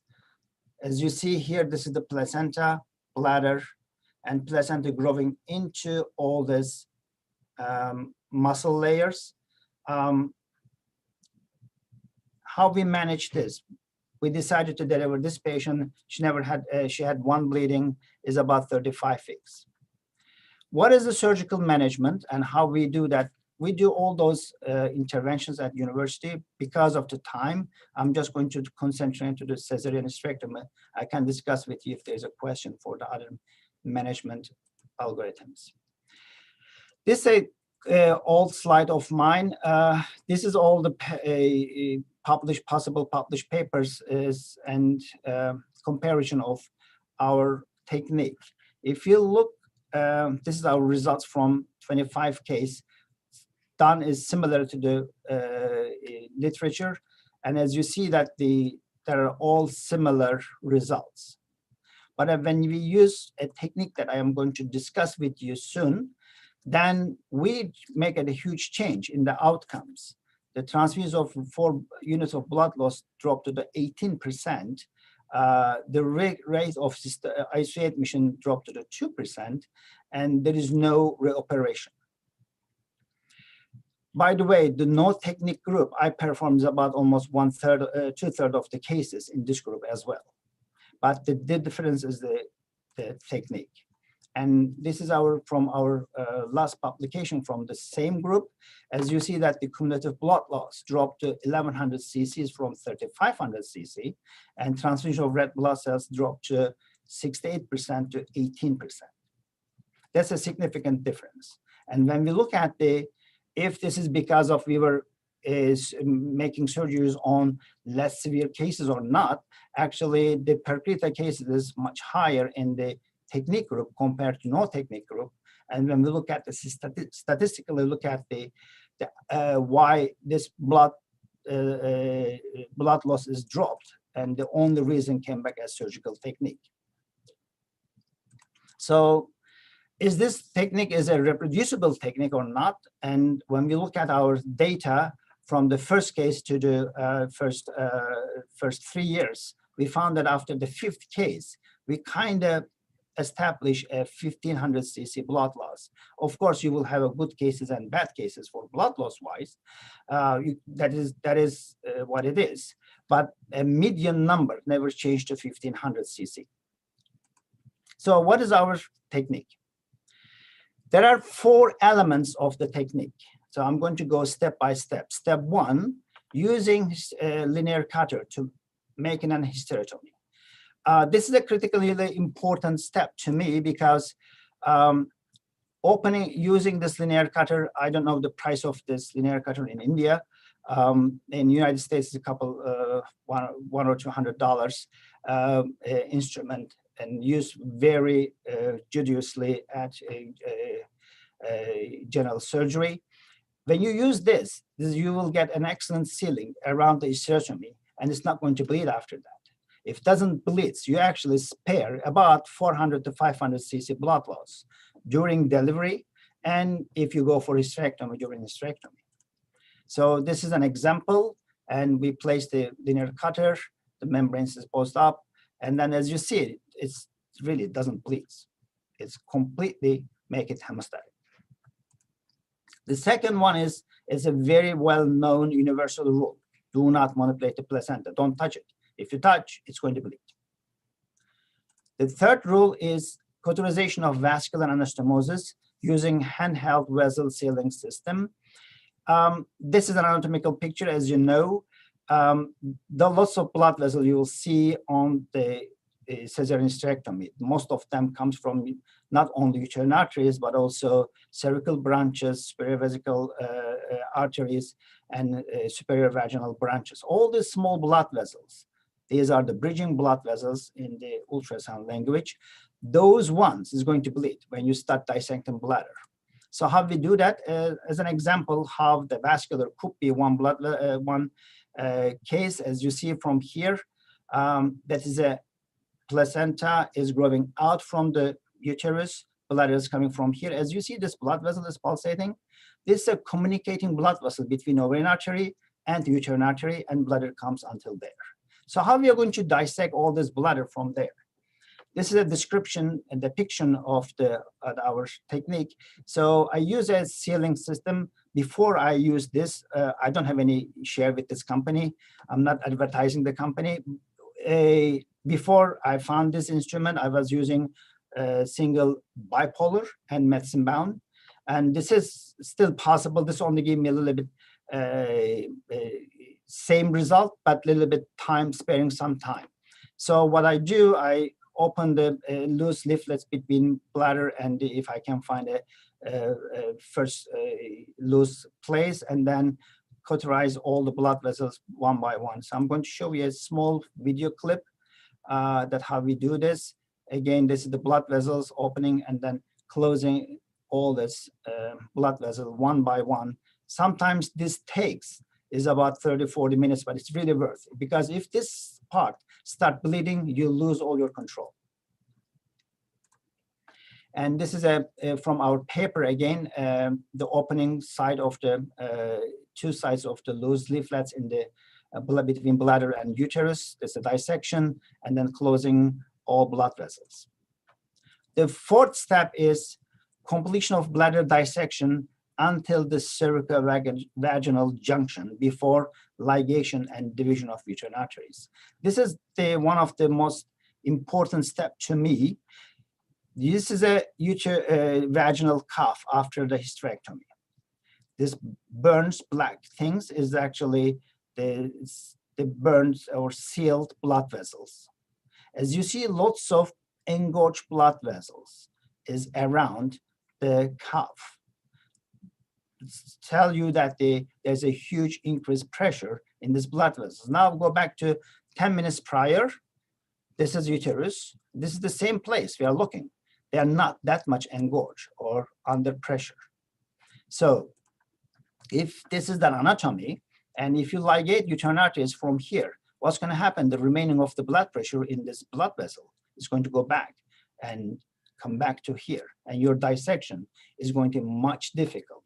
And I saw some cases is if the blood vessel lumen is so thin, during vaginal cuff closure, some of them is actually pops up by itself. So the fourth step is important step is complete the whole dissection and then grasp the uterine arteries and the remaining. Now I want to give you a brief results from our complex obstetric surgery program. Whenever I do this talk, they always ask me how I initiated this program or how we successfully gathered this program. So I'm going to show you two slides, next two slides from my first presentation in 2014. Again, we did with Dr. Barbash together. What is our proposal at that time? So first we identified the patient population at risk. These are placenta accreta spectrum, placenta previa, the morbidly obese patients, more than BMI 50, fetuses require extraprocedural abdominal cerclages. Why we choose this group? Because this has a different risk factors for other than regular OB surgeries.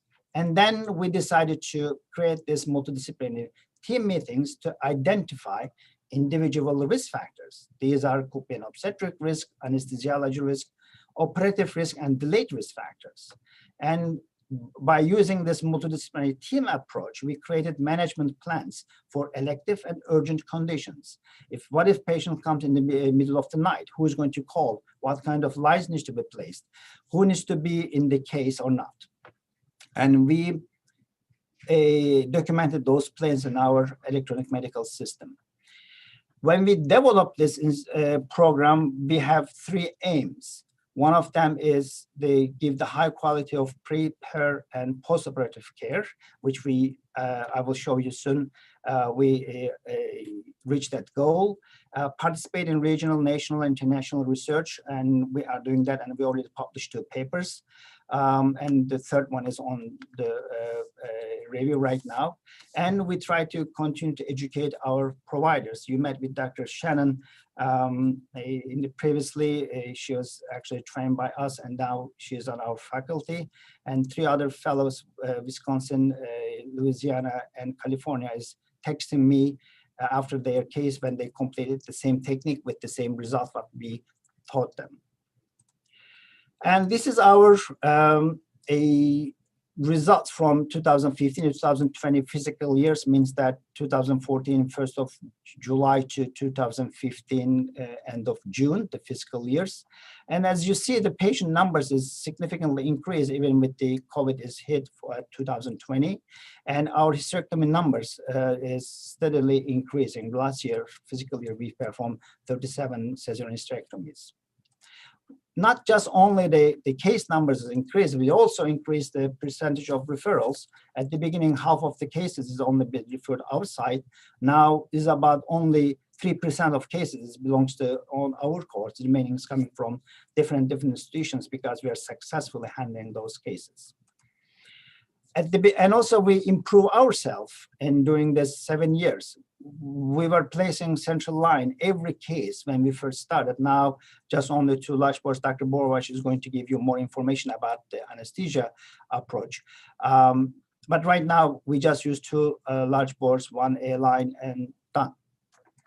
At the beginning, we were doing everyone in the general anesthesia. Now we don't any. And I don't remember the last 3 years we converted any case from regional to the general anesthesia. We were doing all those cases in the big general ORs. Now we are doing in LND OR. By the way, we changed our LND ORs quality as well, and we adjusted ourselves for this new program. And right now we are all recording all our cases using a camera on the electrical light and try to educate our juniors, residents, and fellows. And this is the kind of a diagram when the patient comes and how many other specialties actually involve the care of one patient. As you see, first patient comes to our imaging center, sonographers and attending our complex orthopedic surgery nurse is all takes care of the patient. Then patient transferred to our outpatient clinic, seen by our residents, attendings. And then we goes into the multidisciplinary meeting and discuss all the plan, surgery time, and how to do the surgeries plans. And then the postoperative care again, attended many other parts of the hospital individuals. We also perform lots of research on placenta accreta spectrum. We have a basic science lab for that, and we're trying to find small clues other than the imaging to diagnose this problem or overcome this hassle. I would like to thank you all your attention and give the word to Dr. Barwash.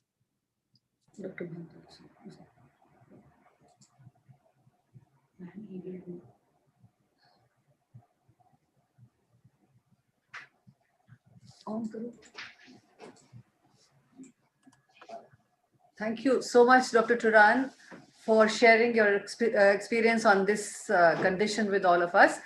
We have many questions, but just selected 2 of them to ask you that what is your opinion about doing a subtotal hysterectomy if there is difficulty in dissecting down up to the cervix?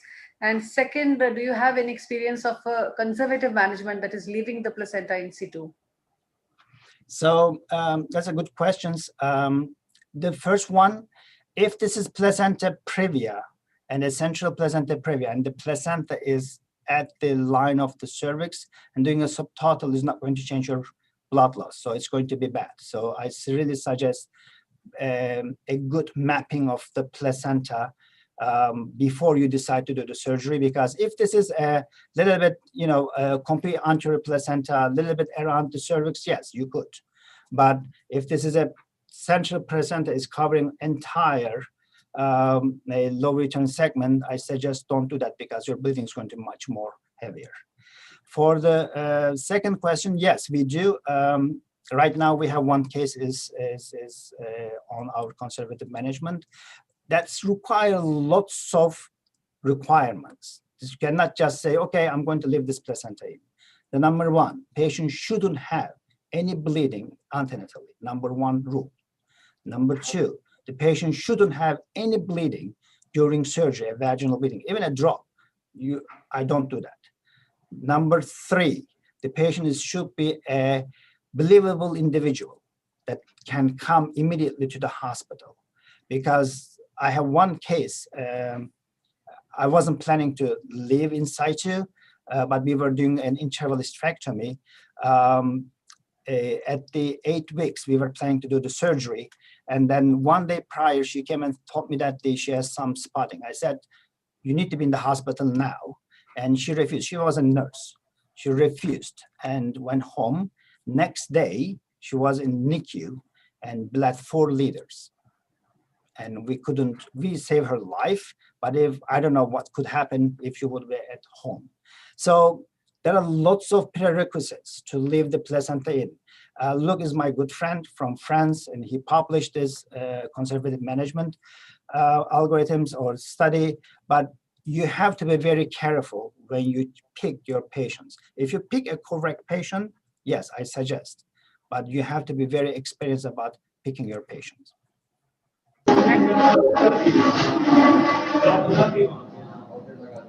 Thank you so much, Dr. Turan. The 2 pillars of management of placenta accreta in the spectrum, one is the surgeon and the second is the anesthetist. And it is the anesthetist who estimates the blood loss, does the point of care testing for the hemostasis, plans the transfusion protocol, coordinates with the blood bank, is responsible for the hemodynamics of the patient. And so we have with us Dr. Shobna Bhardwaj, who is an obstetric anesthesiologist at the University of Maryland School of Medicine with us. Dr. Shobna, we would like to hear from you how you manage the anesthesia end of the patient who is likely to have massive hemorrhage intraoperatively. Dr. Shobna, please. Thank you very much, Dr. Vanita Jain, for your kind introduction. I'm going to get started right away. Let me see if I can share my screen.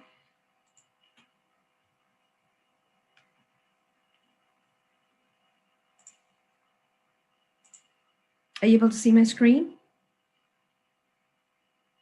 Okay.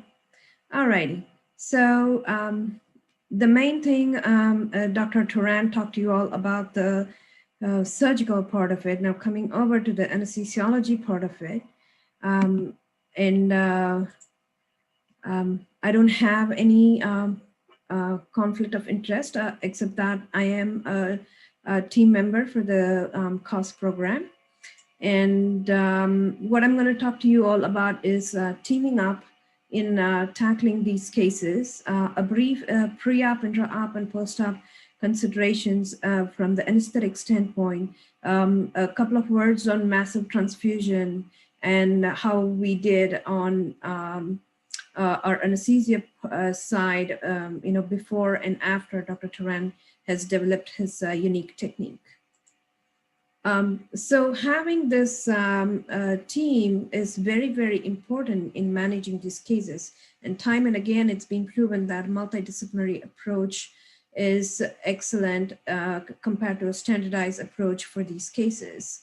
Not only when you're doing the multi-D planning, you're taking care of the clinical part of the patient care, but you also, the team also does some major management of resources, to make it efficient, effective, and economical. And of course, the team also helps with role designation, who is going to get the blood, who is going to be the anesthesia tech support, and how Dr. Turan mentioned about the cost coordinator, who is up on top of the cumulative blood loss. So you pretty much design the, designate the roles, and always have a contingency plan when you are making plans for these cases. As a team, we always have a contingency plan in place, meaning what will happen if the patient comes in bleeding? What will happen if the ORs are all occupied? What will happen if it's not a trained personnel who is operating or providing anesthesia? Where do these cases go? So these are all like contingency plans that we have in place when we do these team meetings. And of course, nothing is complete if you don't do your PDSA, plan, do, study, act format of continuous quality improvement. So having all these in mind, that is the major role and outcome of the team in an excellent patient care. Now, we see these patients antenatally. We encourage these patients to be seen antenatally as far as anesthesiologist is concerned, because you have a very short time. You have to develop your rapport within that time. So during that antenatal consult, we basically look on patients' comorbidities, their airway, and how easy it would be to have a peripheral access. And if they have any comorbidities that need some additional workup, we transfer that information to the MFM team, and they take care of that.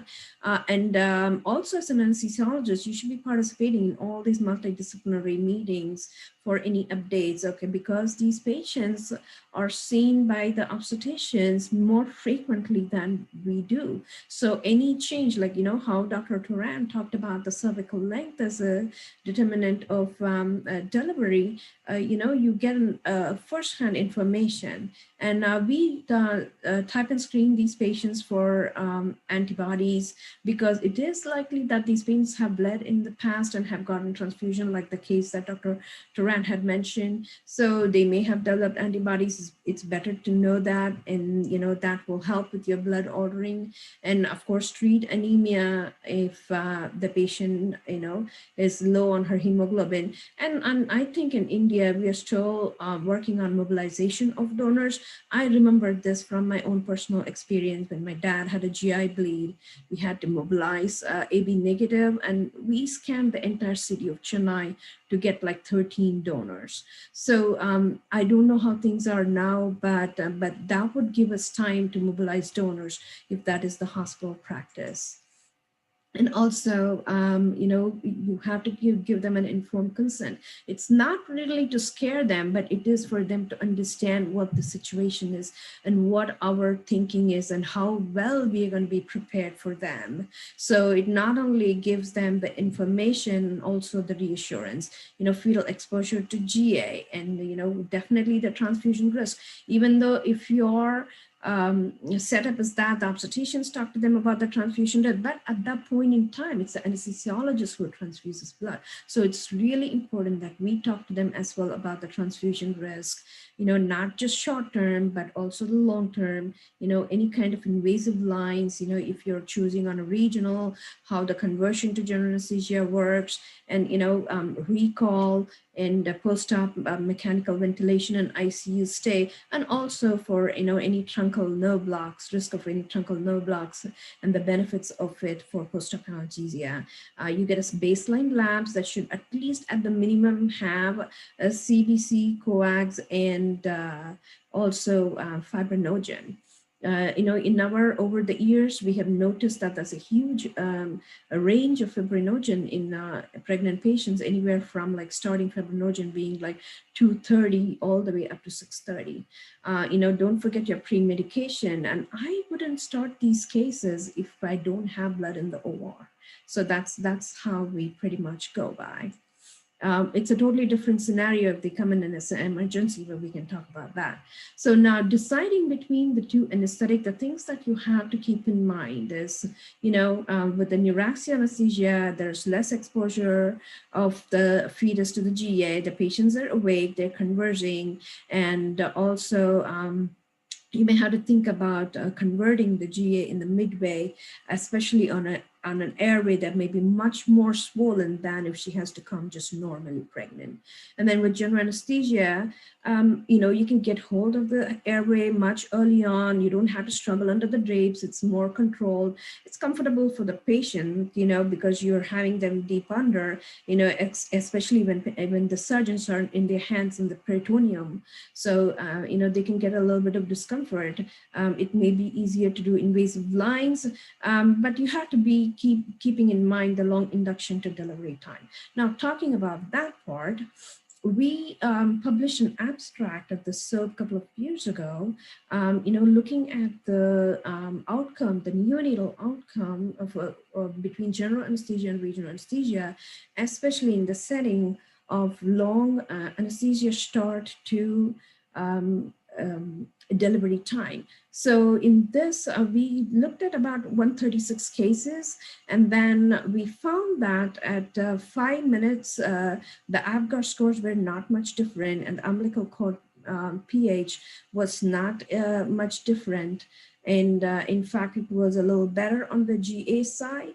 And for all these cases, the mean times from anesthesia start, which either it is a spinal dose in terms of neuraxial or the induction time when we push drugs for intubation. So that time was between around 40 to 45 minutes.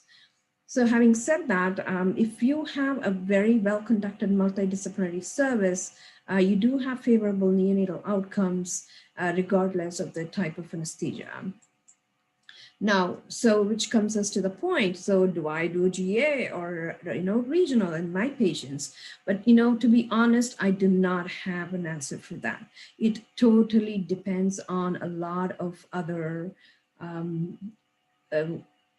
parameters, like, is a patient coming in an emergency? Is a cesarean hysterectomy happening in an emergency, which we try to avoid because Dr. Turan just showed that, urgent deliveries, urgent hysterectomies bleed way more than the controlled ones. So we try our best to avoid these emergency operatingness for these cases, but you just have to bear that in mind. There are certain things out of our control. Patient preference. If the patient is going to say, hey, no, I want to be awake, then you have to respect their wishes. And of course, the degree and certainty of the invasion of the placenta. See, that is when our team planning comes up. So where your obstetrician or the MFM specialist is going to tell you, hey, this is pretty bad. This is a real case. So you just have to know how bad it is. And of course, you yourself should be comfortable with that type of anesthetic. If the anesthesiologist himself or herself is not comfortable with giving, neuraxial anesthesia for these patients, then, that is something that we have to think about. And surgeon experience and skills. There is a huge range of heterogeneity in management of placenta accreta spectrum. We are very blessed and thankful that we have Dr. Turan in our practice, but we do know how these cases went, years ago when he wasn't there.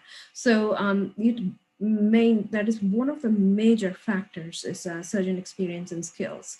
And definitely, the patient's airway class, either you can choose to avoid the airway, go on with neuraxial, or you can say that, hey, you know what, I'm just going to get the airway from the get-go so that I'm not dealing with a difficult airway under the drapes. So logistics, your practice setup, and your resource availability are the major determinants of what kind of anesthetic that you're going to offer. And of course, the bottom line is you have to be open for safe alternatives. And I'll show you how our practice changed. And just to quickly go over the types of anesthesia, either you can choose to do neuraxial, straight up neuraxial, or neuraxial conversion to general. It can be general as needed, or it can be like definitely converting to general as soon as the baby comes out, or like I said, general anesthesia from the get-go. So with the neuraxial anesthetic, you prefer to do as, continuous spinal anesthesia, or definitely a CSE, and that is our majority of our practices, a combined spinal anesthesia, where you take the advantage of the spinal dose, and also you have the epidural catheter to keep the levels going for, it's a 3-hour surgery or 4 or even 6-hour surgery. You remember, you have to maintain T4 levels because of the peritoneal manipulation. And you have to watch for local anesthetic toxicity. If if the case gets prolonged, you're topping off the catheter, and at the end of the procedure, the block team comes and deposits another 30-50 mLs for a truncal block, then you may be close to a local anesthetic toxicity. So you really have to calculate it. And there may be a lot of local anesthesia involved in these patients because you're having these patients awake for a reason. And like I said, when you want to combine your anesthetic, like I said, you can just convert it as soon as the baby comes out when things are not like really hosing out, or you can just save it for like, oh, I'm going to convert it only if she bleeds. In that situation, you have to see how your hemodynamics are during your rapid sequence intubation, because you already have on board the hypotension from bleeding, you already have on board the hypotension from your spinal dose.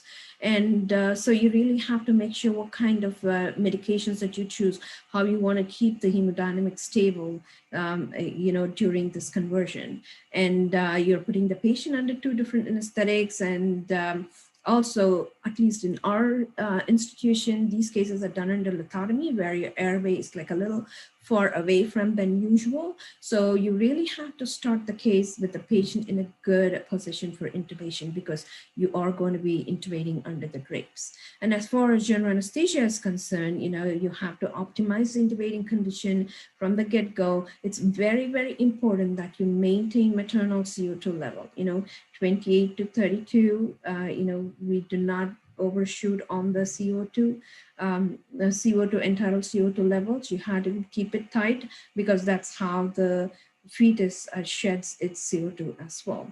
And we typically convert to total intravenous anesthesia after delivery so that we don't have the uterine relaxation from the inhalation agent that's going to cause more bleeding.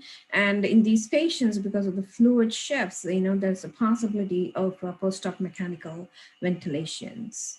So it's all about being prepared for these cases. You have a dedicated team. So when these patients show up on your labor and delivery, they exactly know what they have to do, or start developing guidelines, start developing protocols, and you don't want to start these cases with a small gauge IV access because the blood loss is going to be high. So at least have a 16 or a 14 gauge and an A line while you're figuring out, central access or not based on your practice setup. Have all your vasoactive drugs ready to go. And remember, these are long, these are not 1-hour C-sections. We are talking about like few hours in the operating room with an open belly and a lot of blood loss, warm blood loss. So you need a forced air body warmer. You need to have like fluid warmers, and any kind of rapid infuser setup is very important. So that is one of the things any labor and delivery unit should have a good, reliable device to rapidly transfuse for these patients. You may choose to use cell saver. The most recent devices have a leukocyte depletion filter, so they are okay to be used. You don't have to fear about amniotic fluid embolism in these cases. However, you may not be able to use that for blood loss through the vagina. There can be a huge blood loss vaginally in these procedures. So you just have to keep that in mind, because using a cell saver is definitely, going to add to your cost. So during the case, remember to redose your antibiotics, if there's any 1500 or more blood loss, and of course the timing of the surgery, pay close attention to urine output.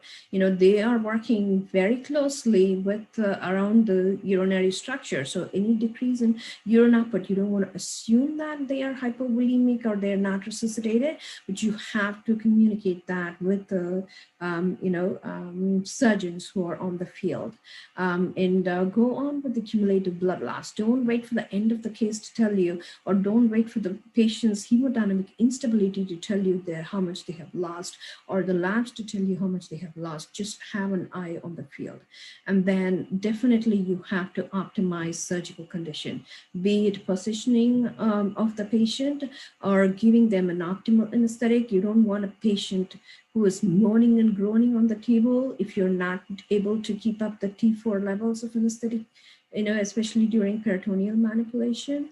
And also under general anesthesia, you don't want the patient to be bucking and throwing up their intestines into their operating field. And preventing coagulopathies. That is one of the most important role of an anesthesiologist. I mean, look at the field that Dr. Turan displayed. Imagine if this field was like all oozy, then it is a problem. The surgeons cannot operate. So it's very important that you pay attention to that part of the surgical condition as well. Send off periodic labs. There are some hospitals who are lucky. They have TEG and ROTEM, point of care testing. Just remember that the correlation between the regular coax, the PT, PTT, INR doesn't relate very well with the clinical situation too. So what we can do is, Dr. Kodali always does this. We call it the poor man's TEG, but it's a red top tube. You get the patient's blood, put it in a red top tube, stick it up to the wall, put your timers on. If it's not clotting less than 10 minutes, it's not. So just keep that in mind and be prepared to have a transport to the IR and use your POCUS, ultrasound to scan the heart if there are any issues with hemodynamics. And there's also some talk about, arterial LABOA, for occlusion, but aortic occlusion, but I don't want to go deep in that because of the time issues. And I want to quickly touch base on the massive transfusion. So a lot of hospitals have a massive transfusion protocol.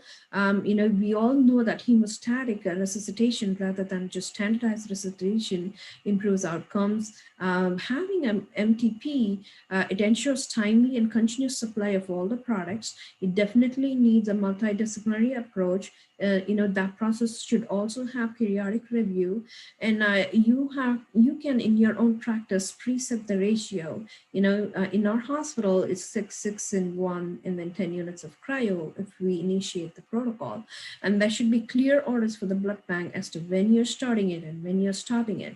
If you have stopped it in your mind or in the OR, you're not communicating it to the blood bank, then they're going to keep making all these units and keep thawing all this FFP, which is not a great idea. So you have to give the surgeons and the patient the hemostatic resuscitation. Now, when would you do it? There's typically it is recommended that, if you have to replace more than 50% of the blood volume within 2 hours, you have to start thinking about it, or if the bleeding keeps continuing within 1 or 2 hours with the 4 units of packed cells. And also if you're hypotensive, tachycardic, and you have an uncontrolled bleeding. And when you are on MTP, you're pretty much going by your clinical judgment and not waiting on any labs. Now, there can be downsides, and there are downsides. We talked about the plasma and cryo being thawed, and they have an expiry time once they are thawed, and a risk of transfusion-associated lung injury, transfusion-associated cardiac overload, and transfusion-related infectious diseases, acute kidney injury, immune modulation, and also you had to think about the hyperkalemia and hypocalcemia and the citrate toxicity. You're talking about these huge amounts of saturated blood going. You just have to keep that in mind. What are pharmacologic options? You have TXA, especially after the women's trial, and now you have the fibrinogen. You want to keep it between 150 to 200 as a target. Typically a 10-unit cryo would increase the fibrinogen by 100 milligram per deciliter. And if you want, or if your hospital has it in your formulary, then go for the fibrinogen concentrate, which is 2 grams per, over 100 ml. And the PCC, the prothrombin complex concentrate, has very limited data in obstetrics. Typically, they have used only half the dose that's used for warfare and reversal, which is about 10 or 15 international units. And factor 7A is not, it used to be in the early stages a go-to option, but not these days, because they have shown some risk of thrombosis, and it cannot be used in the setting of a DIC.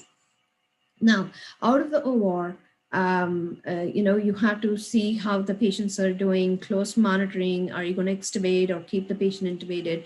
Go to the ICU, and based on the coagulation status, you're removing the epidural catheter or not. And post-op pain control is extremely important in these patients so that they can get up and ambulate. And there's, for interval hysterectomy cases, you may want to look at the prolonged invasive monitoring or, discharge hematocrit.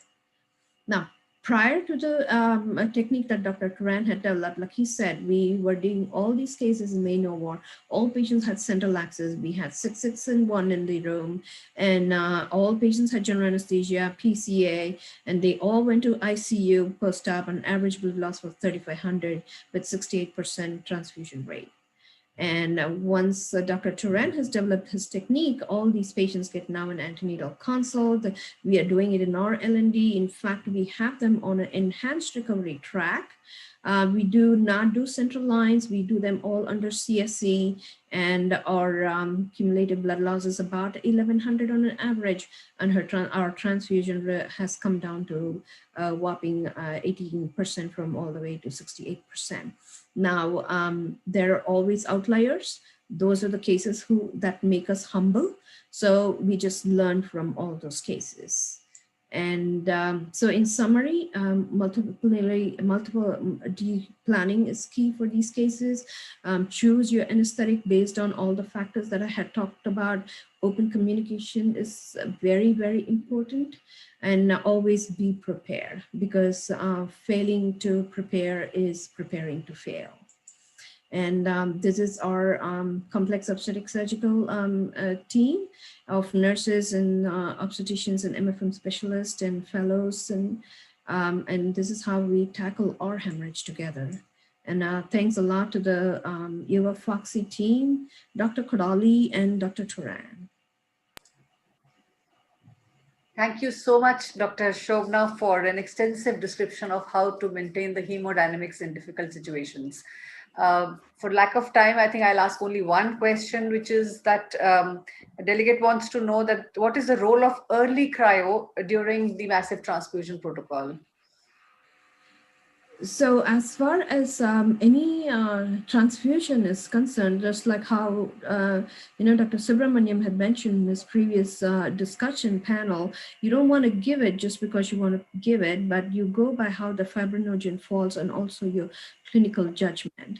like I said, there's a wide range of fibrinogen that we are noticing in pregnant patients. So probably you may want to look at the percentage of fall rather than your actual numbers. Thank you so much. Thank you so much, Dr. Shobna, and a special gratitude to your entire team for having shared with us your experience in a condition which is so much, so difficult for the obstetricians to tackle. Thanks a lot. Thank you very much for having us.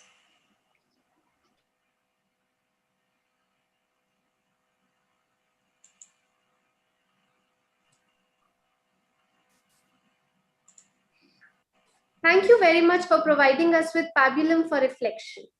Next, I would like to welcome Dr. Kajal Jain to moderate the session on problem-based learning on point-of-care ultrasonography in maternal emergencies, old tool, new uses on labor floor. Thank you very much, Urvashi. We come to the next part of our today's obstetric critical care workshop. And I have my extreme pleasure to introduce to YUVAA FOGSI attendees, Dr. Sunil Pandya. He is currently the president of Association of Obstetric Anesthesiologists India. And he's our great leader. We look at him for so many, academic ventures. And today he's going to tell us one very important, topic, and that is point of care ultrasound in maternal emergencies. And I feel this is particularly important to our obstetric colleagues because they are already using ultrasounds and they have a fair hang on how to, use different probes. Only in maternal emergencies, they need to, develop this skill. And Dr. Pandya is going to highlight how we are going to use this old tool on labor floors for new indications. And it is surely going to replace our stethoscopes in this 21st century. So over to you, Dr. Sunil, and very welcome to this August gathering of YUVAA FOGSI.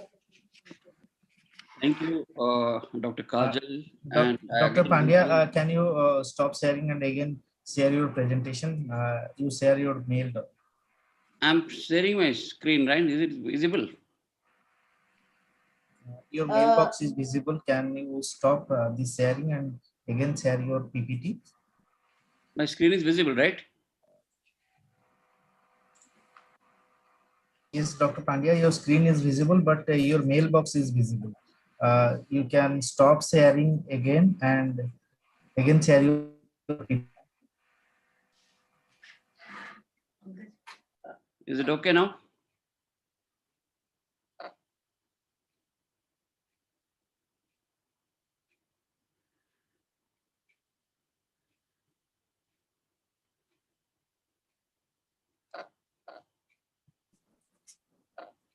Is it okay?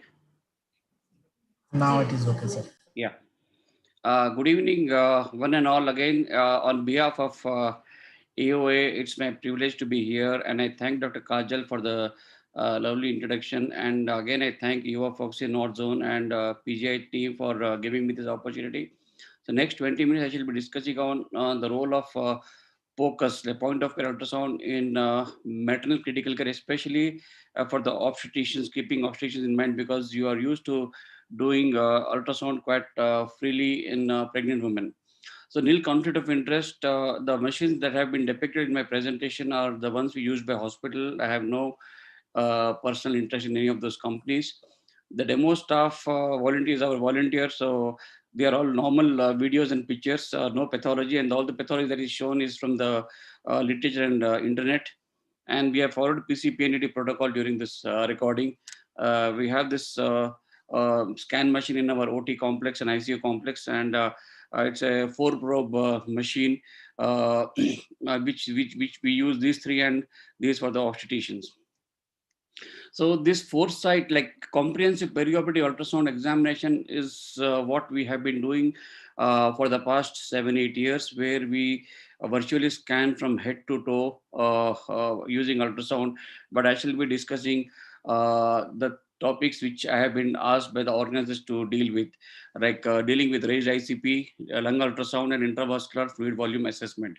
So first of all, dealing with raised ICP, like if you see intracranial pressure pathology, or whenever a parturient is having raised ICP, one of the easiest measurable surrogate marker is optic nerve sheath diameter, and ultrasound is a fantastic tool to measure this optic nerve sheath diameter because it is rapid. You can just assess within 2 to 3 minutes. It can be its bedside because ultrasound basically is you have what ultrasound machine in virtually in OTs, ICU, labor ward, everywhere. It's non-invasive and you can obtain serial measurements, and it's a short learning curve. Just probably a few hours you can obtain a short learning curve, and you can expect a good finicity in taking the measurements.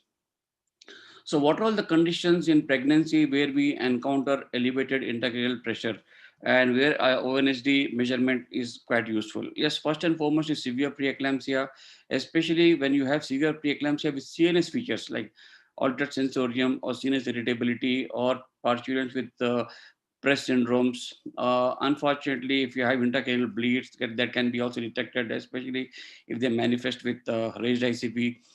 Incidental space occupying lesions like tumors presenting with altered sensorium, and rarely idiopathic intracranial hypertension. So first and foremost, before you go on with the hands-on, it is always better that you explain to the patient so that you obtain oral consent. It doesn't do any harm to the patient, and generally we use a tegaderm to cover the eye so that the jelly doesn't harm the eye. And generally the tegaderm is fixed in such a way that there are, especially in the crevices in the middle side, there are no air gaps. So you need to fix this tegaderm properly. And whenever you're obtaining, generally we use a oblique axial view so that you avoid the path of cornea, iris, and lens. Whenever you are obtaining optic nerve sheath, you should not see this, at least these two structures, because if you are seeing these two structures, you may not get a clarity of the posture part of the eye. So if you see this video, we have covered the patient eye with tegaderm, and importantly use a lot of jelly. It's very, very important that you use a lot of jelly so that the medium is, there are no air medium. And importantly, as I said earlier, you have to use oblique axial view. As you see, he's tilting his hand so that you can cut open and you can directly visualize the posture part. And this is what when you are putting oblique axial view, you see a structure like this in the posterior eyeball. This is nothing but the optic nerve fibers. And this image is much more clearer. This is the optic nerve, and you can see arachnoid layer, and you can see hypoechoic line, which again is nothing but the CSF.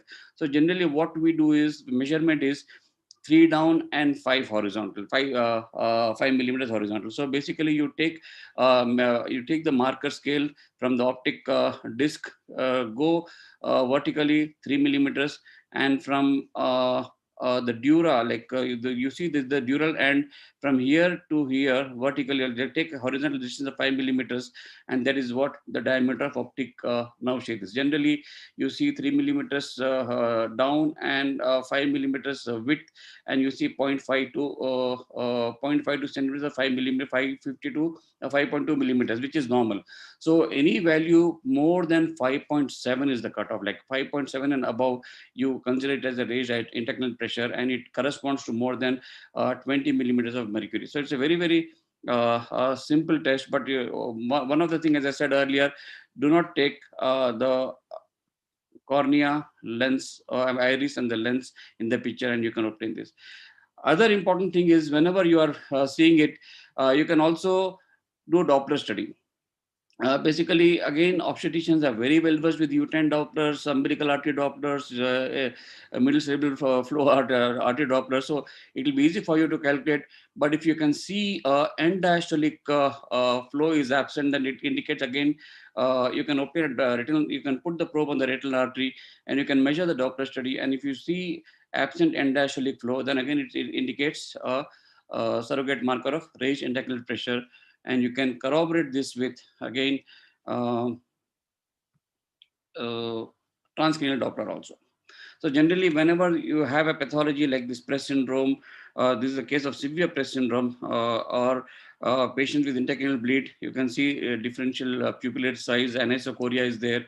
So whenever you have this pathology, ONSD is a very, very important tool, simple tool, simple way of measuring optic nerve sheath diameter, and you can obtain the intracranial pathology. There have been lots of studies where they have used ONSD as a marker, and they have studied before giving magnesium sulfate and after giving magnesium sulfate 24 hours later, and there have been perceptible difference in the size of ONSD before and after magnesium sulfate therapy also.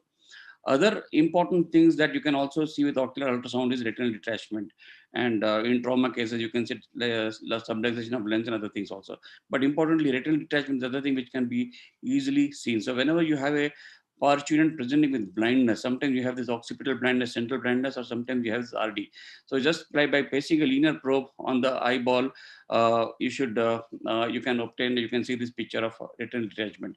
One of the most important thing that you need to remember when you're doing ocular ultrasound is do not exert pressure on the eyeball. It's very, very important. And especially because you are doing this, measuring this in an awake patient, see that you don't press the eyeball, and you should not support the hand on the patient face. Very, very important. So you have to be quick and come out of this after taking the measurements. The second thing which is important from a critical care viewpoint is the lung ultrasound. And when I say lung ultrasound, yes, it's one of the things which is favorite and dear to us, because we are dealing with gas exchange and respiratory failure.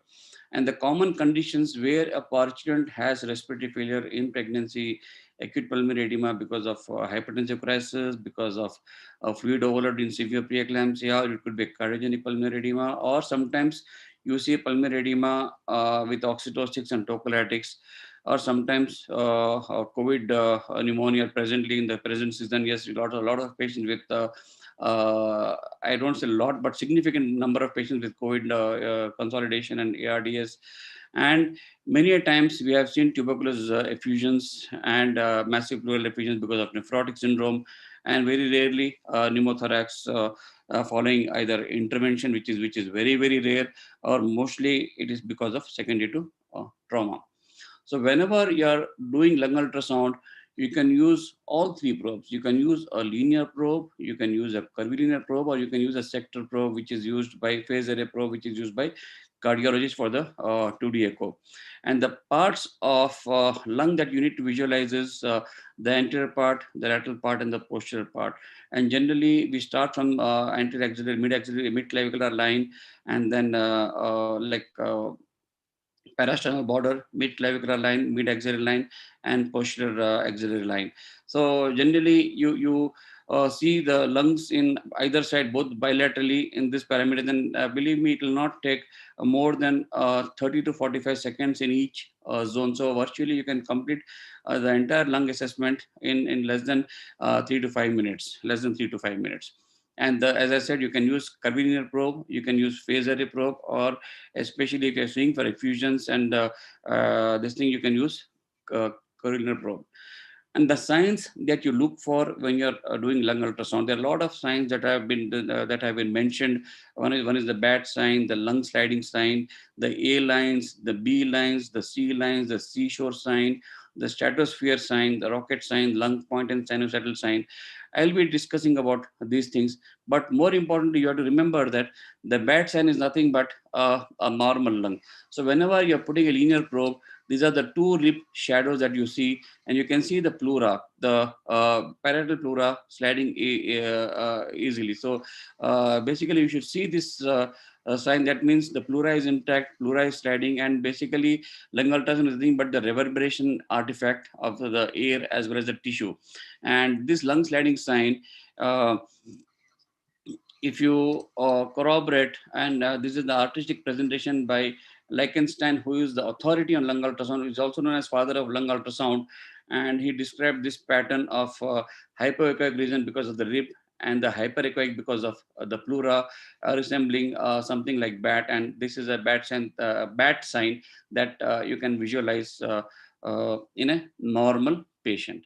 Now, whenever you are doing a lung ultrasound, you see, as I said, the air in the lungs and the alveoli, they are very, very poor absorbent, and you see artifacts. And the parallel lines. Basically, the parallel lines are the A lines. A lines are nothing but airlines. As I said earlier in my presentation, A lines are normal lines because of air. Whenever you see B lines, it is basically bad lungs, and C lines also are bad lungs because they represent consolidation. That's the thing. So basically, whenever you see A lines, these are normal lungs.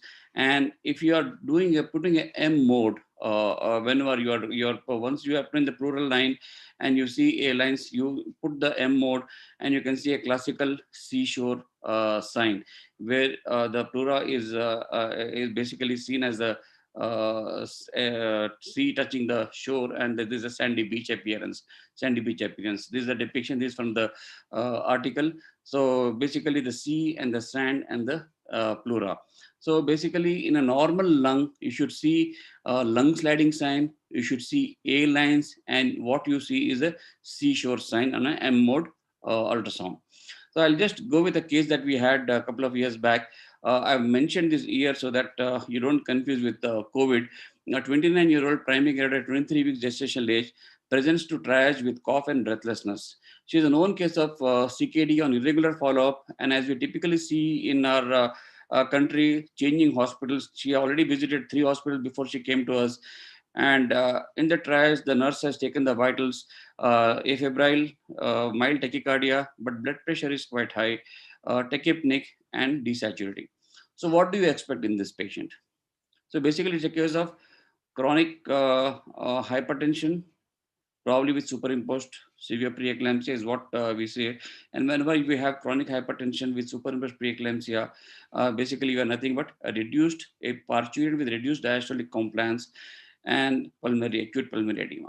So whenever you have acute pulmonary edema, you see typical, these are the vertical B lines. You can see this rocket-like signs, which are nothing but B lines. So generally, when you see more than 3 B lines per segment, it is considered as significant. So B lines are basically nothing but acute pulmonary edema. And if you look at the X-ray, you can see bilateral hilar congestion. And this is what can be depicted. So virtually, once you gain mastery in obtaining this picture by doing bedside ultrasound, you can virtually rule out doing X-rays, because even the X-ray has minimal exposure, radiation exposure, or minimal risk, but still you can obtain the same picture on an ultrasound. Why expose the patient unnecessarily for radiation? This is another case. 34-year-old G3P1L1 A0 18 weeks gestational age presents to triage area with a history of fever, cough and breathlessness, shortness of breath, acute onset, last few hours. Clinically, she's febrile, tachycardic, and blood pressure is okay, mildly hypotensive, but again tachypneic and room air sats are 80%. So if you look at this picture, quite tachypnea is quite severe. And when we obtained the ultrasound, X-ray, it was like bilateral severe ARDS, and you can classically see shred sign or consolidation sign. This ultrasound picture doesn't belong to this patient, but otherwise generally you see this typically patchy opacities with air bronchograms, and shred sign is what you see in consolidation, which is also considered to be a bad sign. This is another case, 30-year-old primary gravid, 22 weeks gestational age, has a motor vehicle accident, was hit by a car while she was riding a two-wheeler. ABCDE is fairly okay, airway, breathing, circulation, and deformity, and this GCS is fairly 15, normal, no cervical spine injuries, but she has multiple chest contusions. Chest wall crepitus also is there. And she complains of breathlessness. Normal temperature, tachycardic, mildly hypotensive, tachypneic, and desaturating. So what do you expect in this case? Yes, basically you do an ultrasound. Again, this is a picture that has been obtained from the article. But if you see the one part of the picture, one half of the picture is having his lung is moving. You can see pleural line, but the other half is not moving. That means there is no sandy beach appearance. Basically, if you see, this is like a stratosphere sign. Stratosphere sign is nothing but it indicates pneumothorax or lung point. Lung point is nothing but the point where the lung sliding sign, the lungs keep sliding, the pleura keeps sliding, and at the side of pneumothorax, the pleura doesn't slide. And that point is known as a lung point. And if you put a M mode at that point, you see typically one half of the lung, you can see sandy beach appearance, the other half of the lung, you see stratosphere appearance. So pneumothorax is one of the conditions which can be easily diagnosed by ultrasound. Yes, it requires little learning curve, but it's easily diagnosable pathology. Other thing which I said earlier is fourth part, the basal part, posterior axillary line, where generally we use curvilinear probe to obtain better clarity here. And generally we start from subcostal area. So when you're screening at a posterior axillary line, subcostal area, a lot of jelly again has to be used. Typically you see kidney, you see Morrison's pouch, there is no free fluid, this is the liver. And this shiny hyperechoic structure is nothing but the diaphragm. And if you see, it is very important that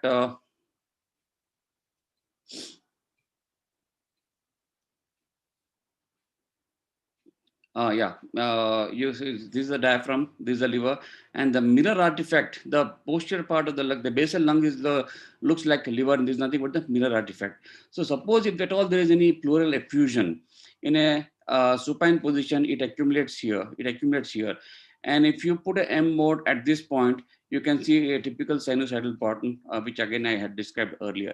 So basically pleural effusion, you can see posterior basal segment, and generally lung ultrasound, generally we see in ICU patients in supine position or propped up position, and sometimes the patients cooperative, you can see in sitting position also, especially the patient declining forward with the cardiac on a cardiac table, and you can screen the posterior zones also.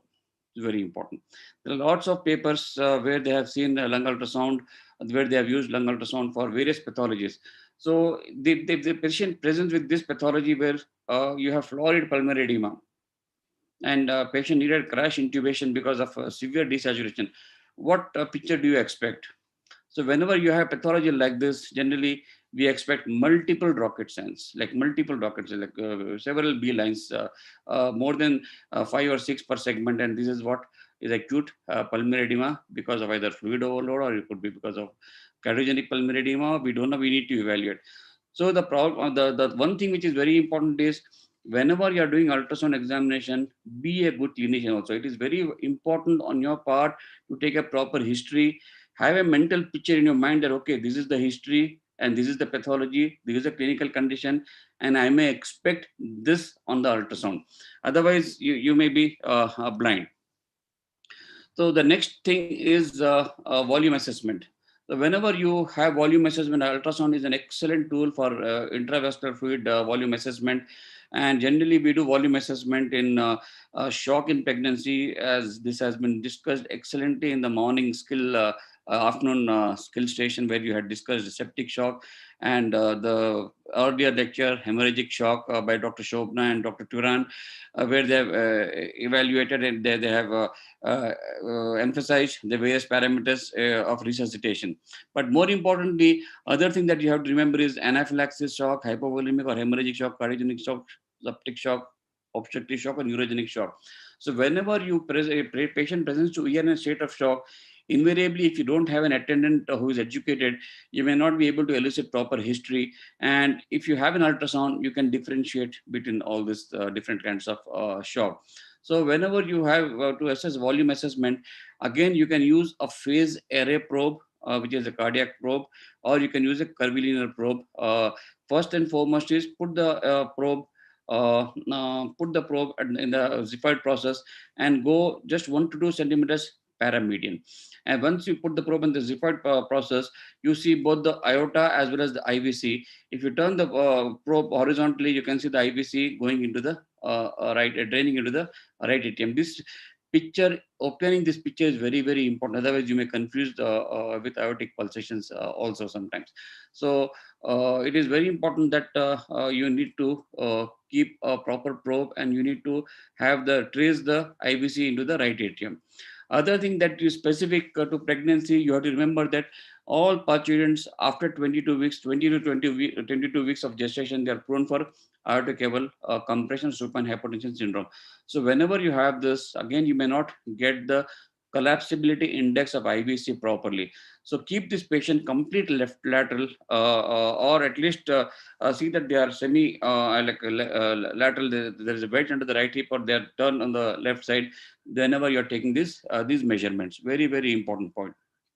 So as you can see, we just move the probe towards the right paramedian area, and then you need to trace the IVC to the draining into the right atrium.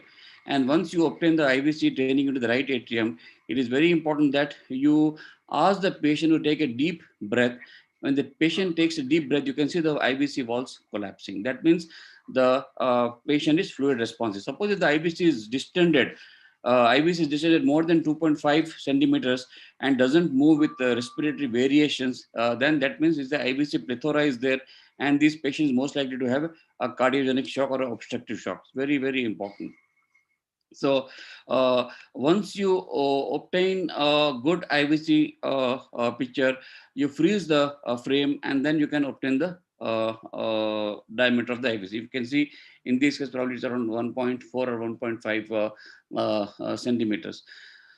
Whether how to assess fluid responsiveness. So one of the thing, yes, by just simply collapsing IVC with rest inspiration, you can obtain collapsibility index and you can obtain the IVC measurement. But more scientific in critically ill parturient is passive leg raising test. So you ask your assistant or your technician who is helping you to raise the legs by 45 degrees, and after 2 minutes again obtain a ultrasound, and then you can see a difference in diameter. Like collapsibility index is 1.7 here. If you see during deep inspiration, and earlier it was this during at the end of you have to obtain at the end of expiration, diameter at the end of expiration, at the end of inspiration, and then you can obtain the IVC collapsibility index, which is nothing but a diameter of IVC at, during expiration, diameter minus diameter of IVC during inspiration divided by diameter of IVC at expiration divided by 100. So in this patient turned out to be 19%, the normal our technician. So the thing which I want to mention is in inferior vena cava collapsibility index can be obtained in a normal parturient in left lateral position. And if you are if you want to make it more scientific, you can always do a passive left leg raising test. Again, there's little technical difficulty in this parturient, because if you want to do leg raising test, you need to keep the patient supine, then only you can raise the leg. So antenatally, there are not many studies in pregnant women. Our own data also is not very encouraging, but most of these patients who are postpartum patients in shock, you can use this test left, right, and center. Antepartum, you can just use without PLR, but postpartum you can use with PLR, passive leg raising test. So to summarize, POCUS or point of care ultrasound in maternal critical care is of great help. It's a fantastic tool with a relatively short learning curve, especially for the obstetricians, because you are well versed with Doppler, you are well versed with pulse wave, you are well versed with the anatomy of the fetus. When you are doing fetal ultrasound, you are visualizing the cardiac chamber, you are calculating the cardiac output, and in fact you are diagnosing the congenital heart disease also. So you have a greater insight into the using the ultrasound and the physics of ultrasound and Doppler principles. But yes, once you overcome the learning curve, you can minimize the inter-observer bias and you can master this technique. It is more evidence-based and it is more accurate than conventional hemodynamic monitoring. Like I was very impressed in the morning when Dr. Kajal was moderating the septic session, where the clinical parameters of CVP and arterial blood pressure tracers were correlated with advanced hemodynamic monitoring like flow track. EV1000 was used, and she could assess the cardiac output, she could assess the stroke volume variation, she could assess the systemic vascular resistance, which will help and guide the clinician to give fluid or inotropes or vasopressors.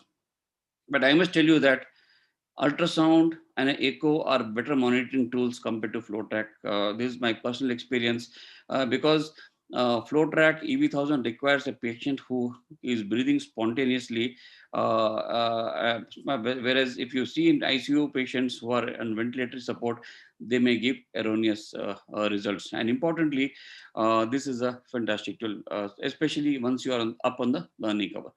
One of the limitation factor is availability, and of course errors if you are not high on the learning curve. So I as Kajal pointed out rightly at the beginning of session, ultrasound is going to replace stethoscope, but at the end of the day, you still have to be a good doctor, a good clinician. So do not forget to take a good history, clinical history, obtain a mental picture, okay, what you're going to visualize when you're putting a probe, what type of probe to be used, what are the parameters or the settings of the ultrasound. It has to be changed. Like most of the software now in ultrasound automatically changes when you put the probe, but many times older models you may have to put, like for example, when you're doing ONSD, you have to put thyroid as a screening tool because you're dealing with a superficial structure.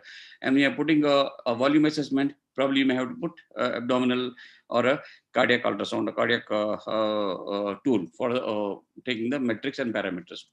Thank you very much. Any questions I can take? Thank you very much, Dr. Sunil. And this was, again, a very relevant talk for our obstetric colleagues.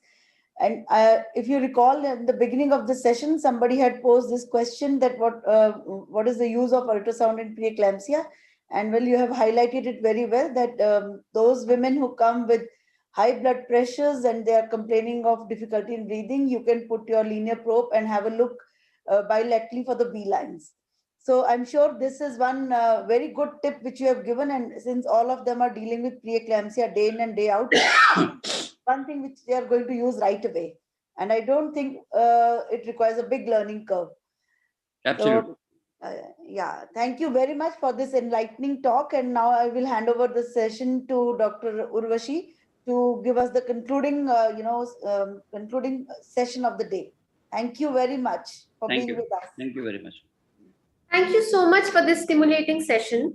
Up next, we have eSkill Station on maternal cardiac arrest, and I request Dr. Sunanda Gupta, Professor, Anesthesiology, Gitanjali Medical University, Udaipur, to moderate this session.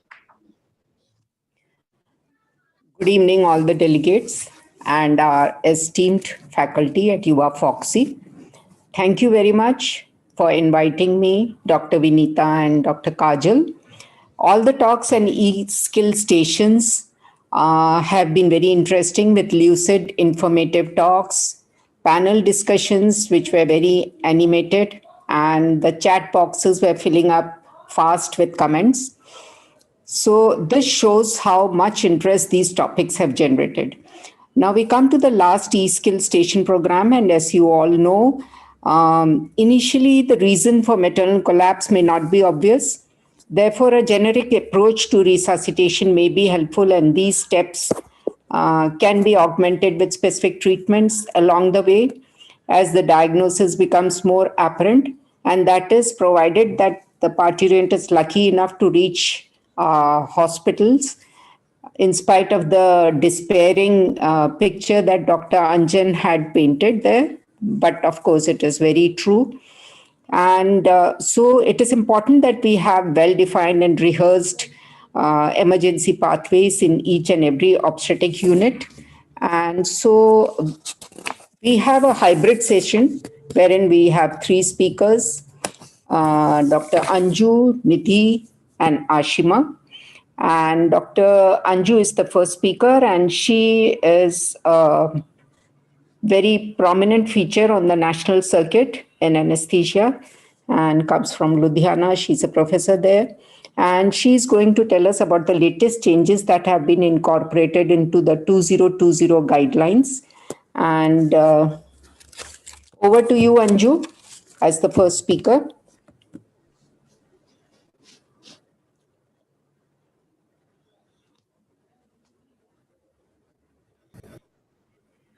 Good evening, dear friends.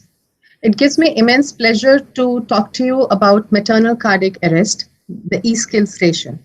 On behalf of the Association of Obstetric Anesthesiologists, myself, Dr. Anju Grewal, and Dr. Nidhi Bhatia will take you through the skills needed for managing maternal cardiac arrest. But before we start that, we need to understand why are we discussing and trying to learn CPR as obstetricians. We all are aware that 2 lives are at stake. And despite parturients being young and healthy, the survival rates following cardiac arrest have been reported to be as low as 17.8 deaths per 100,000 cardiac arrest in US. And recent data shows 58% survival to discharge in these particular cardiac arrest, telling us very clearly that the data in our country would be pretty dismal. And what has been observed among various studies is that there are immense knowledge deficits in at least 40% of obstetric care providers, resulting in poor resuscitation skills. Hence, it becomes imperative for us to understand that we need not panic on all of our calls to say, pray that it doesn't happen on my call, but indeed to learn how to tackle it. And to tackle it, we will go through a video. So we have a series, we have recorded a series of videos, which will be interspersed with some instructions on how to carry on this e-skill station and also how to carry on this CPR efficiently. This is the scene of the labor room and the time is past midnight. A 32-year-old female without any comorbidities at 38 weeks of her third pregnancy is in active labor. Patient is having effective uterine contractions and her CTG is also reactive. Kamala, don't shout. You will be delivering normally within 2 hours. Don't shout. Kamala, what is wrong with you? Keep your hands down. Kamala, why are you making weird noises? Kamala, what happened? Kamala, are you fine? The patient is having tachycardia. Her saturation is falling down. I'm giving her oxygen. Kamala, don't panic. I'm giving you oxygen. You will be all right. Patient is throwing seizures. I need help. I'm calling my SR, Dr. Shivani. What happened, Samyukta? Ma'am, patient is throwing seizures. Her vitals are unstable. I'm positioning the patient laterally. You call sister. Sister, help needed. Sister, help needed. Secure IV line, Samyukta. IV line is secured. What was her vitals? One patient was having desaturation and she was having tachycardia and then she threw seizures. Sister, give me mouth gap. Ma'am, should I give Midas or MGSA4? Is she hypertensive? No. Then load Midas. Sister ji, please give Midas. Midas given to the patient. Repeat her vitals. Patient's vitals are falling down. Patient is hypotensive. Call the maternal code blue team. Maternal code blue team activated. Maternal code blue team activated. This is the. So what you saw in this clip is what usually happens in our labor floors. There was this patient who was laboring and has suddenly deteriorated clinically.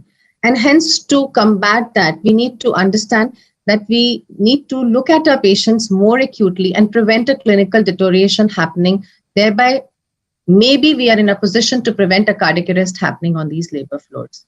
And to look at this whole scenario, we shall be taking the help of the American Heart Association guidelines and also the guidelines from the Society of Obstetric Anesthesiologists and Perinatologists.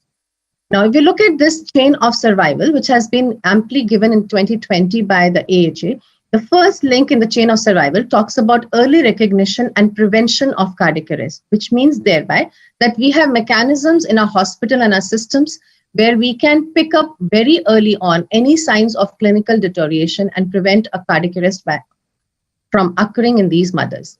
However, if cardiac arrest does occur, then we need to immediately recognize the cardiac arrest, that there has been a cardiac arrest in our labor floors, and activate the emergency response system. We'll look at how different is this emergency response system from non-pregnant patients.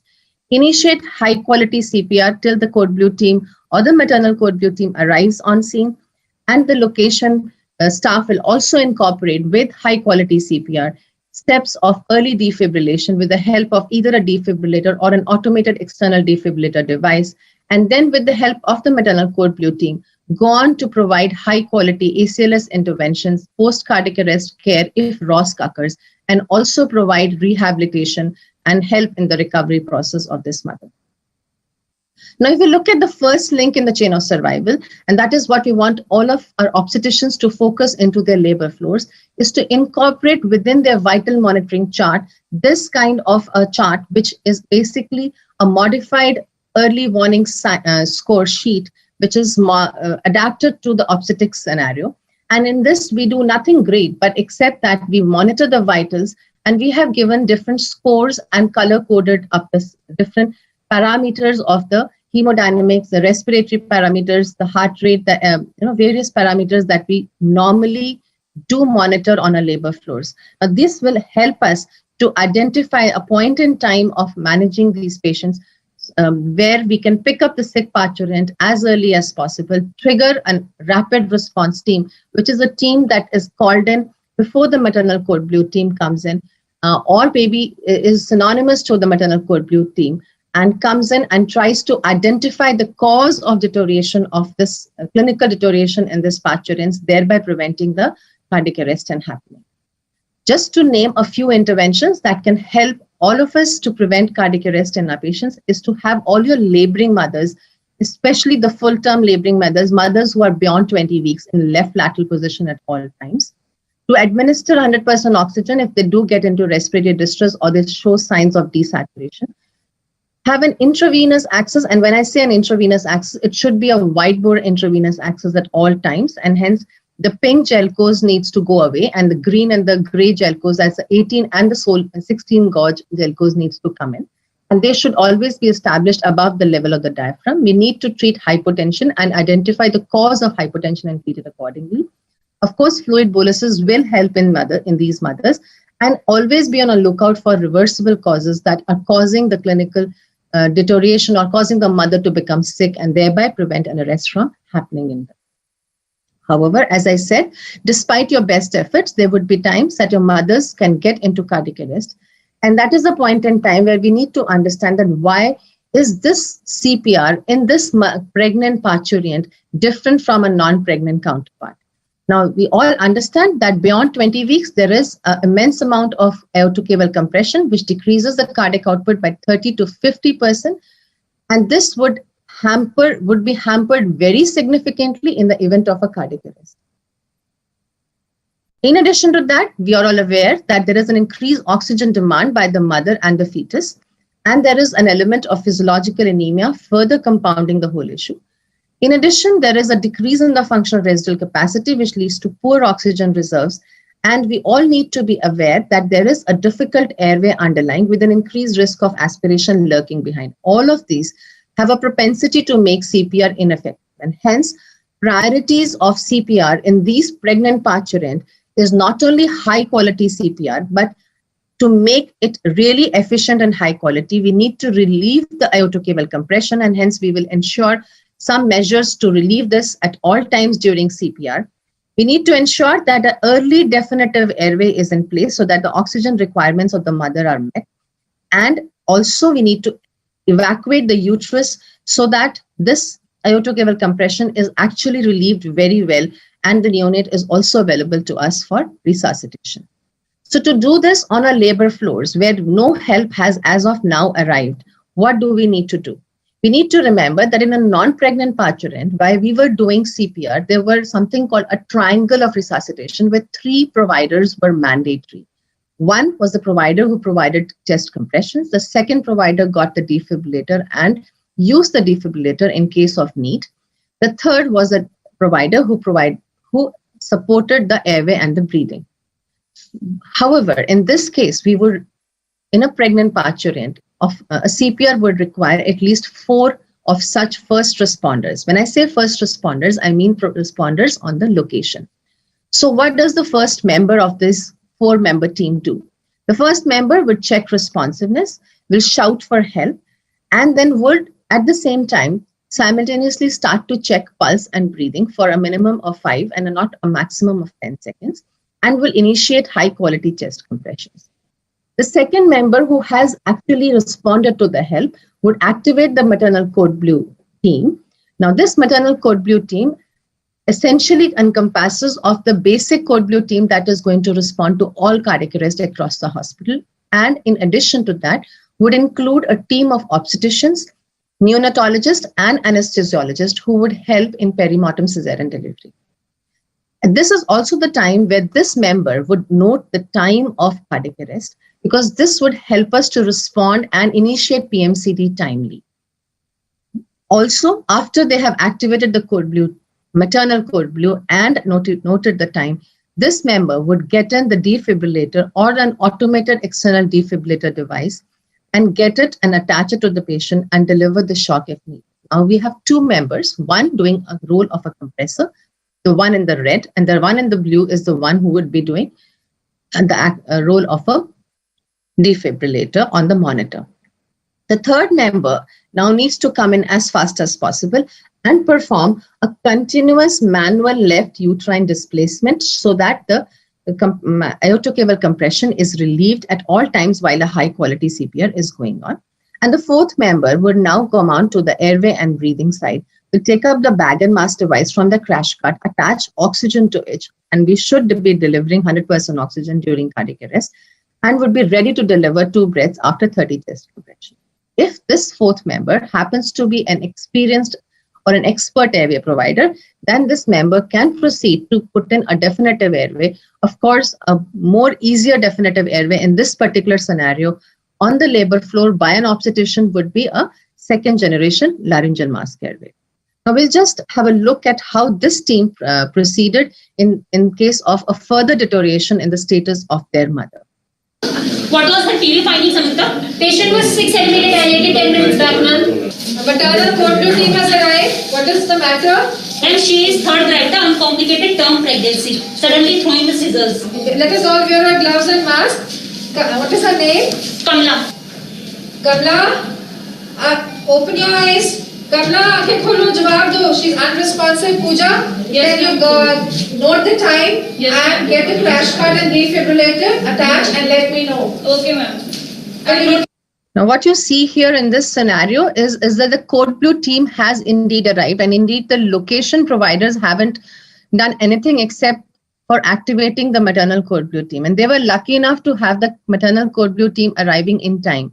In real life scenarios, these teams would be arriving with a lag period of at least 2 to 4 minutes. And that is the time period where the location nurses or the staff or the obstetricians need to initiate high quality CPR.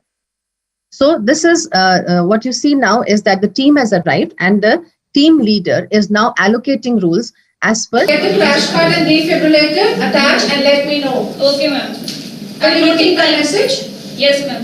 Ananya? Yes, ma'am. Can you check the pulse and breathing? And if it is absent for 5 to 10 seconds, start with chest compressions. 1002. Jeevan? Yes, ma'am. Please put the patient, take the uterus, manually lift it and displace it to the left side. Yes, ma'am. There is no pulse, there is no breathing. I'm starting chest compression. Start chest compressions. Displacing the uterus to the left side, ma'am. Michelle, yes, can you get the bag and mask? Yes, ma'am. Attach oxygen and be ready to deliver breaths. Yes, ma'am. Is the monitor attached? Attached. Okay, we'll just pause chest compressions, Ananya. Yes, ma'am. The monitor shows, can you move? Monitor shows an organized rhythm. So it's a PEA, continue chest compressions. We will do high quality chest compressions, push hard, push fast, ensuring complete chest recoil and minimizing interruptions in chest compressions. So Michelle, during the 30 compressions, you will give 2 breaths over, 1 breath over 1 second, 1 second cycle.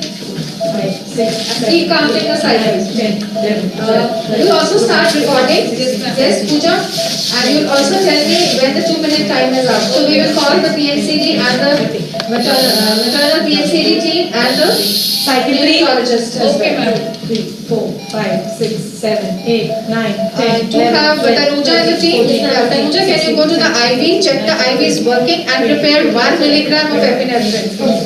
Can you repeat my message? I just check the IV and prepare the 1 inch. 1004, cycle 4. 4, 5, 6, 7, 8, 9, 10. Good chest compressions. 14, 15, Giving 1 inch epinephrine. 19, 20, 22, 23, 24. Please give 1 milligram of epinephrine and follow it with 20 ml of normal saline. 1 inch epinephrine given. Yeah. Flushed with 20 ml saline. 1, 2, 3, 4. 1/5 cycle. Okay, so it is going to be 2 minutes. Ananya and 15. Tanuja, you're going to change compressor role. And Tanuja, you'll check the pulse before you start chest compressions. Okay. 28, 29, 30. Chest. 1000. Check the pulse. 1003, 1004. 2 minutes over. Okay. Can you call the PNCD? A very good evening to all of you. So what we just saw was a team of rescuers performing good and high quality cardiopulmonary resuscitation. The roles of each and every member of the team was clearly defined, resulting in very good team dynamics. So having said that, what are the fundamentals of basic life support and advanced cardiac life support interventions, and how are these different in a pregnant patient? Now, as soon as a parturient collapses, it is very important that first you ensure safety. In a hospital setup, you don yourself with your gloves, mask, and gown. Then immediately check for the responsiveness of the victim. Now, if the patient is not responding, immediately one of the team members should activate the code blue team, get a crash cart and a defibrillator or an AED. Simultaneously, the other member should assess for breathing and check for the presence of carotid pulse, and this should be done for not less than 5 seconds and not more than 10 seconds. So for 5 to 10 seconds, you have to assess the carotid pulse and the breathing simultaneously. If both the pulse and the breathing are absent, then in this case, high quality chest compressions should be immediately started.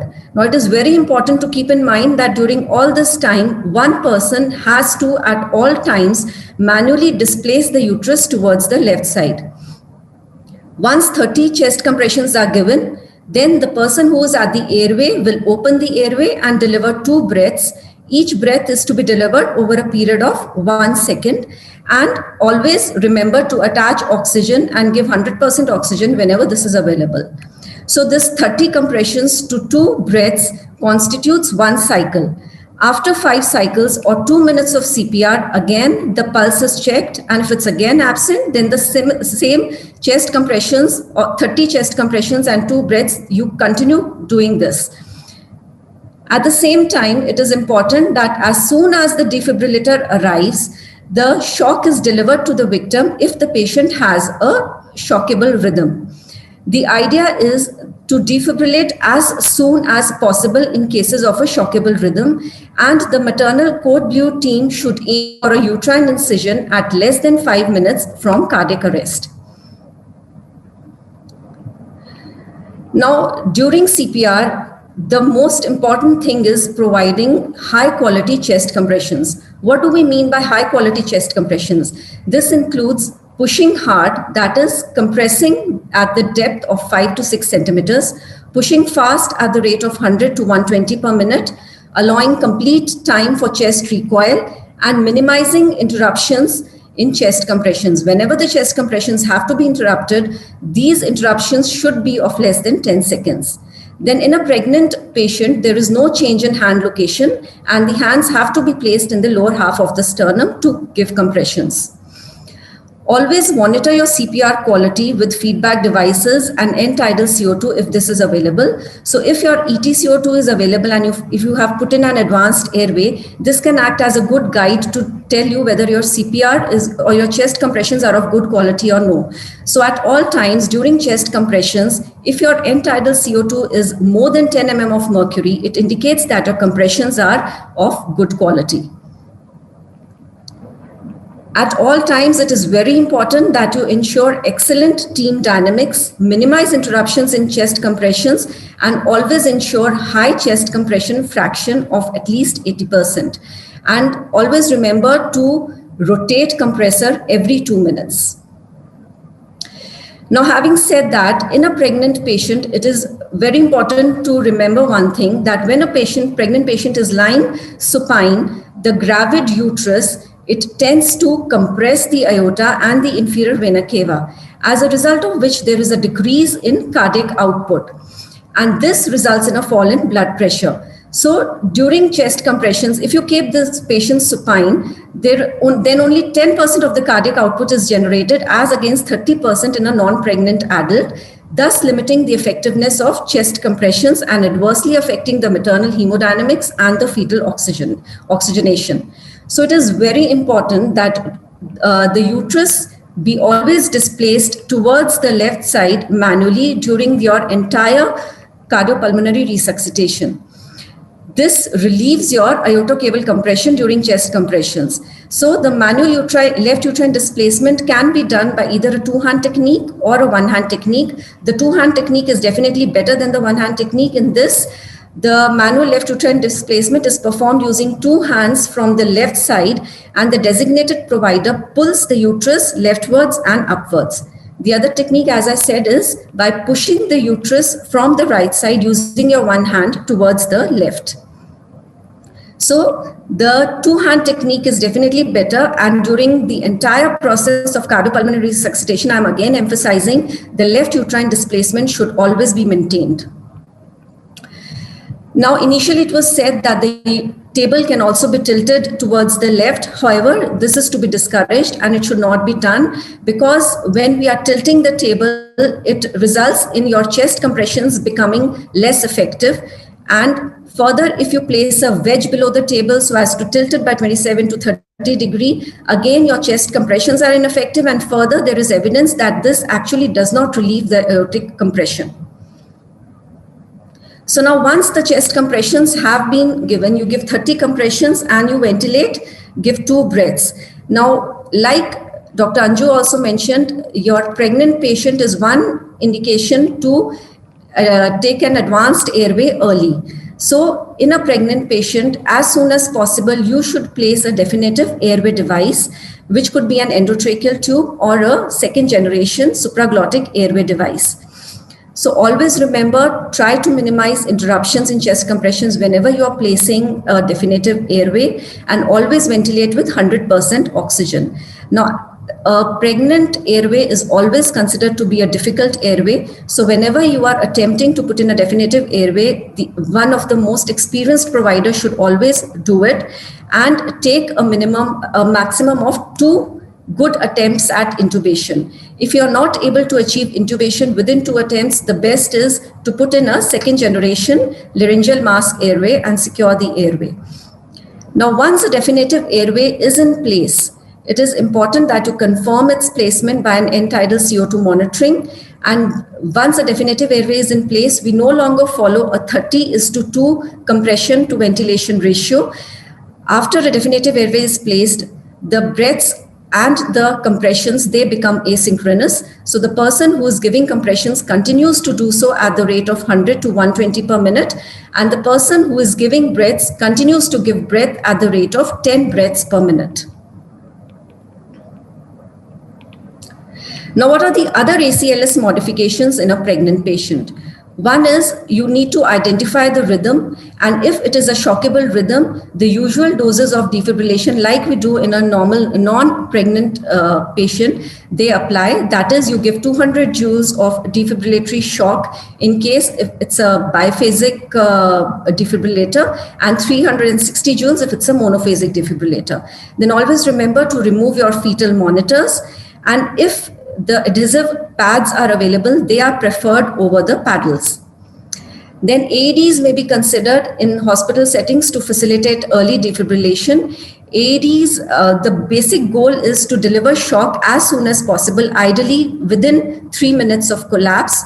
And AEDs are especially useful in areas where the staff has no rhythm recognition skills or the defibrillators are used infrequently. In addition, the IV access should be established as soon as possible, and it should be established above the diaphragm. Then the appropriate drugs should be administered, and the doses remain the same, which are the ACLS doses which we use in non-pregnant adults. Then always assess for hypovolemia and give fluid boluses whenever they are required. In addition to all of these, while you're giving compressions and ventilating, it is very important to also identify the reversible causes of arrest and treat them. So there are various mnemonics which you can remember so as to identify the differentials, and these could be either BUCHOPS, which includes bleeding, embolism, your anesthetic complications, uterine atony, cardiac disease, hypertension, the 5 H's, 5 T's, placenta abruptio, and sepsis. Or you could remember it as A, B, C, D, E, F, G, and H. The idea is at the back of your mind, while you're performing CPR, you should always think of the possible reversible causes of arrest and try to treat them as soon as possible. Always be familiar with pregnancy-specific diseases and procedural complications. Pregnant patients are commonly taking magnesium. Magnesium is being given to them. So if your patient who has arrested was on magnesium, remember to stop it immediately and give calcium. If you think that the cause of arrest was a local anesthetic toxicity, then remember to give intralipid. So having said that, let us see how our scenario progresses. So let us go forward and look at how did this team perform. 1, 2, 3, 4. Pooja, call the PMCD team loudly. 12. PMCD team. Yeah, you will have to prepare your PMCD because in 4 minutes we will start the PMCD. By 5 minutes we will have the baby delivered. Okay? Do we have the neonatologist ready with the kit? Yes, ma'am. PMCD kit ready. Ma'am, I'm going to intubate the patient. Okay. If you do not get the first attempt success in intubation, please be ready to put in a second generation LMA. Yes, ma'am. Pooja, be ready with the syringe to inflate, and Tanuja, inflate, attach and ventilate. Yes, ma'am. Got inflated, able to ventilate. Are we getting can we attach an ETCO2 monitor? A word of caution up here, most of the times providers would not be as expert as our provider was to put in a successful endotracheal intubation while the CPR is going on. So if you need to stop the chest compressions, the pause has to be less than 10 seconds. Able to ventilate. Are we getting can we attach an ETCO2 monitor? Yes, ma'am. Attach, ma'am. And let us look at the ETCO2. What is the ETCO2 like? 12. Yes, ma'am. Yeah. Attach, ma'am. Okay. Capnograph attached. Capnograph reading. Is the PMCD ready? Yes, ma'am. PMCD ready. Remove clothes. 4 betadine.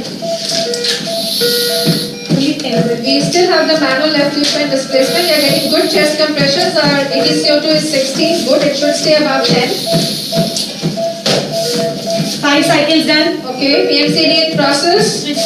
Neonatologist ready to deliver. Take the baby. Switching compressors. Change compressors. Baby delivered out.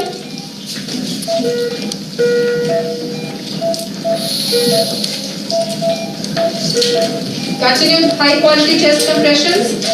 And after 5 cycles, right? 5 minutes are up. Yes. So after 5 cycles, that is 2 minutes, you will let us know. We will check the pulse if and see whether ROSC is there or not. Return of spontaneous circulation is there or not. Good team effort.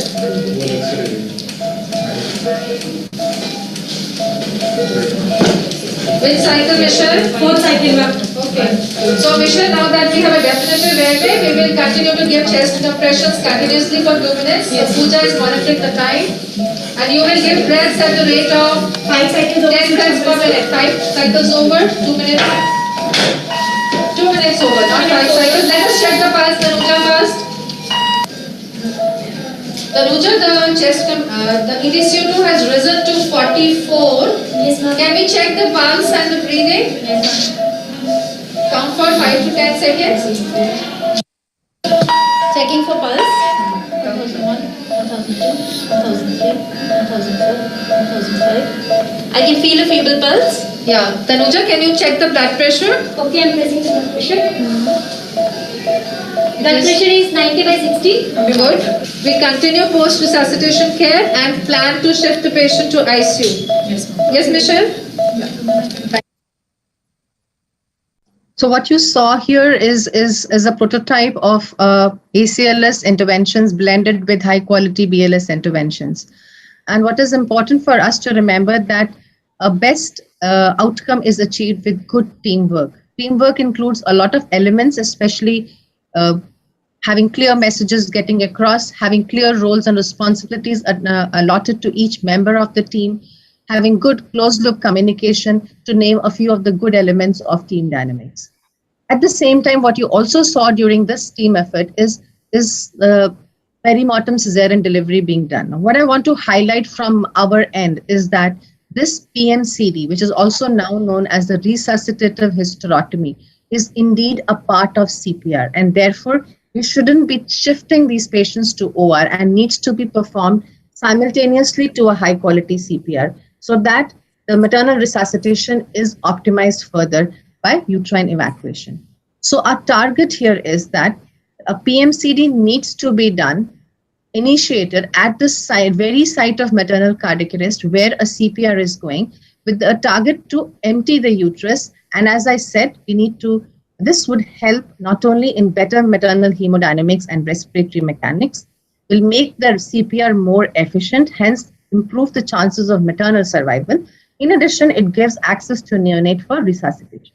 And what does the guideline now say? Is that if there is no return of spontaneous circulation in the 5-minute window period, perimortem cesarean section should be initiated as soon as possible. That would mean that we prepare ahead of time, and therefore, when we identify that a cardiac arrest has occurred, when we find that the mother is unresponsive, that is the point in time where the time 0 is noted down, and the clock starts to tick from that point in time. We call the maternal cord blue team and the PMCD team, which starts the preparation so that they're able to do an incision at that point in time and deliver the baby within 5 minutes of an arrest happening. The details of this PMCD will be dealt by Dr. Ashima later after our talks. As you saw in our scenario, ROSC, that is return of spontaneous circulation, occurred after PMCD and high quality CPR. Now, one of the most common complications that occurs after ROSC is PPH. And therefore, we need to remember that use of oxytocin after perimortem cesarean delivery can often cause rearrest. And hence, we need to focus on using either intramyometrial prostaglandins or methyl ergometrin. However, as obstetricians, we need to have a lower threshold for applying uterine compression sutures, or in severe cases, maybe use of internal iliac or aortic cross clamps can be used. Right? Post-resuscitation care following ROSC needs to continue and is extremely paramount. And so therefore, we need to support the airway breathing of the mother. If your mother has not been intubated, now is the time to intubate her and put her on a vent, support her circulation as well, ensuring a blood pressure of at all times of more than 90 millimeters of mercury, systolic blood pressure. And of course, if the mother still stays comatose despite return of spontaneous circulation, we can institute mild hypothermia in these cases. A word up here is that in certain cases where there is recurrent cardiac arrest or you are suspecting local anesthetic systemic toxicity, which is not amenable to therapy, then despite delivery of baby, we can consider in special cases an ECMO CPR, and the patient goes on ECMO, which provides a bridge till there is a reversal of the underlying cause of cardiac arrest. And as you can see, there are so many events and so many actions happening at the same time. You're having a high quality BLS, intertwining it with ACLS intervention specific to the mother, and also doing a PMCD. And hence, all of this needs a good team dynamics, and a lot of information and a lot of cognitive load occurs on each of the provider in addition to the emotional overload that occurs with this mother. And it is therefore a good practice to have checklists which can be adhered to and will also act as an aid to remember the steps and not forget each of the vital steps during CPR. So a take-home message is for this particular skill station is that we need to focus on preventing cardiac arrest if feasible. We need to diagnose cardiac arrest as early as possible and need to document the time of arrest. A maternal code blue team, which is a multidisciplinary team, in addition to the regular code blue team, needs to come into this picture. We need to initiate high quality CPR and blend it with the ACLS intervention. But the most important intervention here is a manual left uterine displacement at all times. An early definitive airway needs to be secured so that 100% oxygen can be provided with whatever means is available to us, and a prompt initiation to his resuscitative hysterectomy or a perimortem cesarean delivery needs to be done. And therefore, we need a huge change in our attitudes and mindsets to go ahead and do that while doing a CPR at the site of cardiac arrest. And to do all this, we need to prepare systematically, train ourselves, and have a lot of mock drills. And this is the only way that institutions can standardize their responses and improve their care or to these collapsing mothers.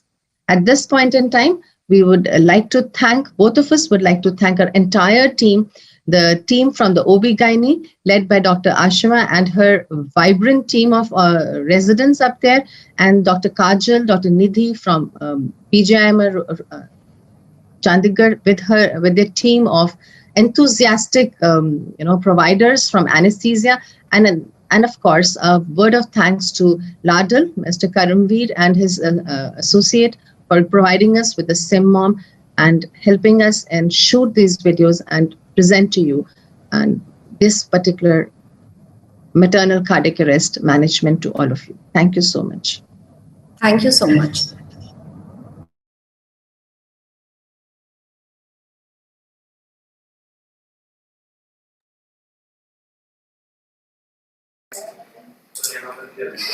Good evening. So just a quick recap about perimortem cesarean. Where do we stand?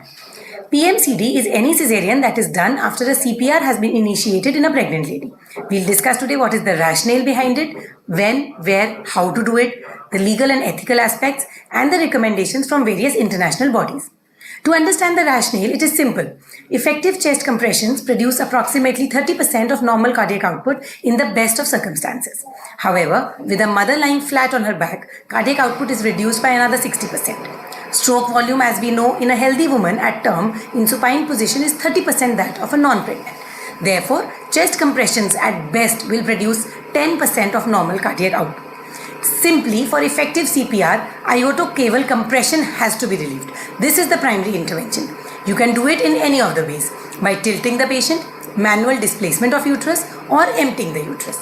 Now, tilting was what was advised earlier. However, chest compressions and recoil are compromised, making the CPR less effective and more tiring for the caregiver. Manual displacement is better than tilting.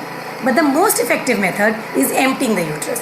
It has manifold advantages, like IVC compression is relieved, so venous return increases, autotransfusion occurs as the uterus contracts, blood flow to uterus decreases instantaneously, which we note is to the tune of 1 liter per minute at term, allowing redistribution of blood to more vital organs, decreases the oxygen consumption of mother. Now there's a direct access to abdominal cavity when you do a PMCD. So there's an additional benefit of treating the primary cause if the hemorrhagic shock is secondary to trauma to abdominal viscera. And also direct aortic compression is possible. When, where, and how to do a PMCD. If return of spontaneous circulation is not achieved after 4 minutes of correctly performed CPR, go ahead if POG is more than 24 weeks. If you do not know the period of gestation, do not waste time in calculating. Do it if the uterus is above the umbilicus. Do not waste time in checking the fetal heart rate because this has to be performed even if the fetus is dead. No abdominal preparation is needed. Vertical incision is usually preferred, but you can go ahead with whatever you are faster with. Attention should be given not to damage the bowel or bladder, and scalpel is the only essential equipment that you need to start a PMCD. With no circulation, blood loss is minimal, no anesthetic agent is required. Very, very importantly, CPR must be continued during PMCD. If maternal resuscitation is successful after you empty the uterus, please remember broad spectrum antibiotics, Foley's catheter, oxytocin, good closure with adequate hemostasis, and mother to be shifted to ICU with a high threshold of extubation. Please remember PMCD must be done at the place of arrest. Do not even try to move the mother for performing PMCD to OT or to any other place. What are the legal aspects? Now, any emergency procedure may be performed if it is in the patient's best interest. And given that PMCD is the standard of care, consent is unnecessary in an emergency. Law of doctrine of necessity is valid here, and doctor is required to do it whatever is necessary to preserve life and limit harm. And hence, legally you are safe if you perform a PMCD without a consent. Now things are so clear. We know it must be done, when to do, where to do, how to do. Still, where is the problem? Still, so many arrests, PMCD is not done. The problem is probably the fear that we all have within us of leaving the husband with a neurologically damaged child in addition to a dead wife. However, the literature says there is no reported case where survival beyond the early neonatal period was accompanied by neurological disability. Hence, practically more or less, either the fetus does not make it or makes it to a neurologically normal fetus. Based on thorough literature review, both ACOG and RCOG have agreed that PMCD must be resorted to as part of maternal resuscitation in case CPR in a pregnant lady with uterine height at or above the umbilicus and presence of a perimortem cesarean section tray on resuscitation trolley is a must. RCOG even goes on to say that this must be done even if the fetus is already dead. There is a theoretical possibility that the outcome of the child may be severely damaged. However, the interest of the mother must come first. If you do not think about it at arrest, you will never be able to do it within 5 minutes. So think about PMCD at every maternal arrest. What makes it even more easy to accept now is the change in terminology. In 2015, we changed the term from PMCD to resuscitative hysterotomy. So now it is easier to accept that PMCD is a resuscitative intervention to improve the chances of maternal survival by allowing good maternal resuscitation. This language reflects the life-saving benefit to the mother, and hence there is now a transition from a fetocentric approach to a materno-fetal resuscitative protocol, where benefits of both mother and fetus are considered in parallel.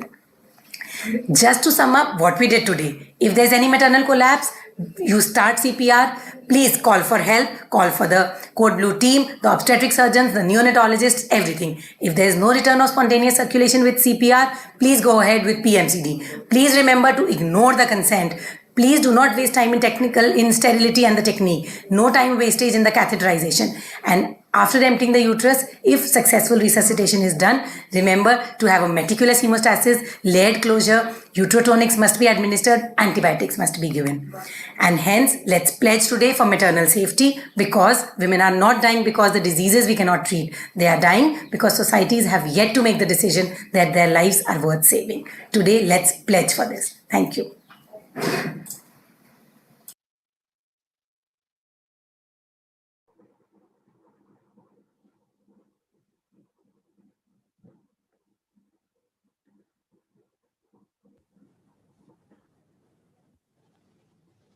Thank you very much. The resuscitative team was very explicit and all the take-home messages were very clear.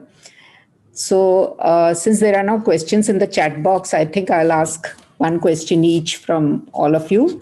We start with the last one first. Ashima, you talked about resuscitative hysterotomy. And what our concern is, are there any reports from India, any studies which have been done, and what do they tell us about the survival rates in the mother and the fetus?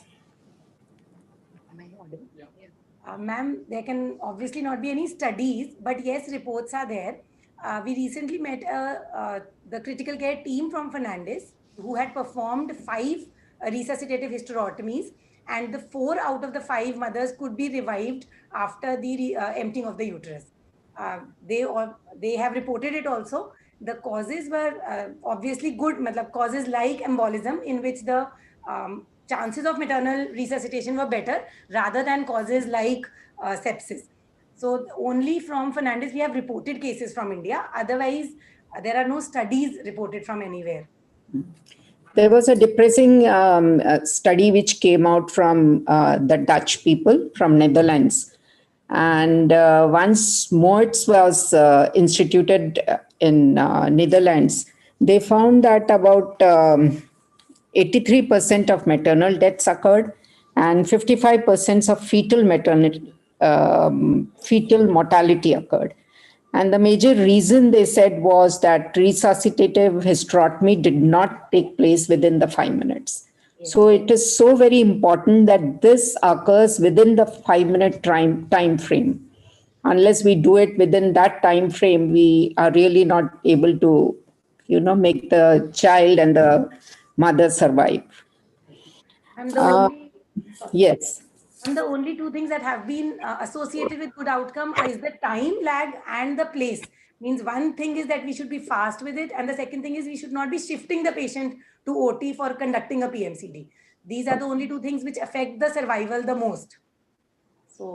So in continuation with this, Dr. Anju, this is a patient who is morbidly obese, a high BMI, and she's in the ward. She has she has had a cardiac arrest. Now, how do you resuscitate, do an effective cardiac compression in this patient? We do not have a board available there to do, make it a stiff one. So do we put the patient down on the floor or do we continue on the bed? And are the steps any different in a morbidly obese patient? Because left uterine displacement is going to be really very difficult here. Yeah, it's pretty a challenging scenario. Very challenging. Yeah. And we do meet such 130 kg and 140 kg. And I bet Sunil will tell you that he has been, with 180 kg females in Hyderabad. So it's a really tough and challenging situation. And what I'm worried about is how do you do, left uterine tilt? Unless you have a male resident who is putting all his pressure and pulling the uterus to one side. Two things. One is very imperative in today's times, and since we all know that we will be having obesity is on the rise, so all the crash carts must have a kind of a board, a hard board, that can be slipped beneath the chest of the patient, so that effective chest compressions can occur. Yes, there would be issues about tilting the uterus, and therefore maybe pushing it from the other side could perhaps be a little more, easier in morbidly obese patient. Maybe, I don't have much of personal experience into it, but I do believe that would help. Yes, pushing it from the opposite side would be a much better option there. And of course, we need not, one thing that is very important for us to remember is that shifting these mothers to the floor or any other place is not to be done at all. We need to be stationed there itself. The best option is to climb up on the bed and be on your knees. When you're on your knees, you actually have your hips above the patient level, and then you can use your body weight to good high quality chest compressions because you're actually compressing on the sternum, where I believe the fat would not be there and you could be doing a better job at that. You should use, these are the situations where one must use feedback devices because they would help us to tell us whether we are doing efficient chest compressions or not. And AHA also recommends that even with the help of a BAGMAS device, we can have an ETCO2 monitor attached. But the best option in this particular scenario would be to shove in a second generation as a laryngeal mask airway. In our hospital, all labor floors and OB-GYN floors, and including emergency, have a second generation LMA and a PMCD kit stationed on the crash carts. So that the advantage you get is you can attach an ETCO2 monitor and monitor the quality of your chest compressions and be sure that your chest compressions are really effective. And of course, you need a very efficient PMCD team to do PMCD on these patients.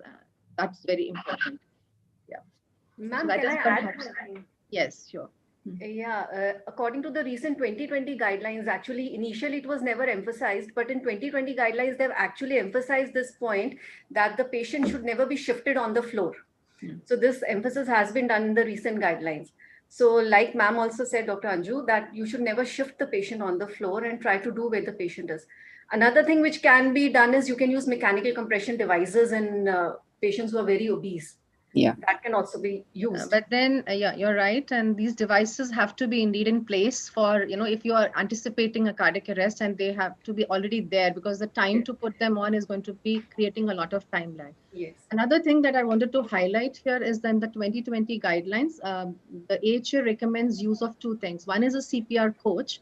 And that is essentially a person who is on the defibrillator. So if you had seen in our videos, we did not use the defibrillator person to interchange with the chest compressor. We use the IV person. The defibrillator stands just opposite to the compressor and can actually monitor with the help of either the feedback device or visually the quality of chest compressions, keeps a track on the chest compression fraction. That's the most important thing for good recoveries. And that is the time that you spend for doing chest compressions divided by the total time of CPR. So it should be aimed, as Dr. Nidhi said, to be something around 80%. You can achieve them with good team dynamics, repeated rigorous mock drills, and that can actually come in there. These are two things that CPR coach and improving your chest compression fractions is a lot of focus now. We need to also look at our rhythms, and as has been pointed out, rhythm recognition skills are often not very efficient in these floors, and therefore use of the combo devices where there is a defibrillator pad and an AED mode can be switched on to your defibrillator can be really helpful to these mothers. So another important point which I would like Nidhi to clarify is how frequently these skills should be reinforced. Actually, ma'am, they should be like there is no time that you should do these monthly or 6 monthly or yearly. But yes, annually, once in a year, they have to be reinforced because the guidelines also keep on changing, and plus your skills have to be brushed up regularly. So it is very important that all residents, especially the new joinees, they regularly practice on mannequins. And so that at the time of an emergency, they are ready and they're prepared. So But Nidhi, isn't 1 year too much of a time lag? I think it's a very short remembering span. I think it's around 3 months or something. What about Anju?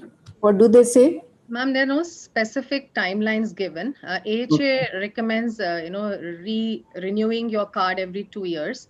But I agree with you that people do tend to, lose on their skills and the cognitive everything ability goes off.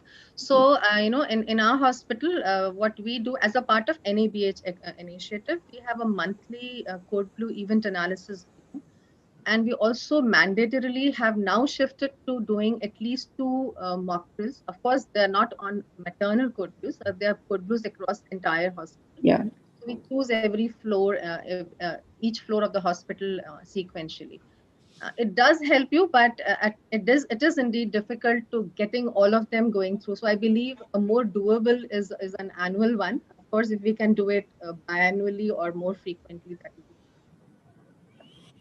Another point that I questioned was there in the chat box was, should you move the mothers to, I think Ashima can answer that better. But I only have to add one thing, should mothers be moved for hemostasis to OR after PMCD and successful resuscitation? Just a point to remember, please move your mothers when they are stable. Yes. Don't move an unstable mother. And that, of course, has been highlighted very well by Dr. Anjan. So with this, if there are no more questions there, I think I thank all the team members here of this e-skill station. And since each one of you has already summarized the resuscitative hysterotomy, and Anju and Nidhi have already summarized the CPR guidelines, we do not need to go back to that. And thank you very much for a very good hybrid presentation of the skills which you showed. The team was exemplary from PGI, and the SimMum really helped show it in a more virtual and more authentic manner. Thank you very much. Thank you so much. Thank you, ma'am. Thank you, ma'am. Thank you so much.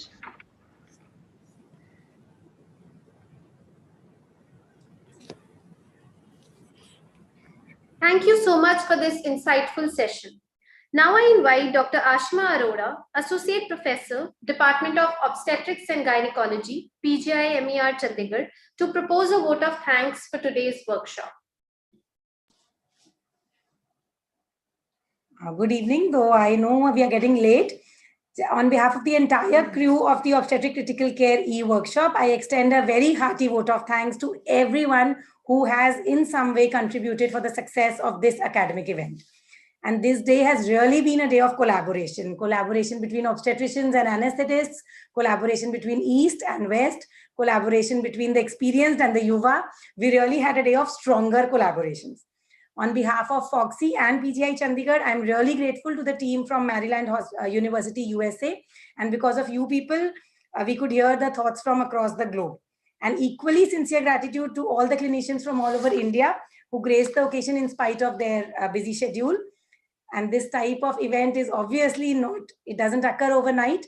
The wheels started rolling more than a month back. And I was really fortunate to have a dedicated team of clinical photographers and telemedicine experts who were very well versed with their jobs. Special mention to the team of Lardell and Edwards for providing the simulation setup.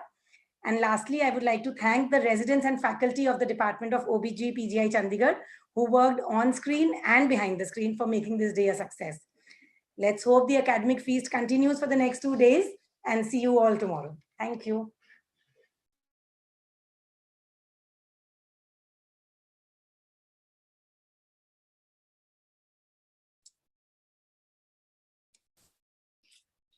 Thank you, Dr. Ashima. Now I invite Dr. Komal Gandhi to conduct post-test, which will be followed by display of all the questions of pre-test and post-test along with their answers. I thank you all for being a part of this workshop today. It sure was a great source of intellectual nourishment for all of us. Thank you. Hope to see you tomorrow in the CME.